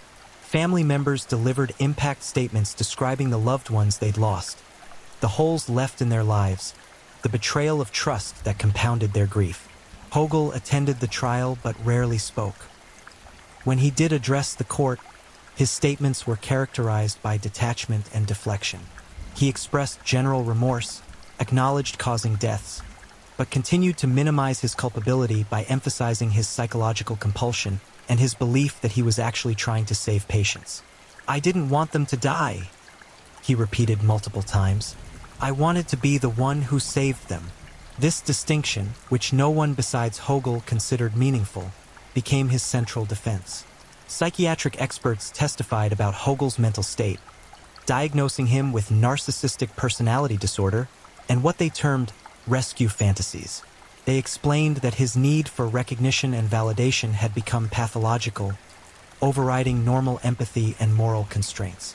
But they also concluded that Hogel was fully competent, understood right from wrong, and was capable of controlling his actions. His psychological issues might explain his crimes but didn't excuse them. He was a murderer, not a madman. The prosecution faced a challenge unique to healthcare serial killers, proving intent beyond reasonable doubt when the defendant claimed therapeutic motivation. How do you demonstrate that someone meant to kill when they actively participated in resuscitation attempts? The answer came through pattern evidence. Prosecutors showed that Hogel had repeatedly poisoned the same patients multiple times, behavior inconsistent with someone genuinely trying to help them. They demonstrated that he'd selected victims based on opportunity rather than medical need, contradicting any claim of mercy killing. They presented evidence that he'd concealed his drug access, lied about his actions, and manipulated colleagues to avoid detection, behaviors that revealed consciousness of guilt. Most damningly, prosecutors highlighted cases where Hogel had poisoned patients, watched them begin to die, and then delayed calling for help, sometimes by several crucial minutes. If his true goal was successful resuscitation, why would he wait? The answer was obvious and chilling. He enjoyed watching them die. The resuscitation was important to him, yes, but so was the killing itself. He wanted to witness the transformation from life to death, to observe his power over that threshold, to play God in both directions. On June 6, 2019, the verdict was delivered. Guilty on 85 counts of murder.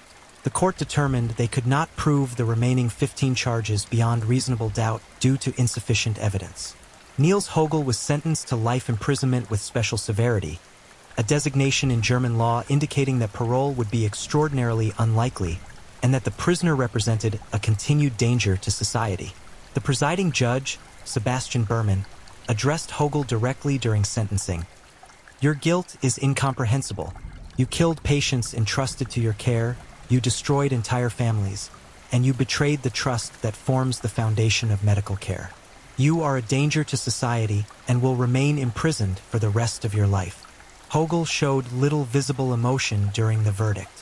When given a final opportunity to address the court, he offered a brief statement. "I sincerely regret my actions and the pain I have caused." The words rang hollow to the families in attendance, a perfunctory acknowledgement of devastation that could never be adequately expressed or repaired. The convictions brought some measure of closure, but questions lingered. 85 murders were proven, but what about the other 235 suspicious deaths? Statistical evidence strongly suggested many were also murders, but without forensic proof, they would remain officially unresolved. Hogel himself refused to provide complete details, claiming memory lapses and uncertainty about specific cases. Some victims' families would never know whether their loved ones died from illness or murder, an ambiguity that would haunt them forever. The trial also exposed uncomfortable truths about healthcare systems and institutional accountability. Hospitals are designed around trust. Patients must trust caregivers. Colleagues must trust each other. Administrators must trust that staff are acting ethically. But that trust creates vulnerability. Hogel exploited it ruthlessly, and systemic failures at multiple levels allowed him to keep exploiting it for 15 years. The case prompted reforms in Germany and internationally: better medication tracking, increased supervision, mandatory reporting of suspicious patterns, protection for whistleblowers who raise concerns about colleagues. But reforms couldn't undo the damage. 85 families with confirmed murders, hundreds more with agonizing uncertainty, thousands of people, friends, extended family, community members, affected by the ripples of Hogel's crimes. An entire profession tainted by association, nurses everywhere facing increased suspicion because one monster wore scrubs. The scope of destruction extended far beyond the body count, devastating communities and eroding trust in institutions meant to heal. As Hogel was led from the courtroom to begin his life sentence, victims' families gathered outside, some embracing, others standing in silent grief. One man held a photograph of his deceased wife, murdered by Hogel in 2004. He told reporters, "This doesn't bring her back. Nothing can. But at least now the world knows what he is. At least now he can't hide behind the white coat anymore." The monster had been unmasked, judged, and caged. But the shadows he'd cast would linger long after the cell door closed, haunting the survivors and challenging fundamental assumptions about trust, medicine, and the capacity for evil that can lurk behind the most benign facades. Prison walls enclosed Niels Hogel, but the darkness he'd created continued spreading through countless lives left behind. In the months following his 2019 conviction, journalists, psychiatrists, and criminologists attempted to understand not just what Hogel had done, but how such systematic evil could flourish undetected for so long. The answers revealed failures at every level: individual, institutional, and societal. Behind bars in a maximum security facility in northern Germany, Hogel settled into the monotonous rhythm of prison life. He was housed in isolation for his own protection. Inmates reserved particular hatred for those who harmed the vulnerable, and a nurse who murdered patients represented the worst kind of predator in prison hierarchy. Guards reported that he maintained the same bland demeanor he displayed throughout his trials, showing no dramatic emotional response to his circumstances. He was polite to staff, followed rules, participated in prison routines with unremarkable compliance. The mask remained firmly in place. Psychologists attempted to penetrate that mask through extensive interviews designed to understand his psychological architecture. What they found was disturbing in its banality. Hogel possessed above-average intelligence but showed profound deficits in empathy and emotional depth. When asked to describe his feelings about his victims, he produced textbook expressions of remorse that felt rehearsed rather than genuine. He could intellectually acknowledge that murder was wrong and that he'd caused suffering, but seemed unable to emotionally connect with those concepts in any meaningful way. Dr. Heinrich Wilmer, a forensic psychiatrist who examined Hogel extensively, described him as emotionally hollow, someone who understood human feeling only as an abstract concept to be mimicked rather than an experience to be shared. "He knows what emotions he's supposed to express," Wilmer explained in a published interview, "but there's no genuine feeling behind the words. His performance, just like his heroic nurse routine, was performance. Everything about Hogel is performance. There may not be any authentic self beneath the masks." This emotional emptiness helped explain Hogel's victim selection. He didn't target people he hated or who had wronged him because he was incapable of such strong emotional connections. His victims were essentially interchangeable. Any patient in the right circumstance could become the next target. Their individual identities meant nothing to him. They were merely opportunities for the performance he craved, props in his desperate quest to feel significant. The quest for significance, this emerged as the central key to understanding Hogel's psychology. Multiple experts agreed that his crimes stemmed from pathological narcissism combined with profound feelings of worthlessness. He existed in a paradoxical state of simultaneously believing he deserved recognition while feeling fundamentally empty and valueless. The murders and subsequent resuscitation attempts provided temporary relief from that internal void, brief moments where external validation filled the emptiness inside him. But the relief never lasted, creating an addiction cycle. Each successful resuscitation provided a hit of recognition and importance that felt incredible in the moment but faded quickly, demanding another fix, another victim, another performance. Over 15 years, the required dosage increased. One murder every few months became one per month, became multiple per week. By the end of his killing spree at Delmenhorst, Hogel was sometimes poisoning patients every shift, so addicted to the rush that he couldn't resist even when the risks of detection became enormous. This addiction model challenged traditional frameworks for understanding serial killers. Hogel didn't fit the stereotype of the sadistic predator who tortures victims for sexual gratification. He wasn't a psychotic killer hearing voices or experiencing delusions. He wasn't an anger-retaliatory murderer lashing out at perceived wrongs. He was something different, a validation-seeking narcissist who killed to create opportunities for applause, a performer who required an ever-growing audience of the dying to feel alive himself. Understanding his psychology didn't excuse his crimes, but it did illuminate how such a person could be created and how institutions might better detect similar individuals before they harm patients. Warning signs existed throughout Hogel's career: his excessive eagerness to volunteer for emergencies, his unusual focus on resuscitation scenarios, his pattern of being present during suspicious numbers of patient crises. But nobody recognized these behaviors as red flags because they mimicked the characteristics of an excellent, dedicated nurse. Hogel hid in plain sight by embodying traits that healthcare systems celebrate and reward. This camouflage created a profound challenge for healthcare administrators trying to prevent future cases. How do you distinguish between a genuinely dedicated nurse and a serial killer performing dedication? Both might show unusual commitment to patient care. Both might volunteer frequently for emergency responses. Both might display strong emotional investment in resuscitation outcomes. The behavioral overlap made detection extraordinarily difficult without specific indicators of drug misuse or statistical anomalies. In response to Hogel's crimes, German healthcare systems implemented sweeping reforms. Hospitals were now required to maintain rigorous tracking systems for all controlled medications, with automated alerts for unusual access patterns. Electronic monitoring systems flagged statistical anomalies.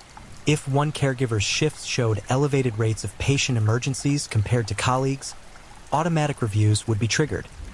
Mandatory reporting requirements compelled administrators to inform authorities and licensing boards whenever serious concerns about a healthcare worker emerged, eliminating the possibility of quietly transferring problem employees. Whistleblower protections were strengthened, encouraging staff to report suspicions without fear of professional retaliation.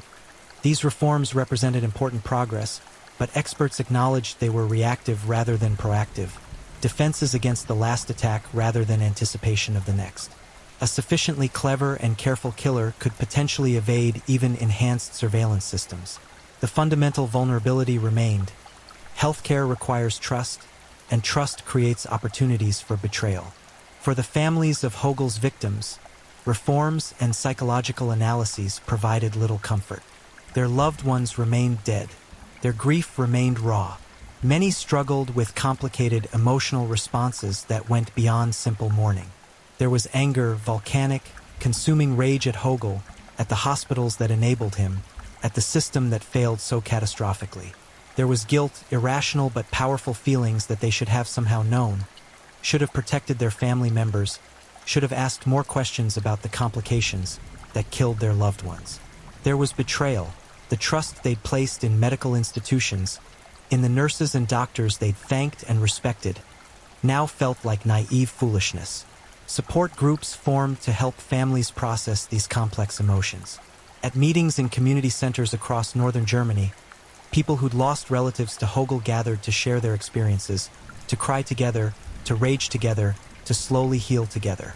The conversations often circled back to a central question: how do you trust again? How do you enter a hospital after learning that the nurse might be a murderer? How do you place your sick child or elderly parent in medical care after discovering that institutions designed to heal can harbor killers? These weren't rhetorical questions. Many families reported developing intense anxiety around healthcare settings following Hogel's exposure.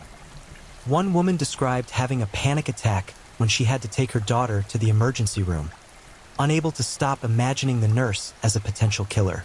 Another man changed primary care physicians multiple times, unable to feel comfortable with any provider, constantly wondering if trust was safe or dangerous. The psychological damage rippled through communities, affecting not just direct victims but hundreds of people whose faith in medical care had been shattered. Children and grandchildren of victims faced unique challenges. Many learned about their family members' murders years after the deaths occurred, requiring them to retroactively process grief through an entirely different lens. A woman named Clara discovered in 2016 that her grandfather, who died in 2003 when she was 14 years old, had been murdered by Hogel. She'd spent 13 years with memories of a sad but natural death, believing her grandfather had simply succumbed to heart disease. Learning the truth forced her to reconstruct her entire understanding of that loss, to grieve again but differently, to live with the knowledge that her family's private tragedy had been manufactured by a monster. "It's like he killed Grandpa twice," Clara said in an interview. "Once in 2003, and again in 2016 when I learned the truth. Because the peaceful death I'd imagined, the idea that he just slipped away, that was a lie. The reality was violence and betrayal and murder. I have to live now with images of him dying alone, poisoned, confused about why his heart was failing. Those images haunt me." The haunting extended beyond individual families to entire communities.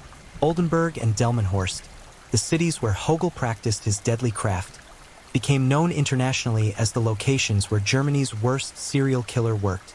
The hospitals where he murdered patients struggled with damaged reputations, declining patient enrollments, difficulty recruiting staff. Nurses who'd worked alongside Hogel faced suspicion and painful questions. "How did you not know? How could you have missed it? Why didn't you stop him?" These questions were often unfair. Many of Hogel's colleagues had expressed concerns, had noticed patterns, had felt uneasy about the death rates on his shifts. But expressing vague concerns is different from accusing a colleague of serial murder.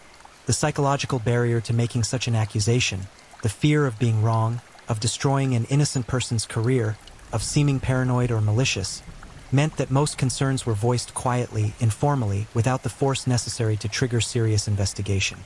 One nurse named Thomas, who'd worked with Hogel at Delmenhorst, spoke publicly about his regrets. He'd noticed that patients seemed to crash more frequently during Hogel's shifts, had even mentioned it to colleagues.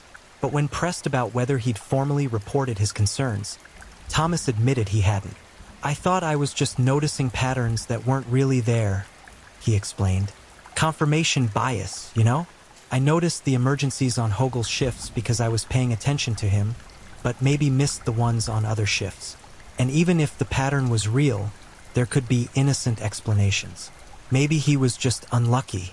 Maybe he was assigned sicker patients. I didn't want to ruin someone's career based on a hunch." Thomas's experience illustrated a crucial barrier to detecting healthcare serial killers: the presumption of innocence and the high threshold for formal accusations. In most contexts, these are virtues, but when applied to situations where a killer is actively murdering patients, they become shields for evil. The challenge for healthcare systems is finding the balance, creating environments where concerns are investigated seriously without descending into paranoid, which hunts where every nurse faces suspicion for random clusters of bad outcomes. Legal proceedings continued long after Hogel's criminal trials concluded. Dozens of families filed civil lawsuits against the hospitals in Oldenburg and Delmenhorst, seeking damages for wrongful death and institutional negligence. The legal theory was straightforward. The hospitals had known or should have known about Hogel's pattern of suspicious behavior, and their failures to investigate and report constituted negligence that directly enabled murders. The hospitals initially fought these claims, arguing that they'd acted reasonably given the information available at the time, that hindsight bias made their failures seem more obvious than they actually were. But as evidence emerged during civil discovery, including the 2002 internal review at Oldenburg that identified statistical anomalies but resulted only in Hogel's quiet transfer, hospitals' legal positions became untenable. Eventually, both institutions agreed to substantial settlements with victims' families, payouts totaling tens of millions of euros. The settlements included admission that institutional failures had contributed to the murders, acknowledgement that many families found more valuable than the money itself. Individual administrators also faced consequences. Several senior leaders from both hospitals lost medical licenses and were barred from healthcare management positions. Criminal investigations examined whether any administrators could be charged as accessories to murder for their roles in concealing Hogel's suspicious behavior, but prosecutors ultimately declined to bring charges, determining that while the administrator's conduct was unconscionable, it didn't meet the legal standard for criminal complicity. The question of total victim count continued to haunt investigators and families. 85 murders were proven beyond reasonable doubt. Hogel confessed to approximately 100 total. Statistical evidence suggested the true number might be 200 or more. But many cases could never be definitively resolved due to cremation, decomposition, or insufficient medical records. A commission was established to review every suspicious death and classify cases into categories: proven murder, probable murder, possible murder, and insufficient evidence. The commission's final report, released in 2020, concluded that Hogel was definitely or probably responsible for at least 106 deaths, with another 150 cases classified as possible murders where evidence was too degraded to reach firmer conclusions. The ambiguity left many families in permanent uncertainty. One daughter spoke movingly about this limbo. "My mother died during Hogel's shift at Delmenhorst in 2004. She was stable that morning, dead that night. But she was cremated, so there's no physical evidence." The commission classified her death as probable murder, but couldn't prove it definitively. "So I live in this horrible space where I'm almost certain my mother was murdered, but I'll never actually know. It's like being trapped between grief and grief, unable to fully mourn because I don't even know with certainty what I'm mourning." Researchers studying Hogel's case identified him as an example of healthcare serial killer, a rare but particularly dangerous category of murderer, because they operate in environments where death is expected, where they have legitimate access to lethal drugs, and where they possess medical knowledge that helps them avoid detection. Healthcare serial killers can accumulate extraordinarily high body counts before being caught. Studies suggest that the average healthcare serial killer murders approximately 71 victims before detection, far higher than the average for other serial killer types. The research raised disturbing questions about undetected cases. If Hogel could kill for 15 years before being caught despite multiple colleagues noticing suspicious patterns, how many other healthcare serial killers might be operating undetected in hospitals worldwide? Statistical analyses of hospital mortality rates sometimes revealed outliers, facilities or specific units with death rates significantly higher than expected. In most cases, these anomalies reflected poor care quality, inadequate resources, or sicker patient populations. But in some cases, might they indicate the presence of an active killer? These questions generated controversy within medical communities. Some argued for aggressive investigation of all statistical anomalies, accepting that many innocent providers would face scrutiny to catch the rare guilty ones. Others contended that such approaches would create toxic work environments, undermine trust, and potentially drive talented professionals away from healthcare careers. The debate continued without clear resolution, reflecting the genuine difficulty of balancing patient safety against healthcare workers' rights and professional dignity. As years passed, Hogel faded somewhat from daily headlines, though he remained imprisoned without realistic hope of release. Periodic news stories updated the public on failed appeals or new investigative findings, but the intensity of initial coverage diminished. For most of the world, Niels Hogel became historical, a cautionary tale, a case study, an entry in true crime encyclopedias. But for those whose lives he'd shattered, time brought acceptance rather than forgetting, adaptation rather than healing. Some families found meaning through advocacy, channeling their grief into efforts to prevent future cases. They spoke at medical conferences, pushed for legislative reforms, supported research into detecting problematic healthcare providers. They transformed their victimization into purpose, ensuring that their loved ones' deaths would serve some protective function for future patients. Others withdrew from public attention, processing their trauma privately, trying to rebuild lives from the rubble Hogel had created. There was no right way to survive such betrayal, no proper path through such grief.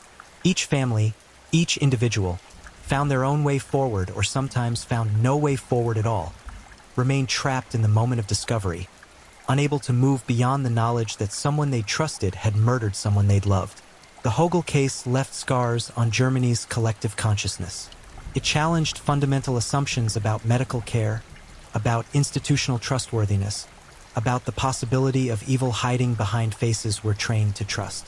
It demonstrated that monsters don't always lurk in darkness.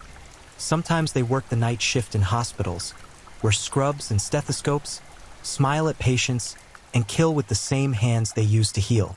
In prison, Niels Hogel remains alive while at least 85 of his victims rest in graves or exist as scattered ashes. The mathematics of that reality, that the killer breathes while his victims don't, represents its own form of injustice that no legal system can adequately address. Some families take comfort in knowing he'll die behind bars, that his freedom is permanently forfeited, that every day of imprisonment represents a small piece of justice. Others find no comfort anywhere, living with voids that can never be filled, grief that can never be fully processed, questions that can never be adequately answered. The legacy of Niels Hogel is measured not in years or convictions, but in lives destroyed. 85 people confirmed dead at his hands, hundreds more possibly murdered, thousands of family members grieving, tens of thousands of patients whose trust in medical care was shaken, an entire profession tainted by association, a society forced to confront the reality that its institutions of healing could harbor architects of death. And in the center of all that destruction, one ordinary man with an extraordinary capacity for evil, an insatiable need for recognition, and a willingness to extinguish human life in exchange for brief moments of feeling important. One nurse with poison in his pocket and emptiness in his soul. One killer who proved that the most terrifying monsters are often the ones we invite into our hospital rooms, the ones we thank for their service, the ones whose betrayal cuts deepest because we never imagined them capable of harm. The story of Niels Hogel is finished. His killing spree is over, but the horror he created continues, echoing through lives he touched with death, resonating through families he shattered with betrayal, lingering in the dark question that will haunt us all. How do we trust again when trust itself can be so lethally weaponized? How do we heal when the healers themselves might be harboring darkness? These questions have no easy answers. Perhaps they have no answers at all, but they must be asked. They must be grappled with. Because somewhere, in some hospital, at some moment in the future, another Niels Hogel might be preparing to inject poison into a patient's foreline. And our only defense against that next monster is vigilance, accountability, the courage to investigate suspicions even when they seem improbable, and the institutional integrity to prioritize patient safety over reputation. The price of failing those responsibilities is measured in bodies. Hogel's victims taught us that lesson. We dare not forget it. Thank you for watching and being part of this dive into the dark and fascinating stories that keep us all on edge. If you enjoyed the ride, remember to like, subscribe, and share with others who crave a good mystery. Tell us where you're watching from. I love knowing where in the world our true crime family is tuning in. Your presence means a lot. Until next time, stay safe, stay curious, and keep digging into the shadows where truth and mystery meet.